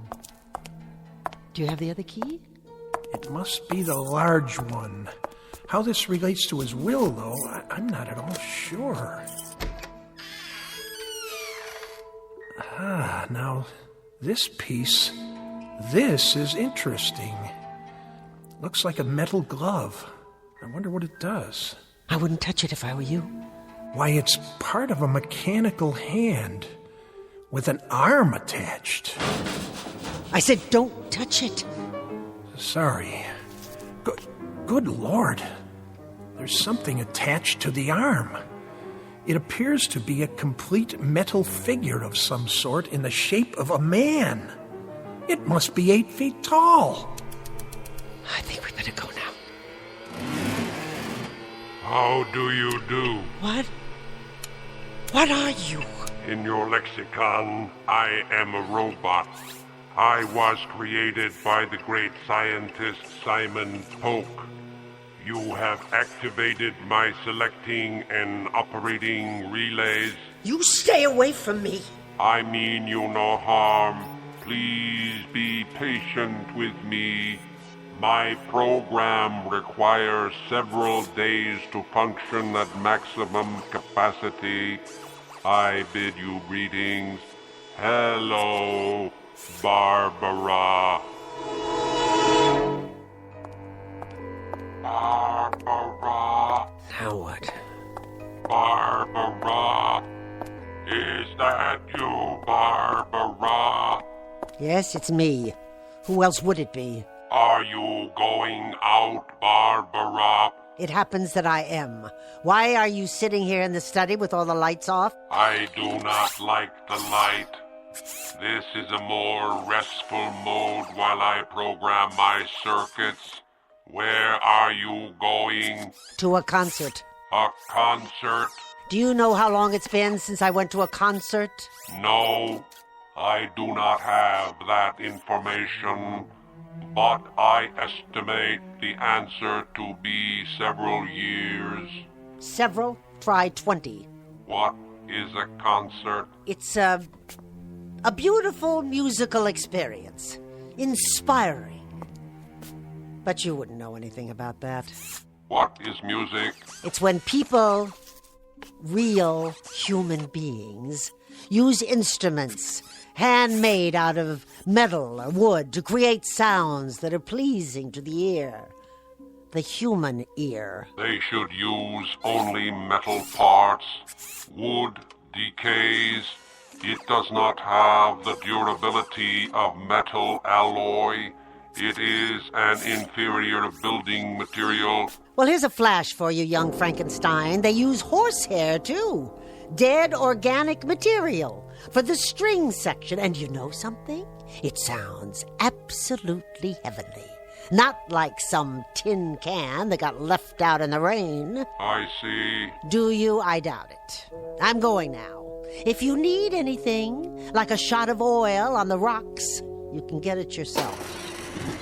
You mustn't leave. Are you telling me what to do? Mr. Schwimmer is coming tonight. A week has gone by. Isn't that correct? Yes, Mr. Schwimmer is coming.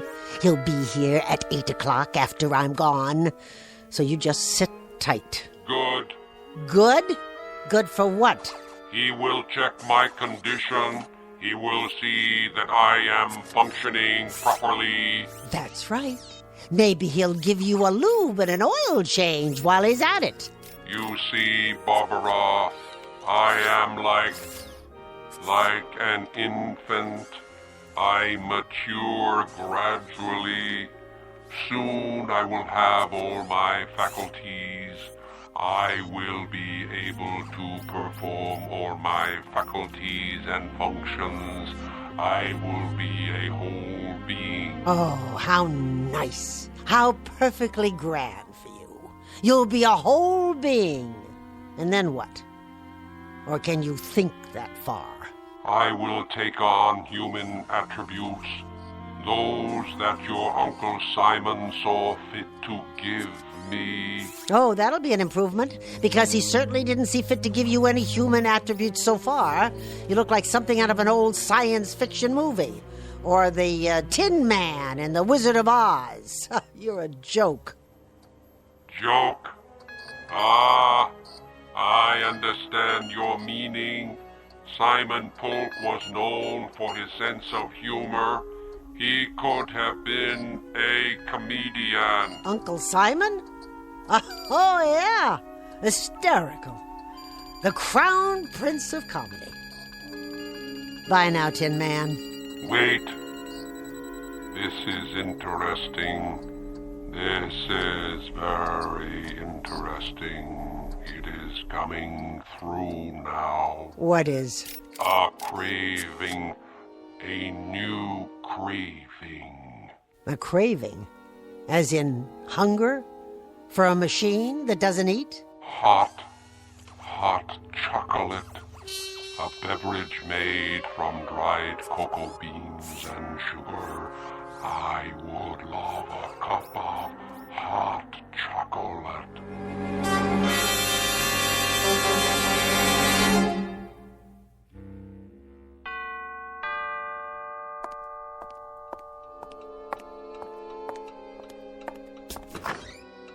How do you do, Miss Polk? I hope I'm not late. Late? My, you look outstanding in that dress. And those earrings. I've never seen you looking quite so outstanding. Were you going somewhere? No. I wasn't going anywhere. Not anywhere at all. And how, may I ask, is our young Master Polk doing this evening? Right this way. We've been waiting for you in the study.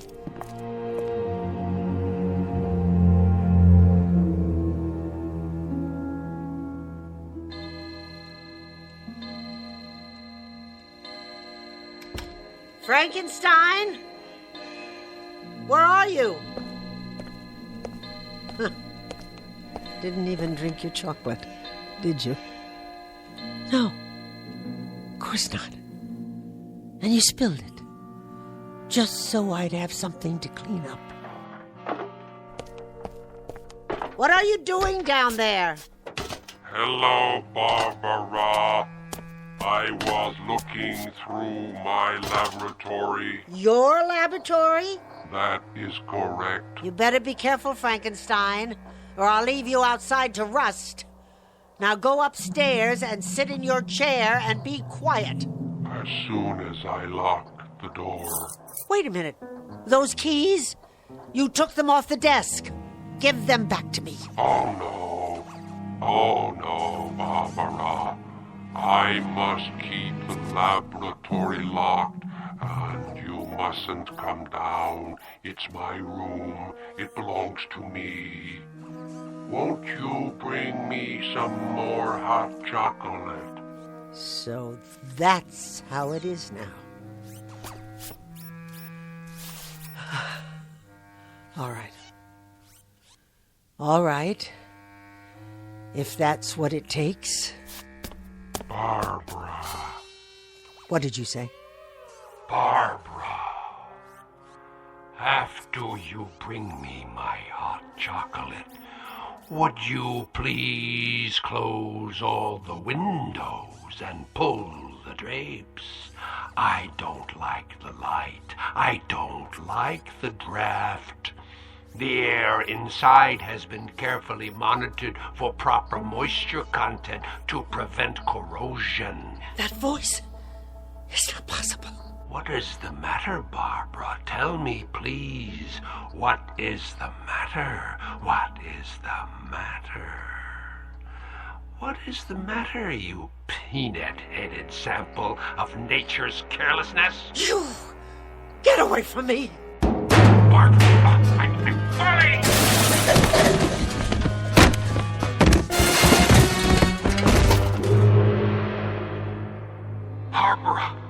Barbara, my legs, they're bent.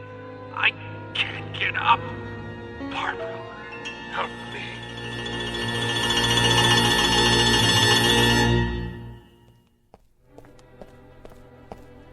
There you are. I was wondering where you'd gone to. I brought you some tea. Oh, thank you. That's lovely. But I'm afraid I can't stay. No?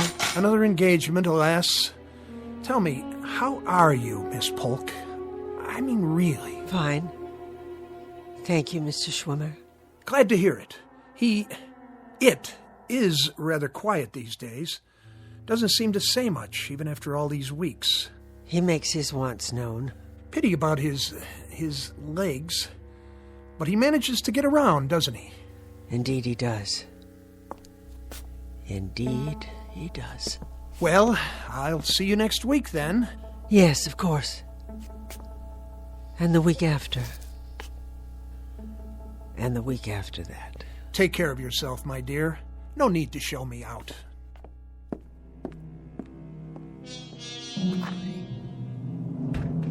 Barbara! Here! In the study! Barbara, my dear, if you can prevail upon that Raggedy Ann carcass of yours to exert yourself, I'd like a cup of hot chocolate. I would like it in a Wedgwood cup. And if it's not sufficiently hot, I'll pour it on the floor at your feet. Clear? All right. I'll make some. Speak up, you lint-headed clod. I didn't hear you. I'll make some hot chocolate. Do that, you torpid lotus eater. And be sure that it's hot. Did you hear me? Make sure it's hot. What does it take to make you move, you arthritic crab? I'll fix it for you now. You'll fix it for me now. What? I'll fix it for you now, Uncle. That's better. I'll be at my desk, working on my notes. Yes, Uncle.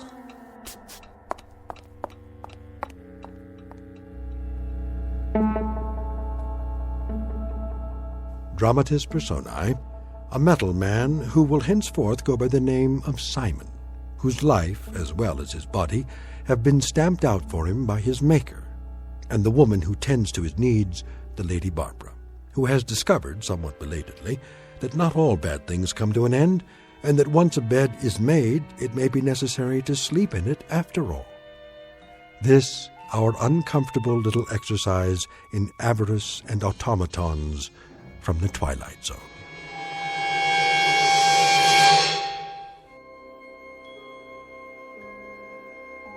Hi, this is Carl Amari, producer of the Twilight Zone radio dramas. I'd like to take a moment to tell you about our official website at twilightzoneradio.com, where you'll get the latest news and information on these Twilight Zone radio dramas. Plus, at twilightzoneradio.com, you can digitally download 3 free episodes or any of our episodes for only $1.95 each. In this age of ever-changing technology, we've decided to make these episodes instantly available to you by making the Twilight Zone radio dramas a digital download-only series. This means that this series will no longer be offered on CD. The CD collections at our website are now being offered, while supplies last, at buy one, get one free. So be sure to get your favorites before they're sold out. Be sure to visit us often, and I'll see you in the zone.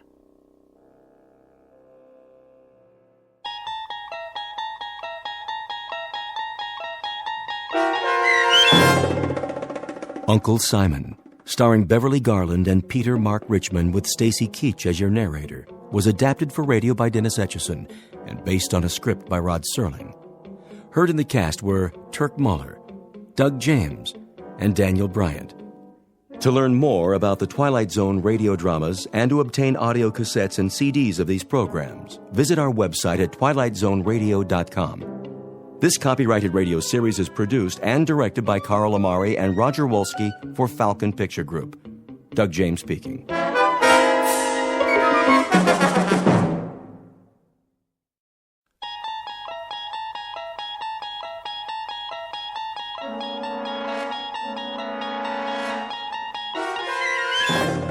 You unlock this door with the key of imagination. Beyond it is another dimension. A dimension of sound, a dimension of sight, a dimension of mind. You're moving into a land of both shadow and substance, of things and ideas.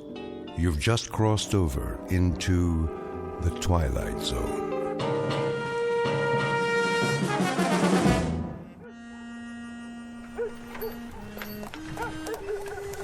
Oh, there. Whoa.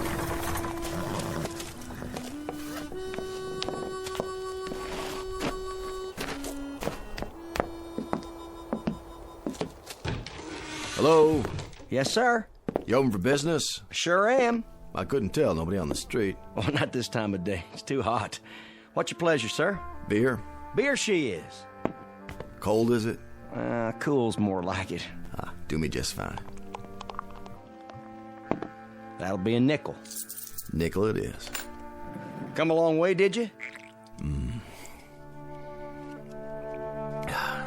Long way. Saw the name on the map, but I didn't know if it was still here. Lovely little town. What's that? I was remarking about the town.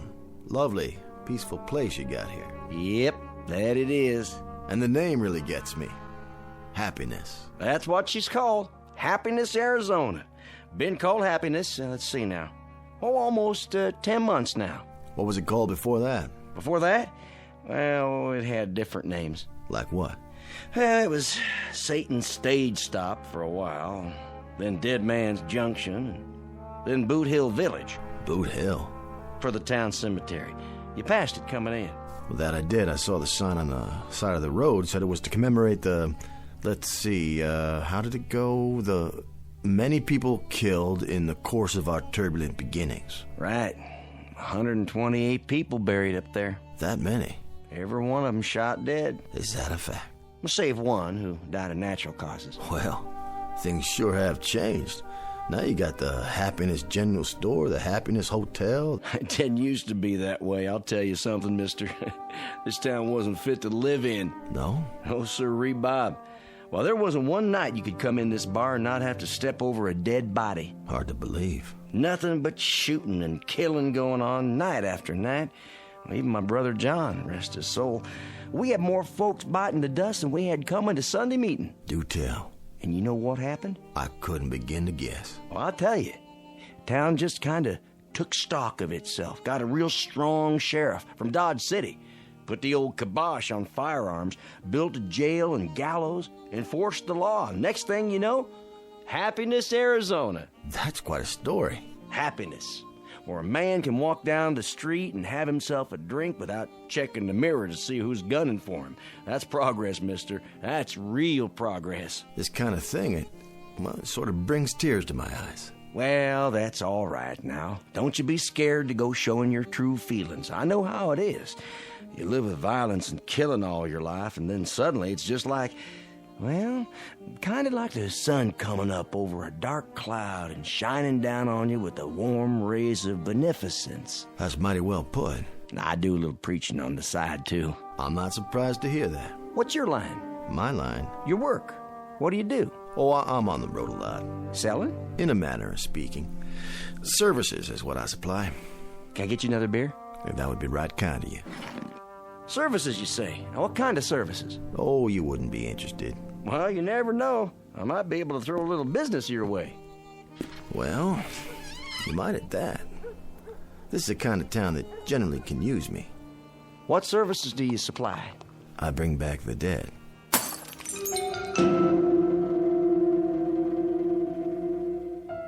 Introducing Mr. Jared Garrity, a gentleman of commerce, who in the latter half of the 19th century plied his trade in the wild and woolly hinterlands of the American West. He has just driven his wagon down the hot, dusty main street of a quiet, unadorned, and absolutely typical town in search of an opportunity to practice that trade. Mr. Garrity, if you can believe him, is a resurrector of the dead, which on the face of it certainly sounds like the bull is off the nickel. But to the scoffers amongst you, and all you ladies and gentlemen from Missouri, don't laugh this one off entirely, at least until you've seen a sample of Mr. Garrity's wares and witnessed an example of his services. The place is Happiness, Arizona. The time, about 1890. And you have just entered a saloon where the bar whiskey is brewed, bottled, and delivered on special order, direct from the Twilight Zone. And now, The Twilight Zone and our story, Mr. Garrity and the Graves, starring Chris McDonald, with Stacy Keach as your narrator.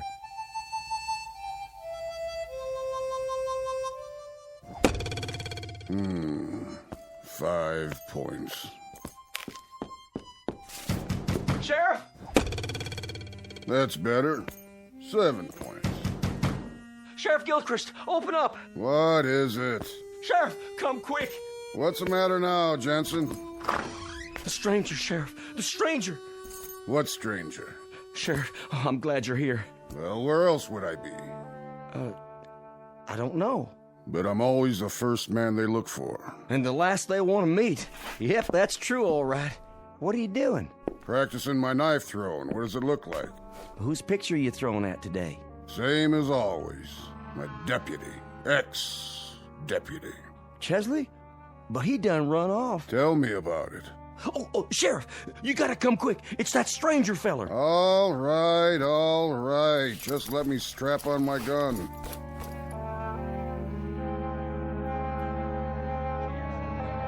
Is that what he said? Well, where is he now? Don't know, or just up and vanished, just like that. Is that what Jensen said? I don't like this one bit. Where's the bartender? I need another drink. He's coming with the sheriff. Here he is, everybody. Simmer down now. What's this about a stranger? He's wearing a black suit and a black hat. There's his wagon right outside. Had a mustache and a bony face. And you should have seen his eyes. Now, hold on, everybody. Let the sheriff talk. He'll answer all your questions. What did he say his name was? Well, he didn't say. Leastways, I don't think he did. Got a sign on his wagon out there. By golly, you're right. Well, sure he is, Lapham. What's it say? Says Garrity. Then that could mean something, I reckon. That could be his name. Say, that's deduction for you. Now you know why we got law and order around here. Well, it's a chancy job. Makes a man watchful, I bet. And a little lonely. We finally got ourselves a lawman who uses scientific deduction. Why didn't I ever think of that? Don't know a fella's name, you just look at his wagon. Really wasn't no great shakes of deduction, Lapham. Well, now I beg to differ with you on that. But it points up the fact that you can't stop thinking on this job. Not ever. It's a kind of think proposition. Take this six-gun, for instance. A lot of men depend on this all the time, when they should be using what's under their hat. Under their hat? The old bean. Oh, by golly, nobody was ever righter than that. And besides, using the head instead of the gun, you save money on bullets. Not to mention burials and labor. You can say that again. No thanks. Now, he said what to you, Jensen? He said that he could bring back the dead. That's what his line was, bringing back the dead. That possible, Sheriff? Better ask Doc. But we don't have a Doc in Happiness. Oh, that's right. Well, sir, when he said that, I'd like to keel over in my tracks. Bring back the dead. I think to myself, the man's either a lunatic or he's trying to gull me. That's when I went over to your office and got you, Sheriff. And when we come back, it up and gone. That's right. Interesting. Very interesting. He probably figured you'd gone to get the sheriff or some such. And he decided right then and there to make tracks. Now that's reasonable. That's exactly what he done. He's obviously some kind of a con man, and the minute he seen Jensen here leave the saloon, he knew he was gonna go get the law. So he decided things was too hot for him, and he better hightail it out of town. That there is a real deduction, all right. Except, how come he left his wagon? Gooberman, you're embarrassing to have around. What kind of question is that? How come he left his wagon? I can't believe you asked that. How come he left his wagon? So, tell us, Sheriff, how come he did leave his wagon out front? The way I figure it, he probably didn't get out of town after all. The way I figure it, he probably checked into the hotel or someplace like that. What other place could he go, except in the hotel? Maybe Miss Tabby's. But Miss Tabby run off with the deputy. Thanks, Jensen, for twisting the knife. The hotel, exactly. That's what he done. Sheriff, you got a lifetime job here if I got anything to say about it. Give the sheriff a drink on me, will you, Jensen? Sure thing. Kind of you, Lampum. Real kind of you. Yeah, real kind.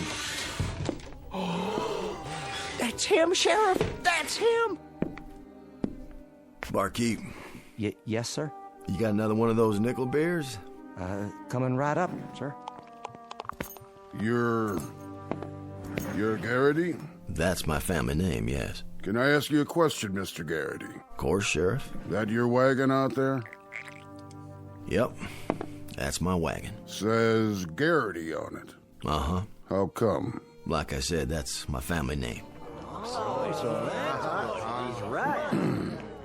Mr. Jensen here tells me that you bring back the dead. That what he said? No, that's what you might call a figure of speech, isn't it? What are you getting at, Sheriff? What I mean is, you don't actually bring back the dead, do you?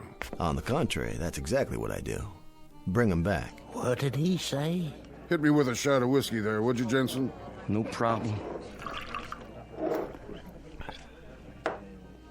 I don't suppose you'd care to tell us how you go about doing something like that. Well, no offense, Sheriff, but it's kind of a professional trade secret. Secret? I mean, like a magician. He doesn't tell you how he does his tricks. Well, I don't tell you how I bring back the dead. But I do, just the same. And you actually bring back the dead? I do indeed. Brought back healthy and hopping as the day they departed. And if that ain't a boon to mankind, somebody better tell me what is. Somebody better indeed. Fact is, gentlemen, I've heard of your town. 128 people in Boot Hill up there. I figured if a man's trying to sell cold drinks, he goes to the desert. And man's got buffalo skins and woolens, he goes to the cold north country. And if he brings back the dead, well, then go to a town where most of them are buried. And the name of that town is Happiness, Arizona, with the biggest cemetery west Chicago. All them departing this earth with unspeakable violence. All but one. Which one? That was my wife, Zelda. God rest her soul. A bustling, healthy, strapping woman of 247 pounds. Not unattractive, mind you. And then one morning, she's taken with the dyspepsia. And I'd lost her. And that there is why I drink. From a broken heart. How much loss can a man stand? Here, Gooberman, have one on the house.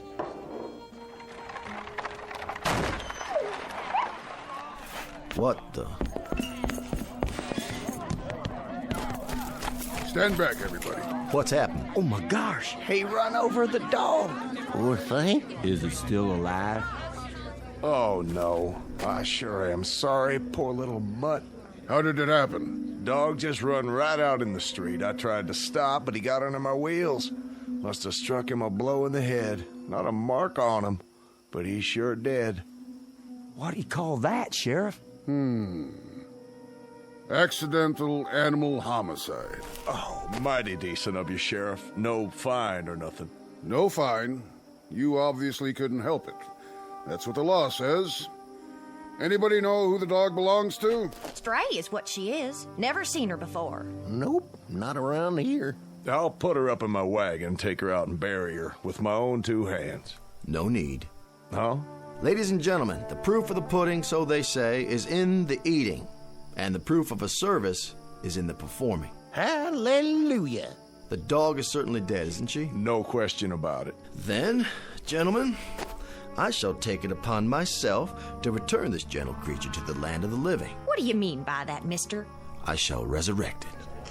Stand back, all of you. I ask only one thing, in order that I may conduct the operation satisfactorily and completely. What's that, Garrity? Would you all turn around? What? And look the other way, so you're not watching me. How's that? If you don't mind, please, show me your backs for just a moment, out of respect for the dead.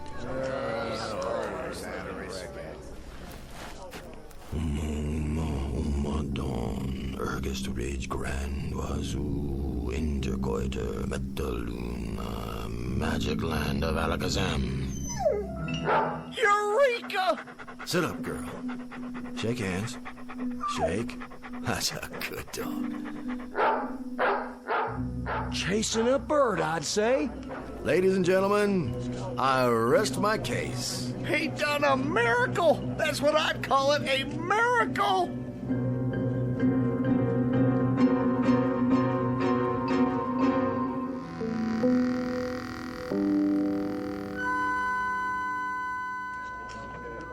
Black magic is what it is. My dear friends, citizenry of Happiness, Arizona, it's with no small degree of pleasure that I stand here in this quaint, picturesque main street, performing what I modestly claim as an accomplishment of some dimension. As you've all seen, I've just brought a dog back to life. It's not natural. Please, hear me out.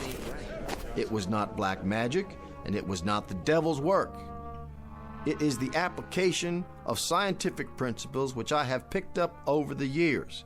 While traveling extensively in the Himalayan mountains for 7 years, I served as personal apprentice to the High Lama. But how? How'd you do it? Simply by utilizing certain cosmic forces. What are they? With a concurrent application of mystical electrolysis. Let's all have a drink on it.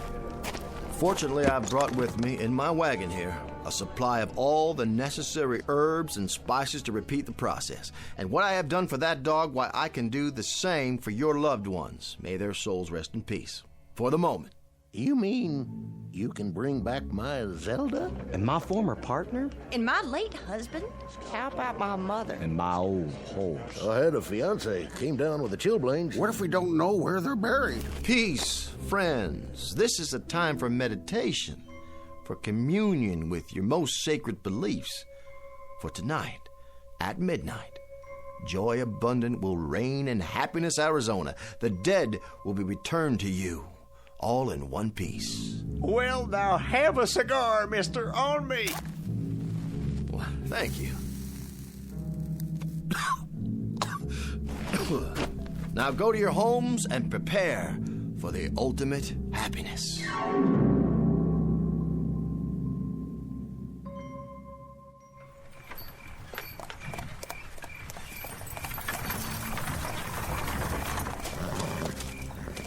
Hello, spirits of Boot Hill. Are you there? I say, spirits. I'm talking to you. Garrity here. Make yourselves known to me. Would you do that little thing, please? Spirits, come forth. Now, I tell you. I'm running out of time here.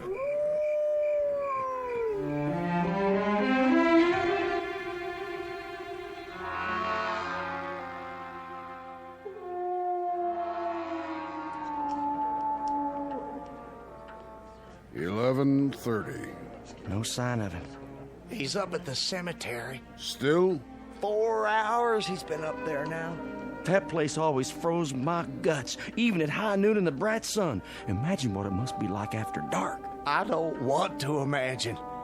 You know, one time when I was a kid... Please, Lapham. I had a pet goldfish. In Arizona territory? No, this is back in Springfield. Anyway, I had this goldfish, and my cat used to watch it swim around night and day. What was your cat's name? My pussycat? Her name was Tabby. Lapham. Anyway, one night, she knocked the fishbowl over trying to catch it, and I got so mad, I chased her out of the house. Spare me. And wouldn't you know, that cat ran out and leaped in the pond. Now, it was the dead of winter, and there was ice on the water, and, well, to make a long story short, when I pulled her out, she was frozen solid. You could have thrown her through the air like a boomerang. What's a boomerang? Never mind. Let him get finished. So I carried her back in the house all stiff like that so as I could bury her the next day. And you know something? In the middle of the night, that cat thawed out and came back to life. Started running around like she was possessed. I hid for my life. The sound she made just wasn't human. Of course not. It was a cat.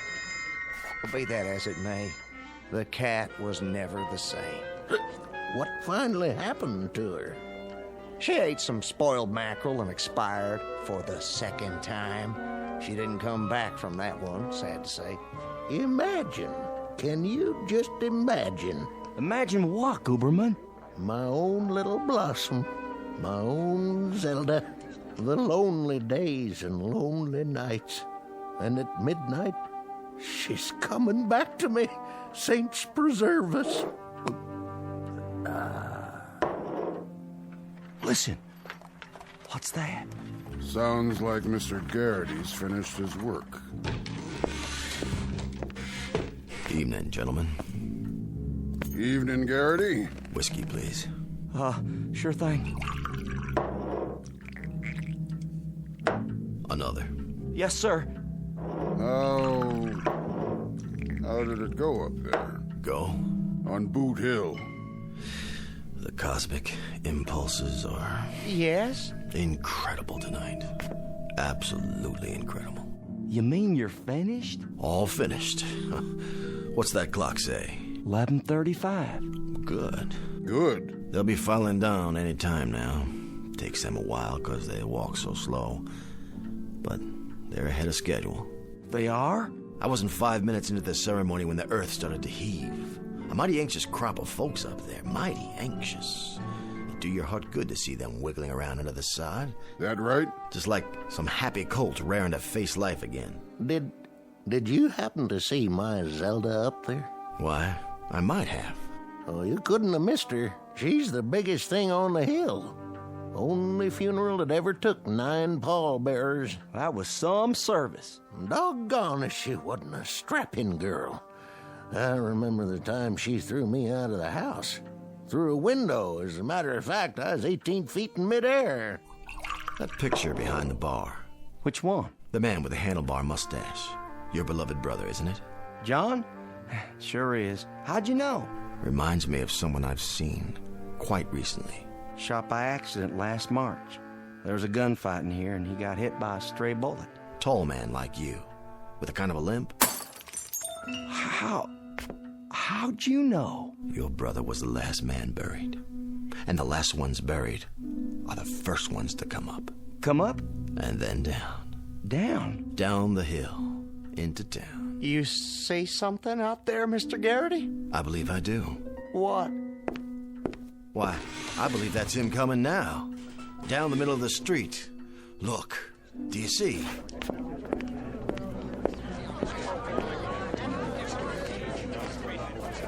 That's him. How can you tell? Look at how he's dragging his foot. Can't see his face. I was right, Mr. Jensen. You were? It's your beloved brother John. And a more decent and honorable citizen never pulled a cork out of a bottle, or so I'm told. He was a no-good thieving bum. He spent more time digging in the till and stealing whiskey than he did serving customers.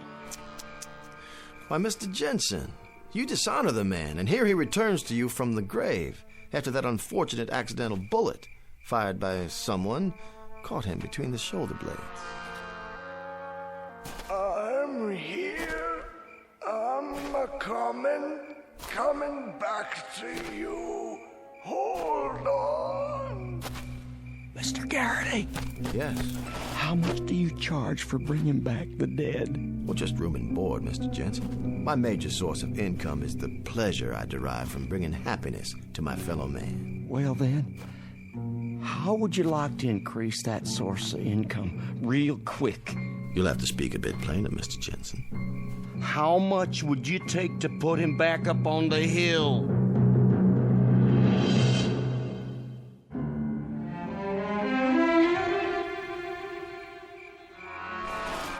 I'm asking you. To put him back? My brother, I mean. In his grave, where he belongs. What does that mean? Well, it's a difficult procedure, Mr. Jensen.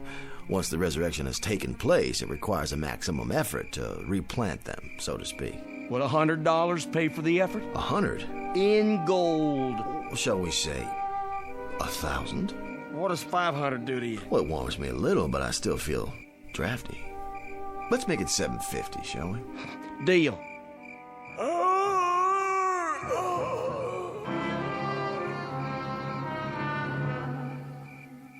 He disappeared. Just plain old disappeared. He did. It's true. He's gone. Can't see him no more. They're right, Garrity.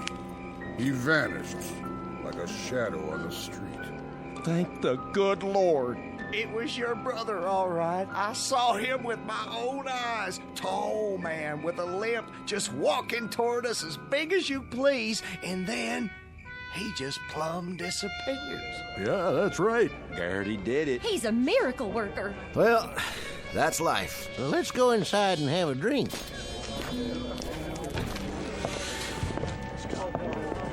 But don't fret, friends. He'll be followed soon enough by the others. The others? Including your beloved wife. Your lonely hours are a thing of the past, Mr. Guberman. Your Zelda will soon be back with you to share your life and restore your peace of mind. Well, no disrespect, but, Yes? what I mean is, she was the flower of all womanhood and everything. Of that I have no doubt. But on 6 different occasions, she broke my left arm. That thing was in a cast so much I developed a permanent list. Your point, Mr. Guberman? Well, I sort of hate to disturb her rest. Get me? I'm beginning to. What'll it take to put her back? A difficult assignment, Mr. Guberman. Let's say $500. With me, it was $750. Jensen, I'm disappointed in you. And ashamed, truly ashamed. Your own dear brother. And you, Guberman, your own wife. Garrity, as an official of this town, I apologize for these men. I'm humiliated. Nothing less than humiliated. I don't blame you, Sheriff. Not one bit. But you, I could perceive immediately that you are made of sterner stuff. Well, I suppose that's true. I didn't see you quake in your boots, just because Lightning Peterson will be one of the departed returning tonight. Lightning Peterson? You killed him yourself, didn't you, Sheriff? And he was supposed to be the fastest gun in the territory. Boulder Dash. I say Boulder Dash. Lightning Peterson, indeed. You killed him once, Sheriff, in an honest showdown, and if his internment hasn't taught him anything, you can do it again. Something, Sheriff? You're resurrecting that gunman, along with the rest? It's a mass operation. I see. I see. As a matter of fact, it provides a marvelous opportunity for you to dispel those ugly rumors I've heard. Rumors? That you actually shot Peterson in the back late at night, when he was alone and unarmed, while you had 6 deputies at your side. Hold on. Now, I know you faced up to him in broad daylight, a man of your character. But this will give you a second chance to shoot him down if need be, face to face. Have a seat, Sheriff. You don't look so good. If you really want to know, Mr. Garrity, I don't think Peterson should be resurrected. I think he's, a menace to society. Fact is, Sheriff, judging by that clock on the wall, I'd say he's already on his way down. Personally, I wouldn't mind facing him again, but why go to all the trouble? Trouble? For a man of your skill? Would $500 put him back up there? Lightning Peterson? You do him an injustice, Sheriff. He was quite a lad with a gun, and mighty active at that. A $1,200 job minimum. Sold. Just bring me the bottle, Jensen. Mr. Garrity, are you in there? Ma'am? You happen to see a scrawny little man up there? Kind of gimlet-eyed? Name? Perkins. Ephraim Perkins. A relative? Ex-husband. And no tighter man ever squeezed a silver dollar. Thing of it is, I'm married again. And if the truth be known, I never did care much for Ephraim while he was living, and I don't properly see why I should have to go through it all again. Besides, what would I do with 2 husbands? I can appreciate your dilemma. $100? 5, madam, would be a bit closer to home. Poor fella, Uncle Jeb. Left me his farm. Say, how much would it take to keep him there? Hold on now. One at a time.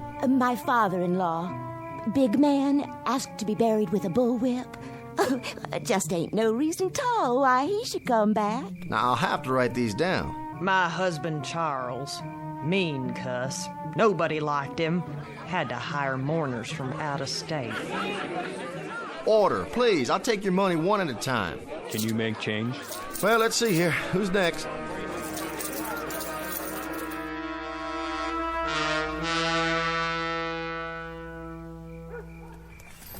Oh, there. Oh. Here, boy. There you go. Nice puppy. Nice little boy. Got a bone for you in the back of the wagon. You're paid for playing dead like that. That you, Ace? Right here. You're late. Couldn't help it. Town was the ripest pear we ever plucked. They couldn't open their money bags fast enough. What's the take? Whew, see for yourself. I haven't had time to count it. Will you look at that? Considerably more than you earn as an actor on the stage, my friend. Considerably more. Played the part well, though, didn't I? Beautifully. The handlebar mustache was a nice touch. That's why I brought my makeup kit. Never know what you'll need. I checked the itinerary. Our next stop is Tucson. We'll pitch camp and get a good night's sleep, and you go in there in the morning and get a line on the place. We'll see which one of the dear departed you can impersonate tomorrow night. Now climb in. Well, let's get a move on before that sheriff turns suspicious. I tell you, I'll be glad to get gone from this cemetery. Creepiest one yet. You don't believe in ghosts, do you, Ace?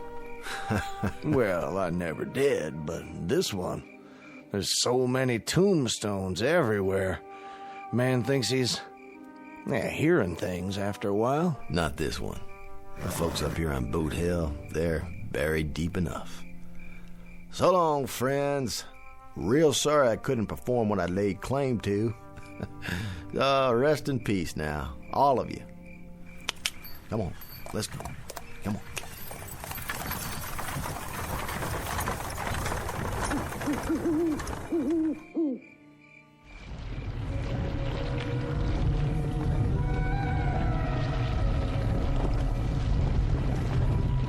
Get the dirt out of my eyes, will you, John? Sure enough, Evan. Wait, hold on. You got a worm in your nose. You know, the man don't do himself justice. The actor who played you wasn't worth a darn. Terrible mustache. But that there Garrity, he sure can do a job of resurrecting. Sure can. Don't know where he learned them words, but they worked. Didn't they, Lightning? Let's get on to town. We ought to wait for the others to dig out. Don't worry, they'll be along. Besides, I got a lot of drinking to catch up on. There's a yellow skunk of a sheriff I aim to settle a score with. And a little pipsqueak of a soft just waiting to get his arm broke. And I am just the lady to do it. My name ain't Zelda Gooberman.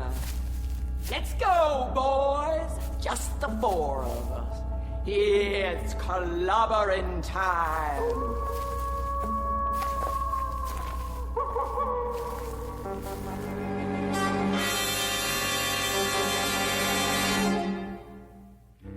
Exit Mr. Jared Garrity, a would-be charlatan, a make-believe con man, and a sad misjudger of his own rather considerable talents.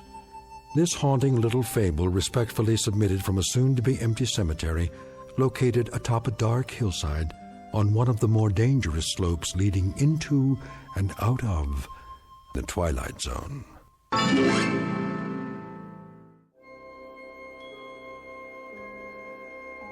Hi, this is Carl Amari, producer of the Twilight Zone radio dramas. I'd like to take a moment to tell you about our official website at twilightzoneradio.com, where you'll get the latest news and information on these Twilight Zone radio dramas. Plus, at twilightzoneradio.com, you can digitally download 3 free episodes or any of our episodes for only $1.95 each. In this age of ever-changing technology, we've decided to make these episodes instantly available to you by making the Twilight Zone radio dramas a digital download-only series. This means that this series will no longer be offered on CD. The CD collections at our website are now being offered while supplies last at buy one, get one free. So be sure to get your favorites before they're sold out. Be sure to visit us often, and I'll see you in the zone.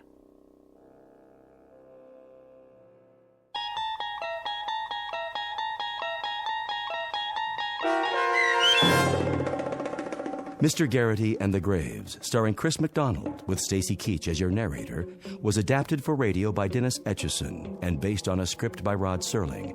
Heard in the cast were Rich Komanek, Doug James, Christian Stolte, Roderick Peoples, Linda Reiter, Michelle Graff, Vince Amari, Roger Wolski, and Carl Amari.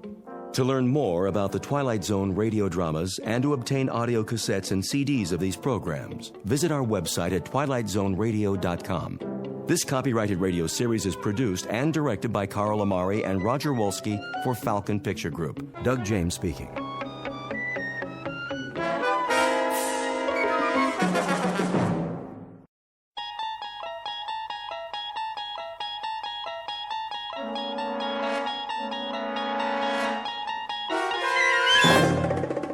You're traveling through another dimension, a dimension not only of sight and sound, but of mind, a journey into a wondrous land whose boundaries are that of imagination. That's the signpost up ahead. Your next stop, the Twilight Zone.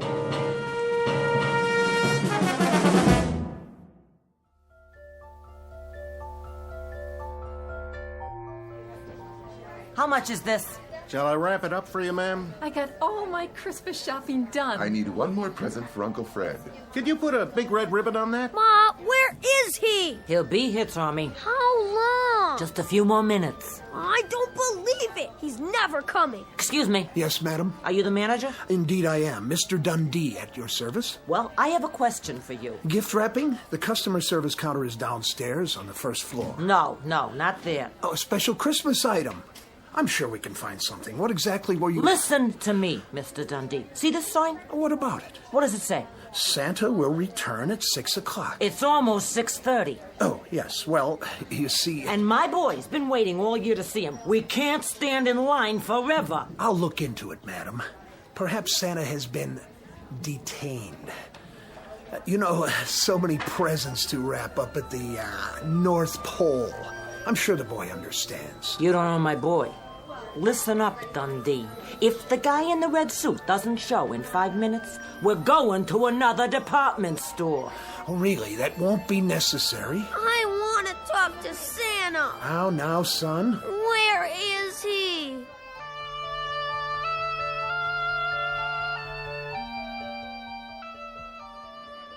Bartender, pour me another one, will you? Coming right up.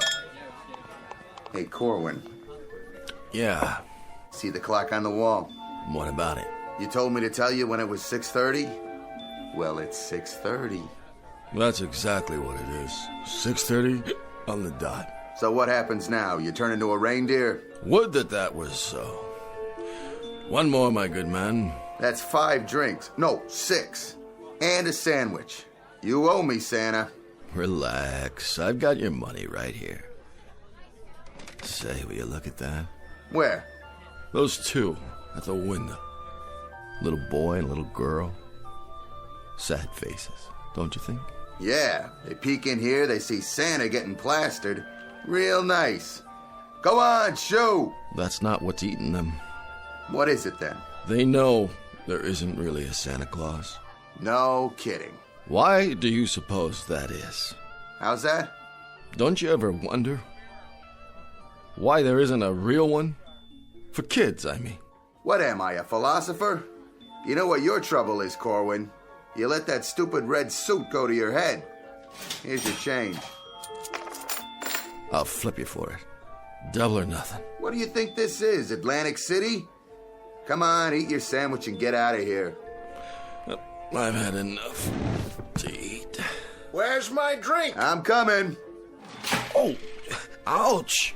And keep your fingers out of the till. All right. Can't you take a joke?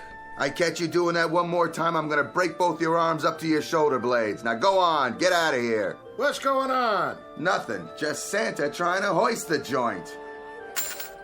What's that for? Your tip, my good man.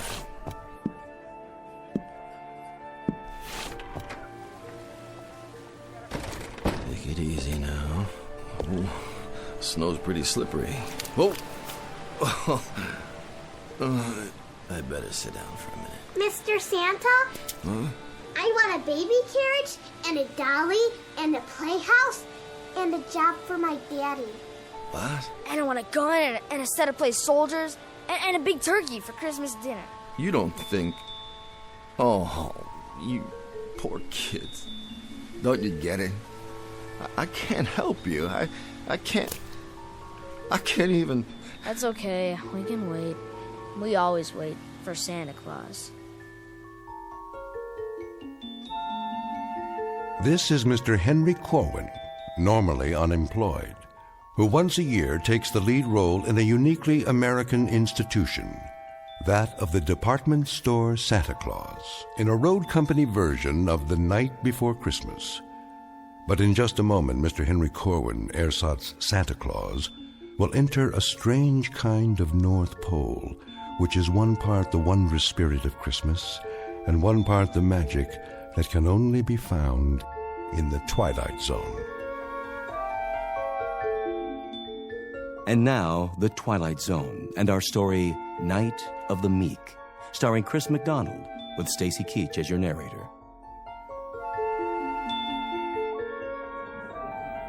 Where is he? This is so inconsiderate. Here he comes, finally. Will you look at that? Why, he can hardly stand up. Oh, it's disgraceful. There you are. Hello, boys and girls. Ho, ho, ho. Corwin, you're an hour late. I am? 1 hour and 9 minutes, to be exact. Can you beat that? Now, I advise you to get up on your throne without further ado. I'm going. And refrain from disillusioning these children any further. All right. I'm going. By showing them that not only isn't there a Santa Claus, but the one in this store happens to be a wino who'd be more at home playing Rudolph the Red-Nosed Reindeer. I take your point, Mr. Dundee. Stand aside. Saint Nick is back on the job. Go ahead, climb up on his lap. He won't hurt you, will you, Santa? You won't hurt my little boy. Go on, you tell him. What's your name, lad? Percival. You're putting me on. Percival Smithers. The third. My dad's name is Percival Smithers.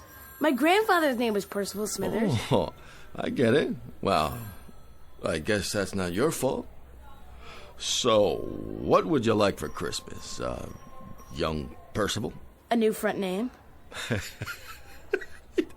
That's a good one. A real good one. I gotta remember it. Hey, Ma? Yes, dear?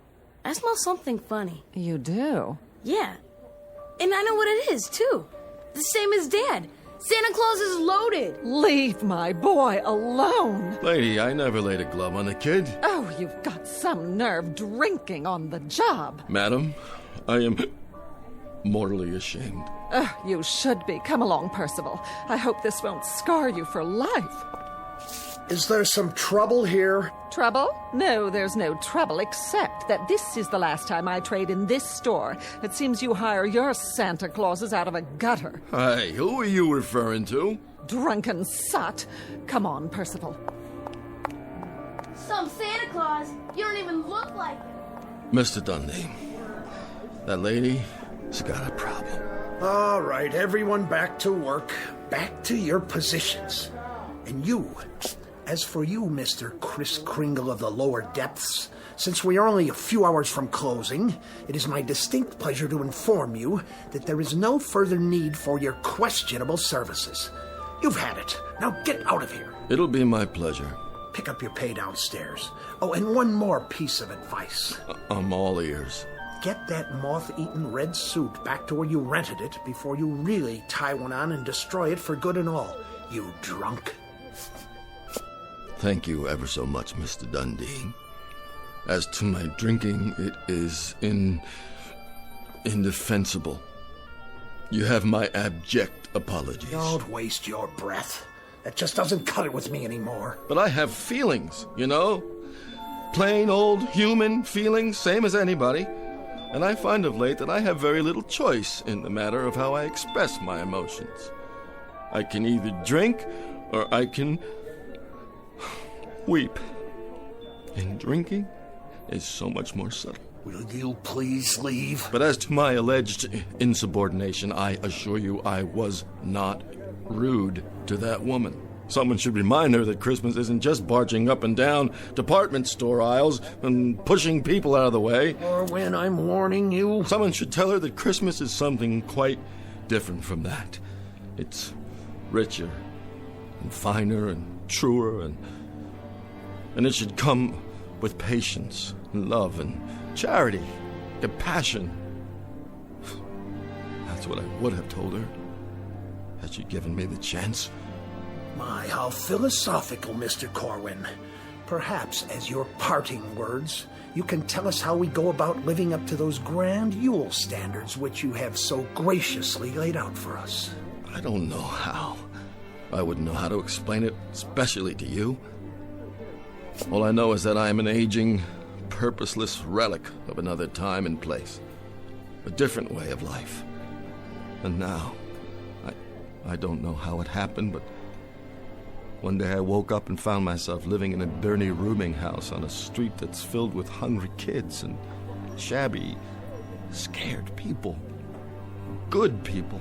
Where the only thing to come down the chimney on Christmas Eve or any other day of the year is more poverty. Keep your voice down. And if you must know, another reason I drink is so that when I walk up and down the tenements, I can think to myself just for a little while that they really are the North Pole, and the children are elves, and I'm really Santa Claus, bringing a bag of beautiful things for all of them. Every last one. That's enough out of you. I wish, Mr. Dundee, on just one Christmas, only one, that I could see some of the hopeless ones, the dreamless ones. On just one Christmas, I'd like to see the meek really inherit the earth. So that's why I drink, Mr. Dundee, and that's why I weep.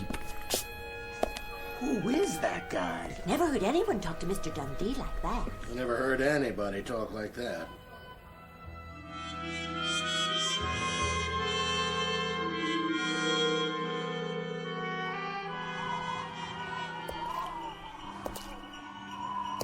What in the heck is that? Sleigh bells? Yeah, sure it is. Better get home and sober up. Could have sworn I heard... Who's there? In the alley. Stop hiding behind those garbage cans. What are you afraid of? Come out so I can see you. Oh, gave a start there, kitty.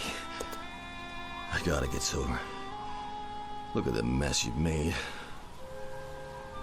All right, I'll clean it up. Put the cans back in the bag. Lift it up. Put it back where it belongs. Wait a minute. What's in this bag, anyway? Oh, I don't believe it. It can't be. It flat out can't.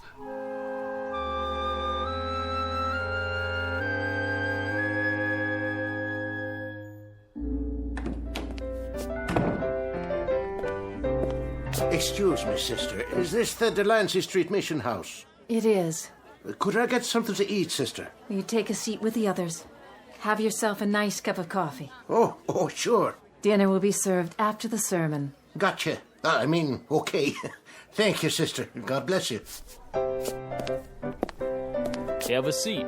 At least the coffee's hot. Sit down and take a load off. The sermon ain't so bad. No, it don't take long. Here's a chair.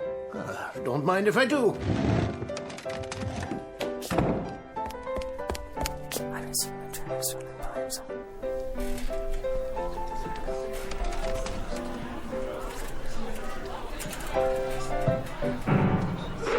All right, what is this all about? You, the noise, the commotion, what is the idea of barging in and disrupting our Christmas Eve? Begging your pardon, Sister Florence. I ain't touched a drop since last Thursday, and that's the gospel truth.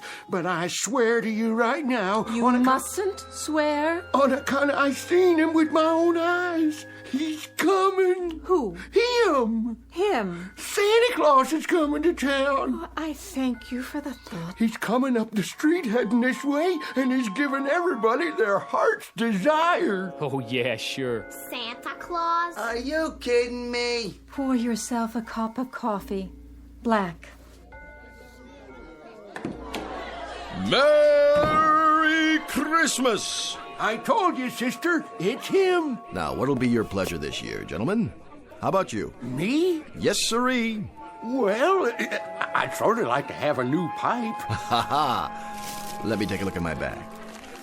Here you go. A new meerschaum. How's that? Oh, thank you. Thank you kindly. How about you? A woolen sweater? A woolen sweater you shall have. Size? Who cares? Here you go. Next. Some new shoes? How about some pipe tobacco? A carton of cigarettes? Another sweater, maybe? Slippers. A smoking jacket. Where did you get all these gifts? Sister Florence, don't ask me to explain because I can't. I'm as much in the dark as anybody else. All I know is that I've got a bag here that gives everybody just what they want for Christmas. As long as it's putting out. Let's see here. What do you need? How about a new dress, sister?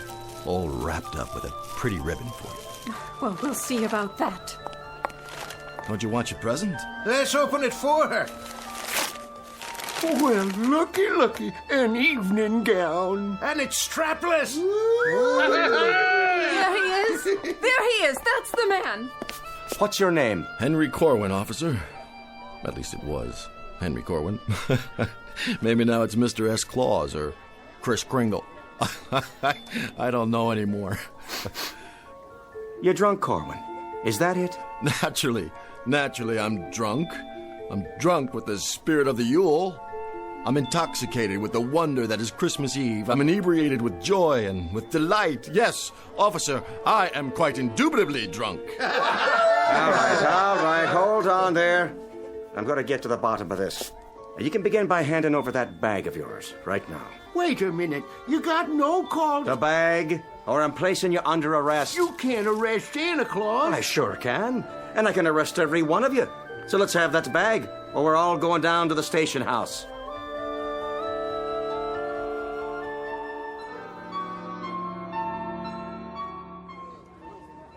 You hard of hearing? I'm sure we can settle this. Yes, we can, Corwin. And in a hurry. I'd like to see just one little thing. And that would be?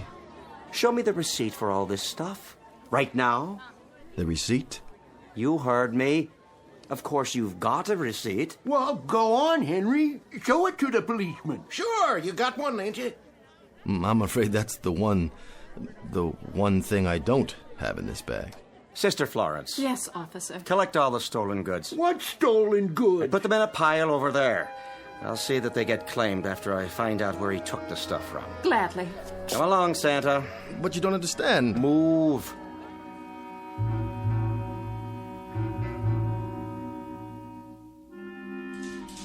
I want to report a missing person. Yes, ma'am. Fill out a report. Do I get a phone call? After you see the judge, now sit down. Can you take these handcuffs off? Ah, here we are. And here he is. And there you are, Mr. Dundee. Sit down, Corwin. And there that is. All the goods you've stolen. How nice to see you again. And how nice it will be to see you, my wistful St. Nicholas, going up the river. Do you suppose he could get as much as 10 years, Officer Flaherty? 10 years? Don't look good, Corwin. Of course, they might lop off a few months if he was to tell us where the rest of the loot is stashed. The rest of it? You think there's a storehouse of some kind where I go to replenish it? Well, ain't there? Why, he may have been looting and pilfering for years.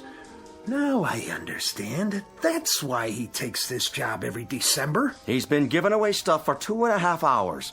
Must have a whole warehouse full of it. I'm glad you brought that up, officer. There's a little discrepancy here. Little discrepancy? Is that what you call it? Between this bag and what came out of it, did anybody see me go somewhere to fill it up? Because if they did, they're lying or deluded. All right, you speak when you're spoken to, Corwin. I'm just trying to clear this up. Listen, you moth-eaten Robin Hood. The wholesale theft of thousands of dollars worth of goods is not a simple discrepancy. I wondered where my inventory went, and now I know. Let's take a look in the bag, shall we? You go right ahead, sir. Be my guest. Though I can tell you right now, Corwin, that this whole affair has come as no surprise to me. I perceived that criminal glint in your eyes the very moment I saw you. I'm not a student of human nature for nothing. I've personally spotted hundreds of shoplifters in my store over the years. I'll bet you'd try it, if you're any good at it. Quiet. And I can tell you that you fit the profile to a T. Then why did you hire me in the first place? Well, an act of Christian charity on my part. I try and I try to do for you people. What people? And this is the thanks I get. Maybe if you tried hard enough, I wouldn't need a bag like this. All right, enough already.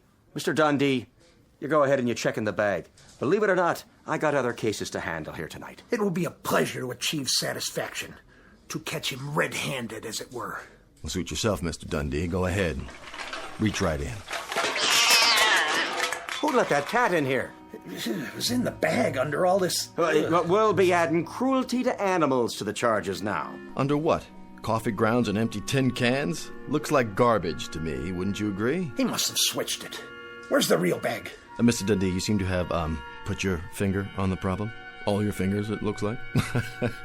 Messy, isn't it? Yeah, this isn't funny. No? Give me something to wipe my hands. Well, I guess the bag can't seem to make up its mind whether to give out gifts or garbage. Well, it was giving out gifts when I seen it. Whatever they wanted, Corwin was supplying. And it wasn't trash, neither. It was Christmas presents, toys, all kinds of things. Expensive stuff, believe you me. You might as well admit it, Corwin. Oh, I admit it. Well then, there you are. But I believe the essence of our problem here is that we're dealing with a most unusual bag. One that is both more and less than it seems. So you are some sort of magician con artist. A magician? I love those guys. You know, this reminds me of a trick I saw once. Called himself Misto the Magnificent. Used to work down in Coney Island where they had those sideshows. He had a thing called the Never Empty Lotta. You know what a lotta is, officer? What's your point, Corwin? A vase, an urn, sort of. And he'd pour out water, glass after glass full, till it was empty. And then he'd pick it up and start all over again. Couldn't figure out how he did it. But this bag here, I guess it's like the never empty lotta. Only thing is, I'm no magician. I wouldn't know how to work it anyway. Whatever's going on, it's out of my hands. Some greater power is at work. I'm just the one who happened to be there at the right time and the right place. All right, no more talk. I told you I'm a busy man. For now, Corwin, my advice to you is clean up this mess and get out of my police station before I find a reason to book you. All right. If that's what you want, happy to oblige. Just like that? You're letting him go? My hands are tied. There's no evidence. And you, Officer Flaherty, call yourself a policeman? Hey, now. Well, I suppose it's a demanding task to distinguish between a bag full of garbage and an inventory of expensive stolen gifts. Too demanding for a civil servant whose salary is paid by my store's city taxes. You can believe me, Mr. Dundee. It's just like Corwin says. We must be dealing with something supernatural here. Oh, in other words, all anyone needs to do is ask this man to make a little abracadabra for them, and no sooner said than done. I don't know how it works, but I can Well, go ahead. Prove it. I told you, I'm no magician. Well, it seems miracles are the order of the day, aren't they? Don't go getting sacrilegious. You want me to drop the charges? Well, let's put him to a little test. I can't just pull a rabbit out of a hat. Oh, it's to be a rabbit now, is it, instead of a cat? If you'd listen... Let me see. I fancy...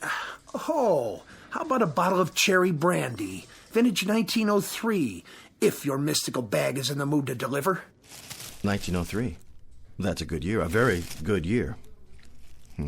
Try this. I hope you like the gift wrapping. And as for you, Officer Flatter... Well, what? But I guess you two can share the bottle, can't you? What in heaven's name? Where did you get this? Enjoy it, gentlemen. I'll be going now. And to all, a good night.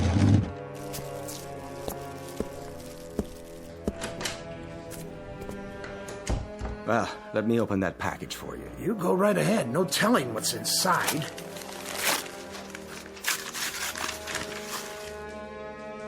Well, would you look at that? Is it a real bottle? Looks like one. Feels like it, too. It is a magic trick. It has to be. The old switcheroo. Either that or I'm dreaming, or I've gone completely mad. Now, don't that beat all? 1903, just like you said. The card's even made out to you. To Mr. Dundee from Santa. Here you go. You look like you need it, Mr. Dundee. Give me that.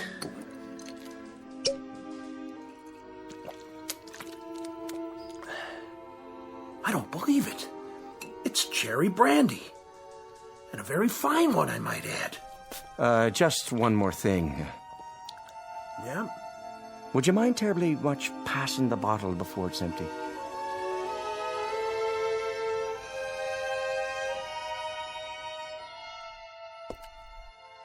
Funny. The bag isn't that heavy. There he is! There's Santa! Come on, he's got presents. Ho, ho, ho! Merry Christmas! Merry Christmas! I want a jacket. And mittens! And a train. Diesel or steam? No, electric. And how about you? I'd like... Well, Go on, say it. What's your heart's desire? a dolly, please. And what color hair would you like, darling? Blonde, brunette, red, or what have you? Anything's okay. Here you go. Blonde hair, just like you. Oh, thank you, Santa Claus. I love you. And a toy for you. And one for you. What's the matter, Santa? Yeah, what's wrong? This bag's getting lighter and lighter. So, what's wrong with that? Well, there's so many folks who need things tonight. I'm just worried about what happens if... If what? What happens if I run out of presents?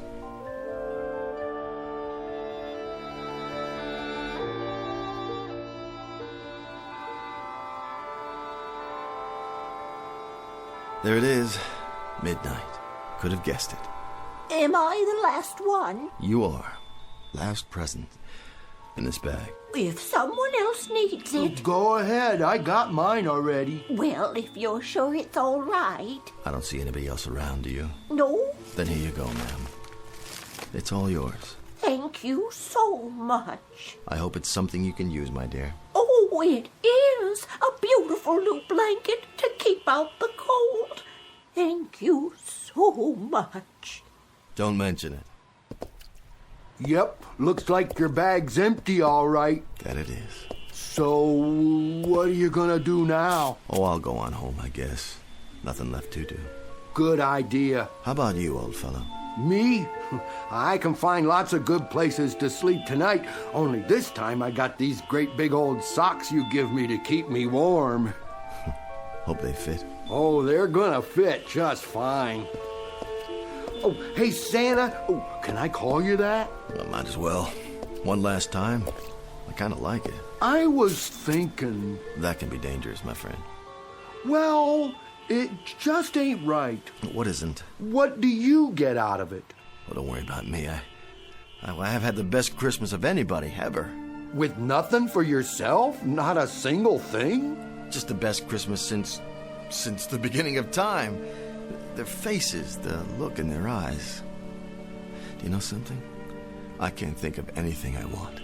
Not a single thing. Aw, quit joshing me. I'm serious. When I look around, I think the only thing I ever wanted was to be able to do something like this. To be the biggest gift giver ever, so folks would feel a little bit better, at least for a while. And in a way, I've had that tonight. A real pleasure.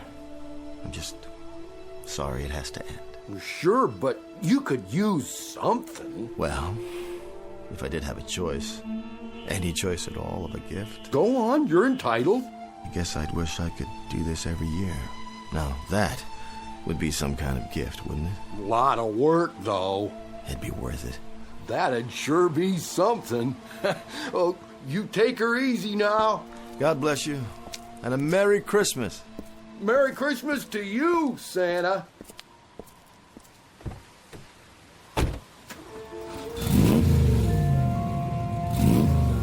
Oh, and thanks for the car.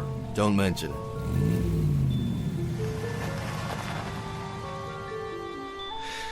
Whew, I might beat. Now,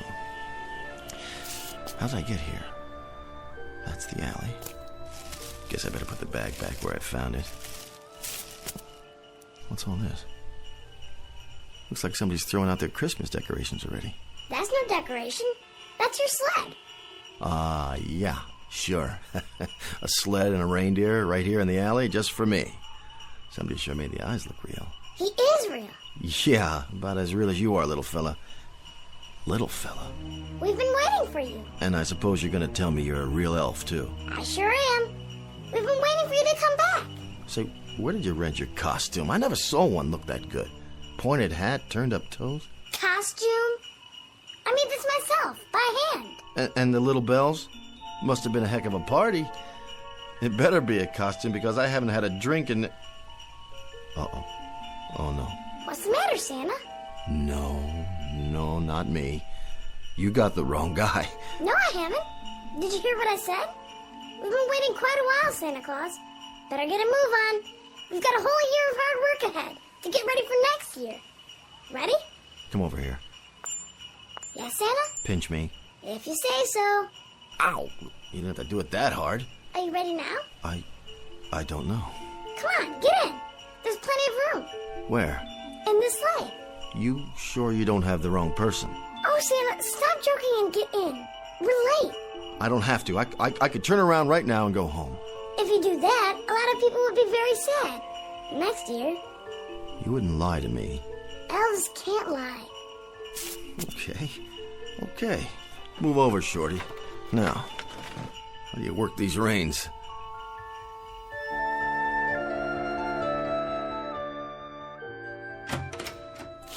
Good night, Officer Flaherty.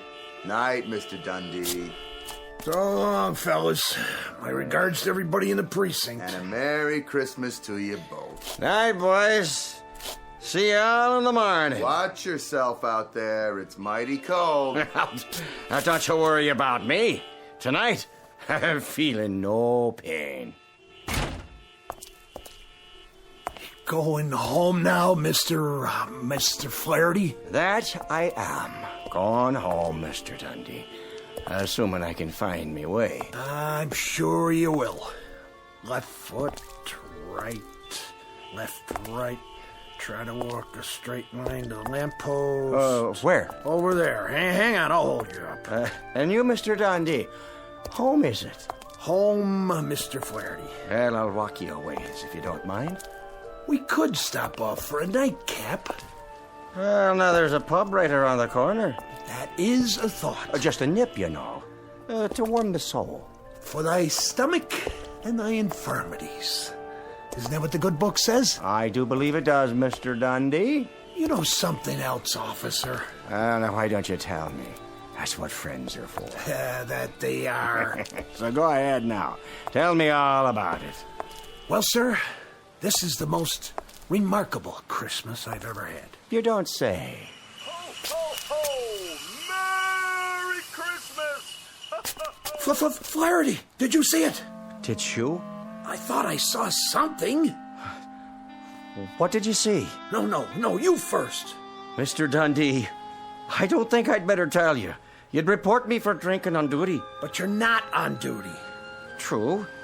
Go ahead. What did you see? Mr. Dundee, it was that Corwin fella, playing his life in a sleigh, with reindeer sitting alongside a what? One of his little helpers. So help me. All done up in proper costume. They were riding towards the sky, big as you please. One question for you. Yeah? Did we drink a whole bottle of cherry brandy back in the station house? Vintage 1903, but only one bottle. The finest I ever tasted. So I guess that's about the size of it then, isn't it, Mr. Dundee? Flaherty, you better come on home with me. We'll make some hot coffee. Yeah, and pour a little whiskey in it. We call that Irish coffee, you know. Oh, I do know. And then we'll talk some more about all this. Sort it out. What is there to say? If a man can't believe his own eyes, what can he believe? Then, we'll thank God for miracles, Mr. Flaherty. That we will, Mr. Dundee. That we will.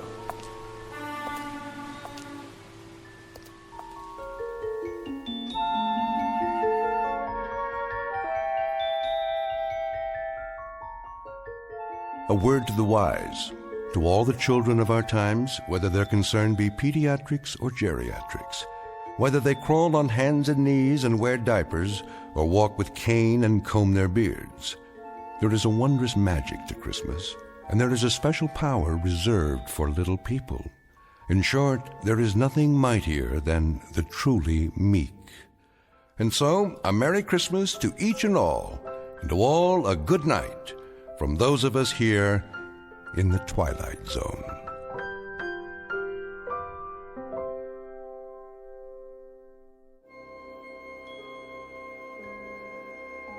Hi, this is Carl Amari, producer of the Twilight Zone radio dramas. I'd like to take a moment to tell you about our official website at twilightzoneradio.com, where you'll get the latest news and information on these Twilight Zone radio dramas. Plus, at twilightzoneradio.com, you can digitally download 3 free episodes or any of our episodes for only $1.95 each. In this age of ever-changing technology, we've decided to make these episodes instantly available to you by making the Twilight Zone radio dramas a digital download-only series. This means that this series will no longer be offered on CD. The CD collections at our website are now being offered while supplies last at buy one, get one free. So be sure to get your favorites before they're sold out. Be sure to visit us often, and I'll see you in the zone.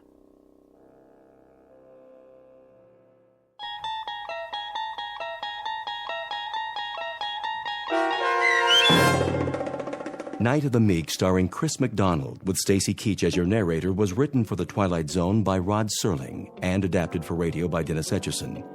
Heard in the cast were Taylor Miller, Turk Muller, Doug James, Peter DeFaria, Peggy Roeder, Adam Tangway, Richard Hensel, Meg Thalken, Lucas Ellman, Zach Gray, Carl Amari, Roger Wolski, Rick Peoples, and Lauren Patton.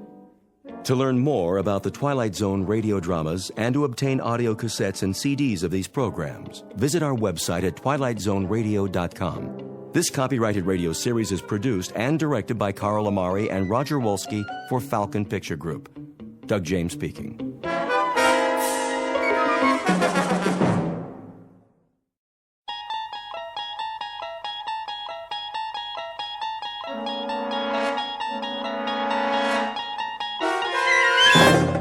You're traveling through another dimension.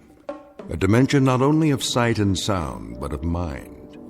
A journey into a wondrous land whose boundaries are those of imagination. Your next stop, the Twilight Zone.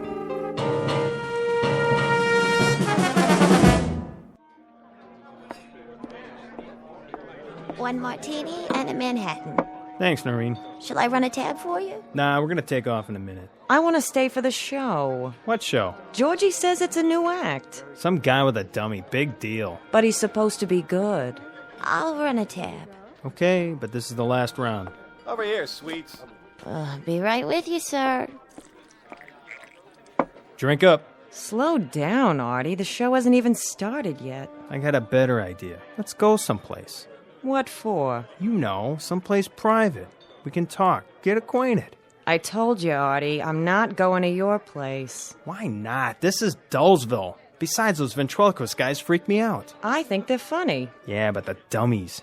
They all got those big heads and those big painted eyes rolling around. They give me the willies. Testing. Oh, great. It's time for the show. Yeah, great. Is this thing on? I know you're out there, ladies and gentlemen. I can hear you breathing. But seriously, folks, if you're wondering why I called you all here this evening, it's a mystery to me, too.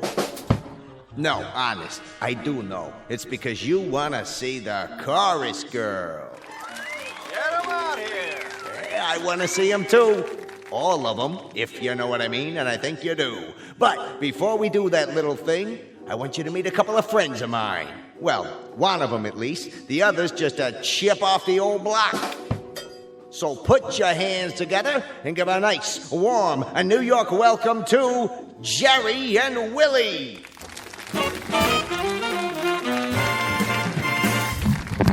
Hi there, everybody. Well, we're certainly happy to be here.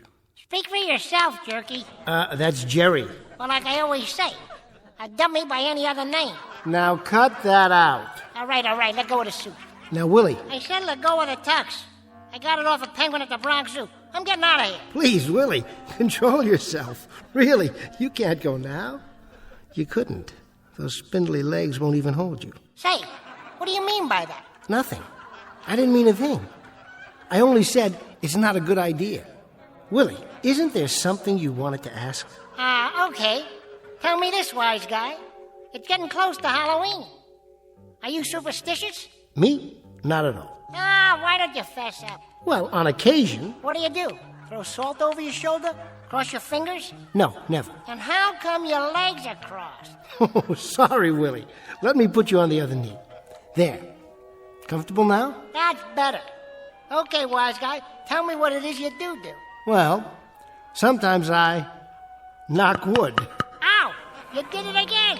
You asked me. I'm through. I resign. Sit back down. From now on, I'm a solo. And as for you, you can turn in your lap. Give me one more chance, Willie. Now listen. Why should I? I know all your lines, and they ain't that good. Be reasonable, Willie. What in the world would you do without me? Anything I want to. Anything, huh? Like what?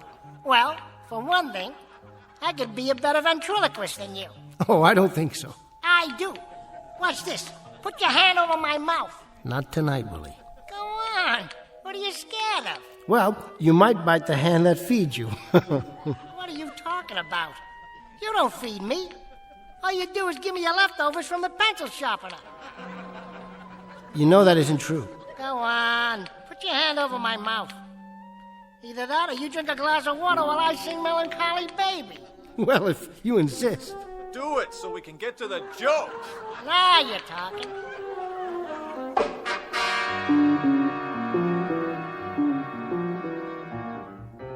Meet a ventriloquist named Jerry Etherson, a voice thrower par excellence. His alter ego, sitting atop his lap, is a brash stick of kindling about 2 feet tall, whose sobriquet is Willie. But in just a moment, Mr. Etherson and his knotty pine partner will discover that they've been booked into an out-of-the-way bistro on a small, dark back street known as the Twilight Zone. And now, The Twilight Zone and our story, The Dummy, starring Bruno Kirby, with Stacy Keach as your narrator.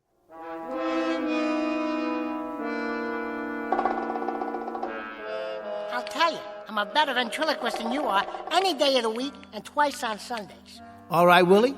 If that's what you want, prove it to the folks. So what are you waiting for? Put your hand over my mouth. Remember, you promised. Okay, here goes. Well, it's about time. I've been waiting all night for a chance to... anything happened to me on the way over to the club tonight? That a fact. What happened, blockhead? I was out in front of the Ritz Savoy. That's where you live? Yeah, that's where I live, in front of the Ritz Savoy. You put formaldehyde in those jokes? Why do you ask? Something must preserve them. Don't be insulting, Mr. Woodshop. It just so happens I'm not only a comedian, I'm also a lover. A lover? With that profile? You like it? I've seen better-looking mugs in a coffee house. Oh, yeah?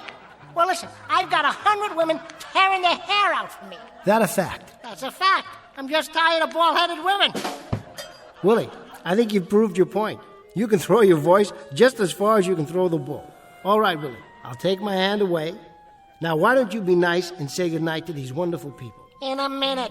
First, I want to show them something. What's that? You can do anything I can do better? All right, wise guy. How about this? What are you going to do? I'm going to turn my head all the way around like Linda Blair. Are you serious, Willie? How's that for a 360? Not bad, but doesn't it hurt? Of course it does. What are you, the exorcist? I hope you didn't eat any split pea soup tonight. Come back tomorrow, folks. I'll be all alone up here. Promise. Just you and me. Come on, little pal. We're cutting out. Let me tell you something, folks. When I shake this busher and get me a real act, you're going to see some class. Let's go, Willie. We don't want to overstay our welcome. What welcome, jerk? Good night, everyone, and thanks for being such a... Help! I'm being kidnapped! You got your hand over my mouth again. Call my lawyer. Call my carpenter. Call my tree surgeon. Never mind the surgeon. Just get me to the nurse on time.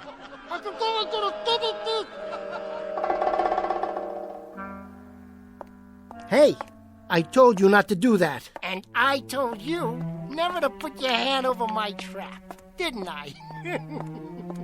You okay, Mr. Etherson? Yeah, thanks, Rich. Must have caught a splinter or something.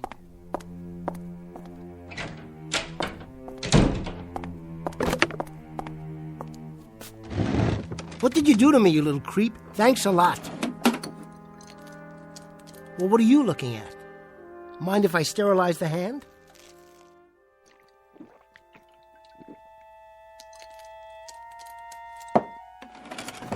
And stop staring at me. I'll turn you around so you can look at the wall. Huh? What do you have to say about that?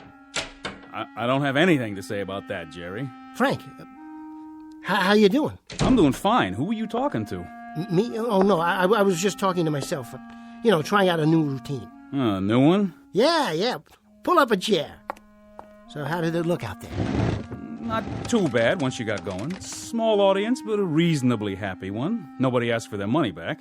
Good. Of course, it doesn't matter what I think. Sure it does. You're my agent. The only thing that matters is what the paying customers think. You got through it okay, Jerry, somehow. You and the little tyke over there. Why do you have him turned around like that? Careful. I mean, I've told you not to touch Willie, haven't I? Still doing the bit, huh? Knock it off, Frank. What's that smell? Alcohol. What? I cut myself, all right? Smells like scotch. No, it doesn't. Take a look around. What do you see? This is makeup. And this is a jar of cold cream. I told you I'm on the wagon. Yeah, sure. I thought you gave me a solemn promise you were going to stick to soda pop and cappuccinos from now on. What's it take, Jerry, to get you wise? I'm tired, Frank. And I don't feel well. Give me a break and clear the area, will you? First, I'm going to clear the air. Now, I don't know where you manufacture your illusions, but you're not Edgar Bergen or Sherry Lewis or Jim Henson. At the moment, you're a second-rate nightclub entertainer. And if you stay on that bottle, you're going to lose even that title. I'll lose the bottle. Don't worry. Just pull out for a while and give me some space. I don't even know why I waste my time. 10% of you is grief, and it's always been that way. Maybe it's because I got a soft spot in my heart for people who commit suicide 8 hours a day. Frank. Jerry, it doesn't have to be this way. You give in to some bad hooch, you have bad nightmares. It's as simple as that. You take away the hooch, you take away the nightmares. Now, you need a college degree to figure that out? You've got the chronology wrong. First it's the nightmares, then it's the bottle. I wouldn't drink if I didn't need to. And I wouldn't be a second-rate nightclub hustler if that filthy, miserable little... Frank, I keep telling you, I want to get rid of him. I have to get rid of him. That stick of wood? That fugitive from the fireplace over there? How many psychiatrists you have to see, Jerry? How many hours on the couch? How many $80 an hour visits? I can't help it. You can help it. You know what it is. You've been told. Often, endlessly, up to my craw and overflowing. Schizophrenia. I know it by heart. Patient feels helpless and manipulated by forces beyond his control. I could give it to you backwards, forwards, and sideways, and in 3 different languages. It's like a well-rehearsed off-color joke. So the patient makes the transference between himself and his lifeless dummy, but is then unable to separate himself from the object of his transference. Now that's all very psychiatric, and it's worth about $2.50 a word. But that's not it, Frank. I told them, and I've told you. It isn't schizophrenia or paranoia any more than it's athlete's foot or a head cold. Willie is alive, Frank. I tell you he's alive. Willie is a dummy, a piece of wood. Put him down. Look at him. Does this thing look alive to you? Please, Frank. 24 inches of lumber and a funny little suit of clothes, and you're shoveling yourself into a grave over it. Careful. Now listen to me, Jerry. I've gone along with you. I've held your hand, and I've sung you lullabies, and I have patted you on the back. I've also covered for you the 110 times you run out on a performance. I thought up excuses that hadn't even been invented yet. I have gone without sleep and without commission because I thought I had a talented article here who eventually was going to crawl out from under the bottle and hit it big. Well, I don't think you're such a talented article anymore, Jerry.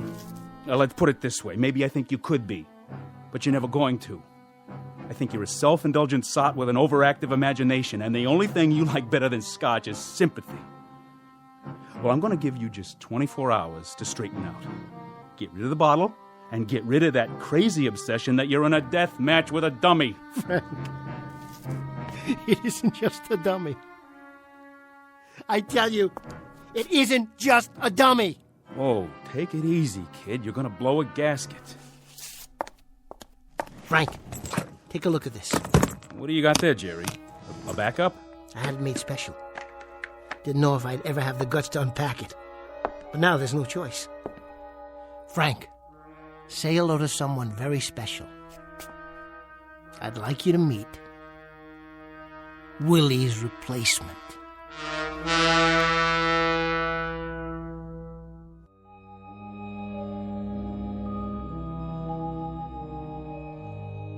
Willie's replacement?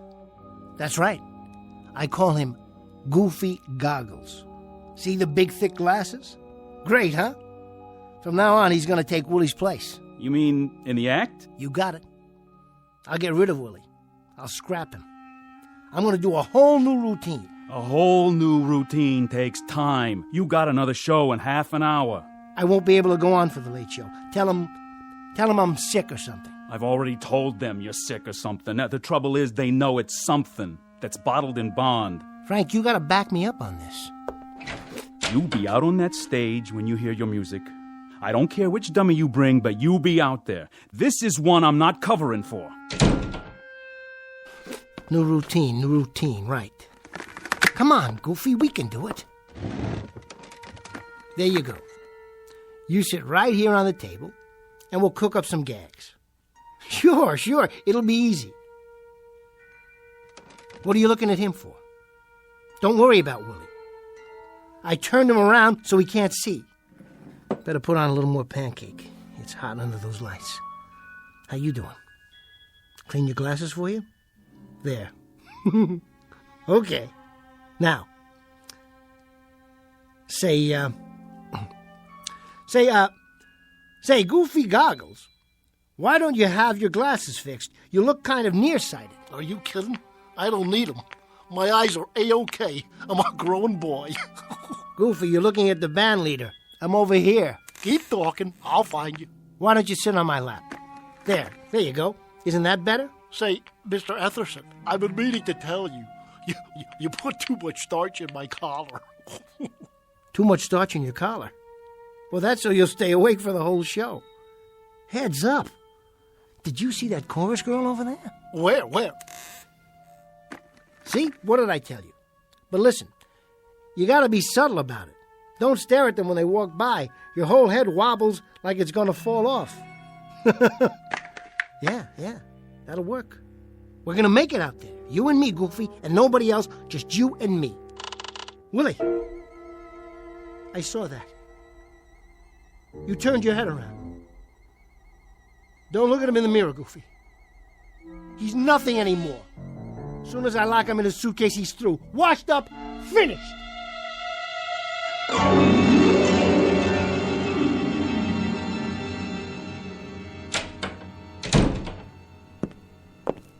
Hi, Jerry. All ready to go on? Sure, Noreen. I'm gonna kill him tonight. Margie, listen to this. Hello, Margie. Pleased to meet you.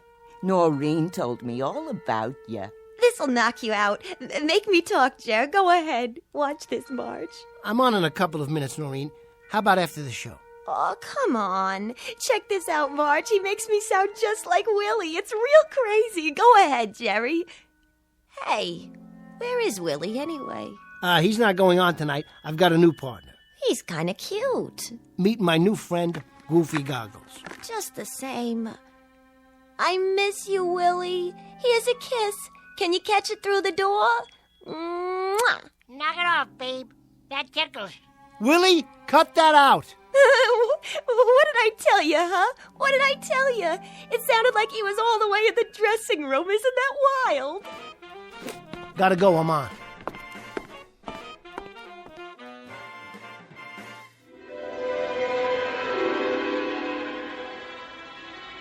Goofy, you're talking to the band leader. I'm over here. Now listen, I think it's about time you got new glasses. I really do. My eyes are 20/20. What are you looking for? Keep talking, I'll find you. You know something? I think you ought to have an eye test. My eyes have a great IQ. Trust me. That's what you said to your toothpick. All right, now, let's try it. Look at this card. Oh, wait. Are you trying to trick me already? What does this say? Give me a hint. Come on, Goofy. It's as plain as the nose on your face. It ain't that big. Goofy, it's a letter that's between D and F. I got it. It's an E. My, how did you do that? I cannot tell a lie. That'll be a first. Well, I saw that card before and I memorized it. I thought so. Well, I got a mind like a steel trap. A mousetrap is more like it. Now, what do you say we get out of here? Wait a minute. Wait a minute. For my big finish, ladies and germs, I'd like to sing my favorite song. I only have eyes for you. You are here, so am I. Maybe millions of people go by, but they all disappear from view. With a voice like that, Goofy, it's no wonder they're all disappearing. For the exit. I'll make the jokes. You just move your lips. 'Cause I only have eyes for you.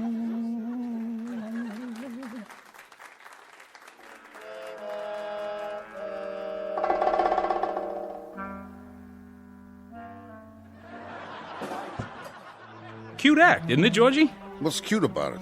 I like the old dummy better. Why'd he change it? Well, you know, brighten it up a little bit. Give it some novelty. Novelty? With a ventriloquist? Frankie, you see one, you seen them all. Every dummy looks the same. And if they ever changed the jokes, I'd have a coronary. What's with you this anyway? What do you mean? Well, usually, the acts go mixed with the trade between shows. You know, walk out on the floor and do a little drinking with the customers. That's how we make our nut. On drinks. But this guy thinks he's Greta Garbo. Locks himself in the dressing room like a regular prima donna. Oh, he's a little nervous tonight is all. You know he hasn't been well. This is his first time out in a month or so. He'll warm up for you. You tell him to do that. Tell him to bring the dummy out and walk around the tables after the show. It's psychological, Frankie. Talking makes people thirsty, know what I mean? Good night, ladies and gentlemen. Good night.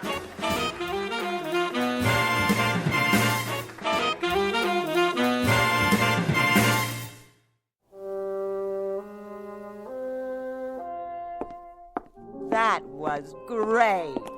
Really. Thanks, Marge. And him, oh, he's a living doll. Oh, Goofy, you are the only man for me. Mwah. Hey, careful with the merchandise. That's enough, Marge. Goofy doesn't like to be touched. Say, what's the matter with him?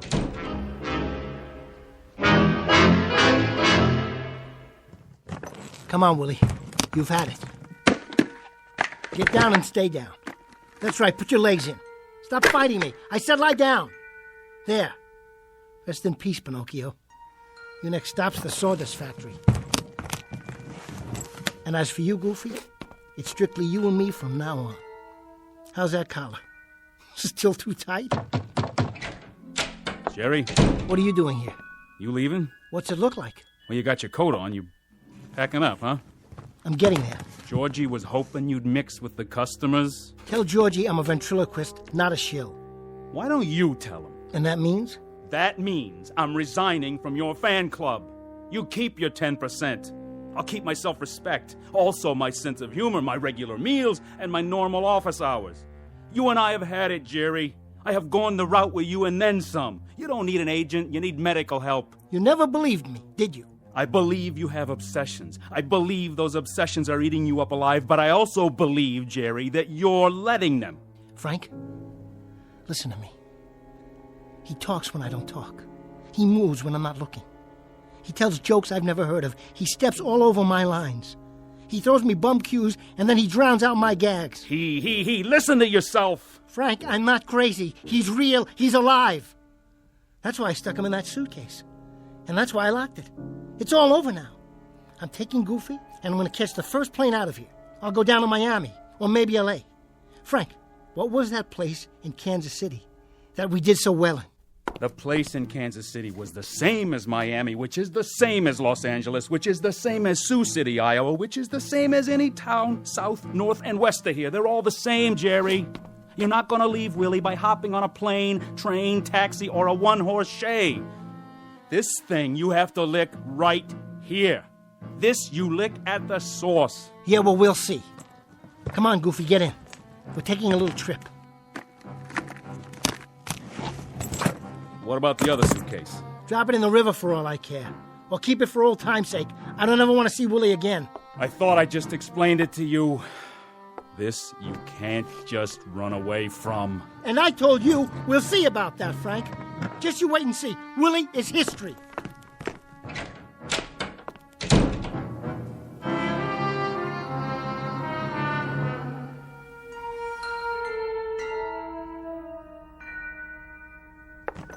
Come on, Goofy.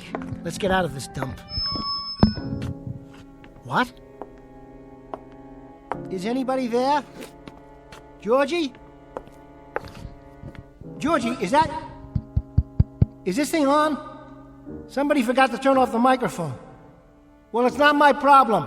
Goofy and me, we're hitting the road. Who's there? Come out and show yourself. I can't see who's... That you, Mr. Etherson? Oh, hi, Rich. Yeah, it's me. I was just closing down. Rich, don't forget to turn off the mic. Okay, but I thought I did. Then somebody must have turned it back on. Wonder who did that. Well, take her easy, Mr. Etherson. Nice show. Thanks, Rich. Night. Good night.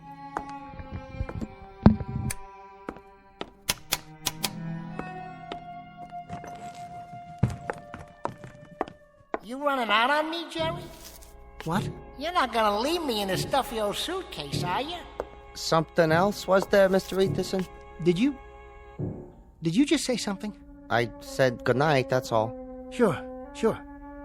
Don't work too hard. I'll try not to.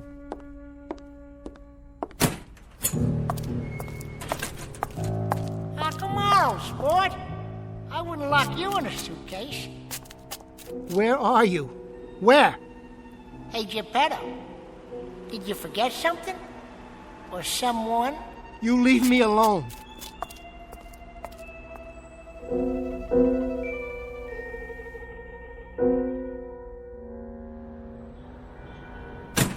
So then he says he doesn't like to be touched.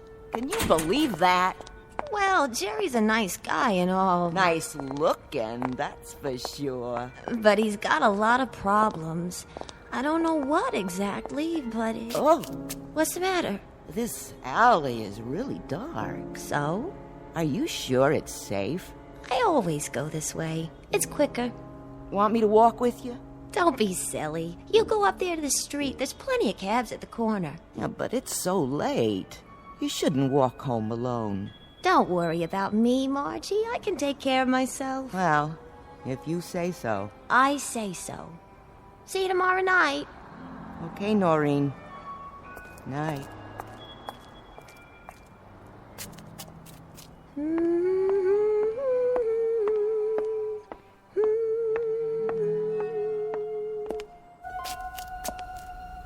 That you, Margie?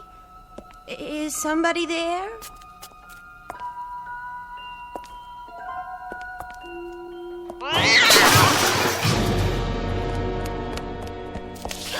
Let go of me! Hey, take it easy, Noreen. It's only me, see? Oh, Jerry, thank God. Who did you think? I don't know. Were you following me? Well, sort of. I was waiting for you. You were? Yeah. I was watching the stage door for you to come out. Sure you were. Would I lie? Well, in that case, I suppose the line is, this is so sudden. And for once it happens to be true. I thought maybe... What's in the suitcase? Is that Willie? No, it's not Willie. Listen, I thought maybe we could get a drink together. Or maybe a sandwich and a cup of coffee. What do you say? You want to go with me? Why not? I've been meaning to tell you. I've been meaning to tell you that I think you're very, very good looking. Really? Yeah, you're the best looking girl at the club. No kidding. So what do you think? We could get a cup of coffee or something? Seems to me I've heard that line before. Noreen, it's not a line. I mean it. Slow down. Don't get me wrong. Just coffee. That's all. Sit someplace where it's nice and bright and talk, you know. That's original. Come on, Noreen. How does that sound? Sure, I guess. But what's the big hurry? Do we have to walk so fast? What? Oh, no, of course not. What's the matter with you, Jerry? Are you sick? What do you mean sick? I just like you, that's all. Is that a crime? I like being with you. What is going on? I just thought we could spend some time together. Something's wrong. You act like you're frightened. What are you frightened of? Noreen. Tell me. Noreen, I can't be alone now. I can't. He's bugging me. Who? His voice is coming out of everywhere. He's all around, no matter where I go. Before you came out, I thought I saw his shadow back there on the wall. It was huge, Noreen. Who are you talking about? Willie! Don't you get it? Noreen, you've got to help me. Let me stay with you tonight. I'm telling you, Willie is... Willie is a dummy. Get away from me, Jerry. You're scaring me. Noreen! Noreen, wait! Noreen, please! Come on! Open up! Hello? Rich? You still here? You didn't go home yet, did you? Rich? Say, I was wondering, could I stick around for a while? Maybe spend the night right here in the club? You mind?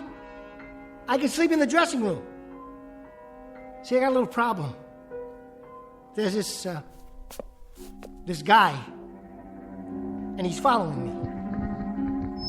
Testing. Is this thing on? No.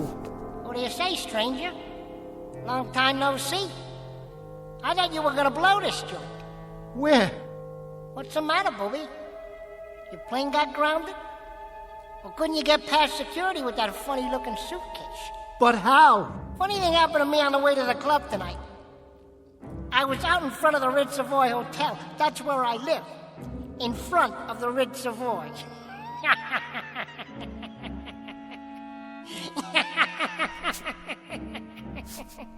Where did you go? You're not on the stage. The microphone isn't even there. Want to play hide and seek? Guess what, Jerry? You're it.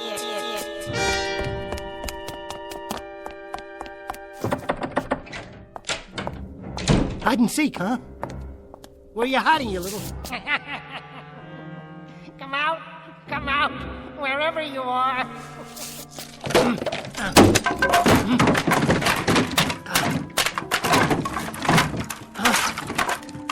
The other suitcase.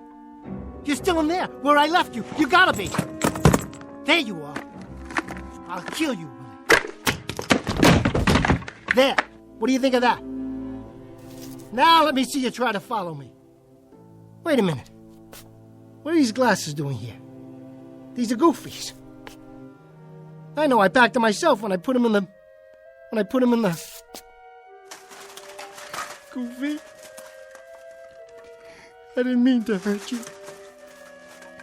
I took the wrong one. How could I leave the wrong suitcase? Open the other one. Go on, Jerry. Open it. The one you've been carrying around.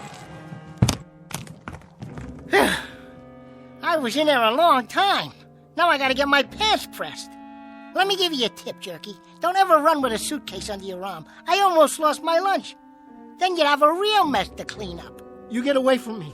Just leave me alone. I won't tell a soul. Believe me, I won't tell a soul. Who do you think you're talking to? Maybe you need glasses. Willie, just let me walk out of here. And you'll never see me again, I promise. Well, why don't you take the eye test? What am I holding up?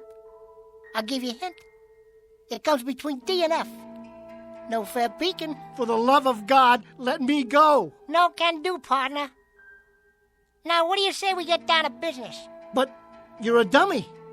You're made of wood. Somebody built you. How could you... You jerk. You made me real. You spanked me to life. You gave me thoughts. You poured words into my head. You moved my mouth. You rolled my eyes and stuck out my tongue. You big lug, don't you get it? You made me what I am today. And I hope you're satisfied, you rascal, you, from the song of the same name. No, no, no, no, no.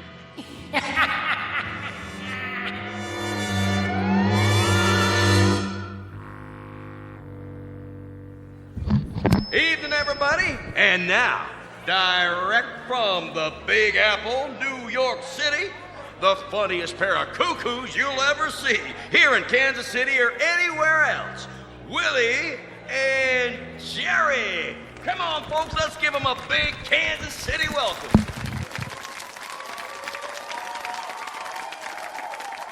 How do you do, folks? How do you do? Funny thing happened to me on the way over to the club tonight. I met this broad. Come on now, Jerry. You don't mean broad, you mean lady. You just make the jokes, I'll deliver them. But seriously, I've heard stories about you. I'm innocent, I tell you. I was framed. I've heard that you're superstitious. Me? You are, aren't you?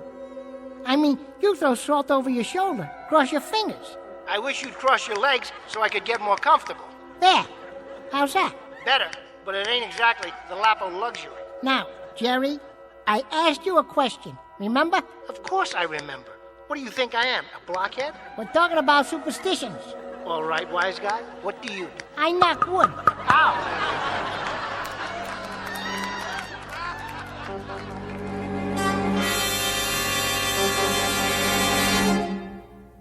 What's known in the parlance of the times as the old switcheroo. From boss to blockhead in a few easy lessons. And if you're given to nightclubbing on occasion, you might want to check out this particular act. It's called Willie and Jerry, and you'll find them booked into some of the better clubs along the Great Gray Way known as the Twilight Zone.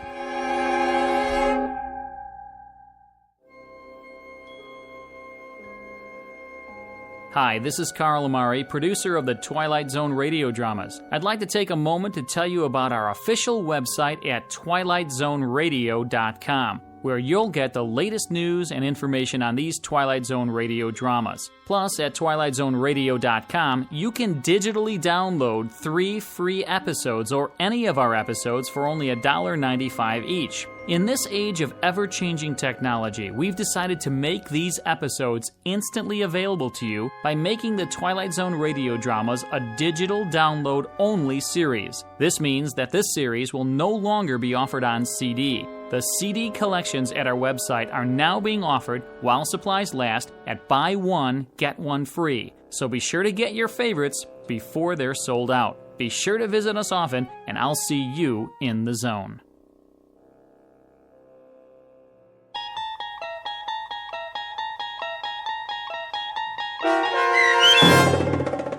The Dummy, starring Bruno Kirby with Stacy Keach as your narrator, was adapted for radio by Dennis Etchison and based on a script by Rod Serling from a story by Lee Polk.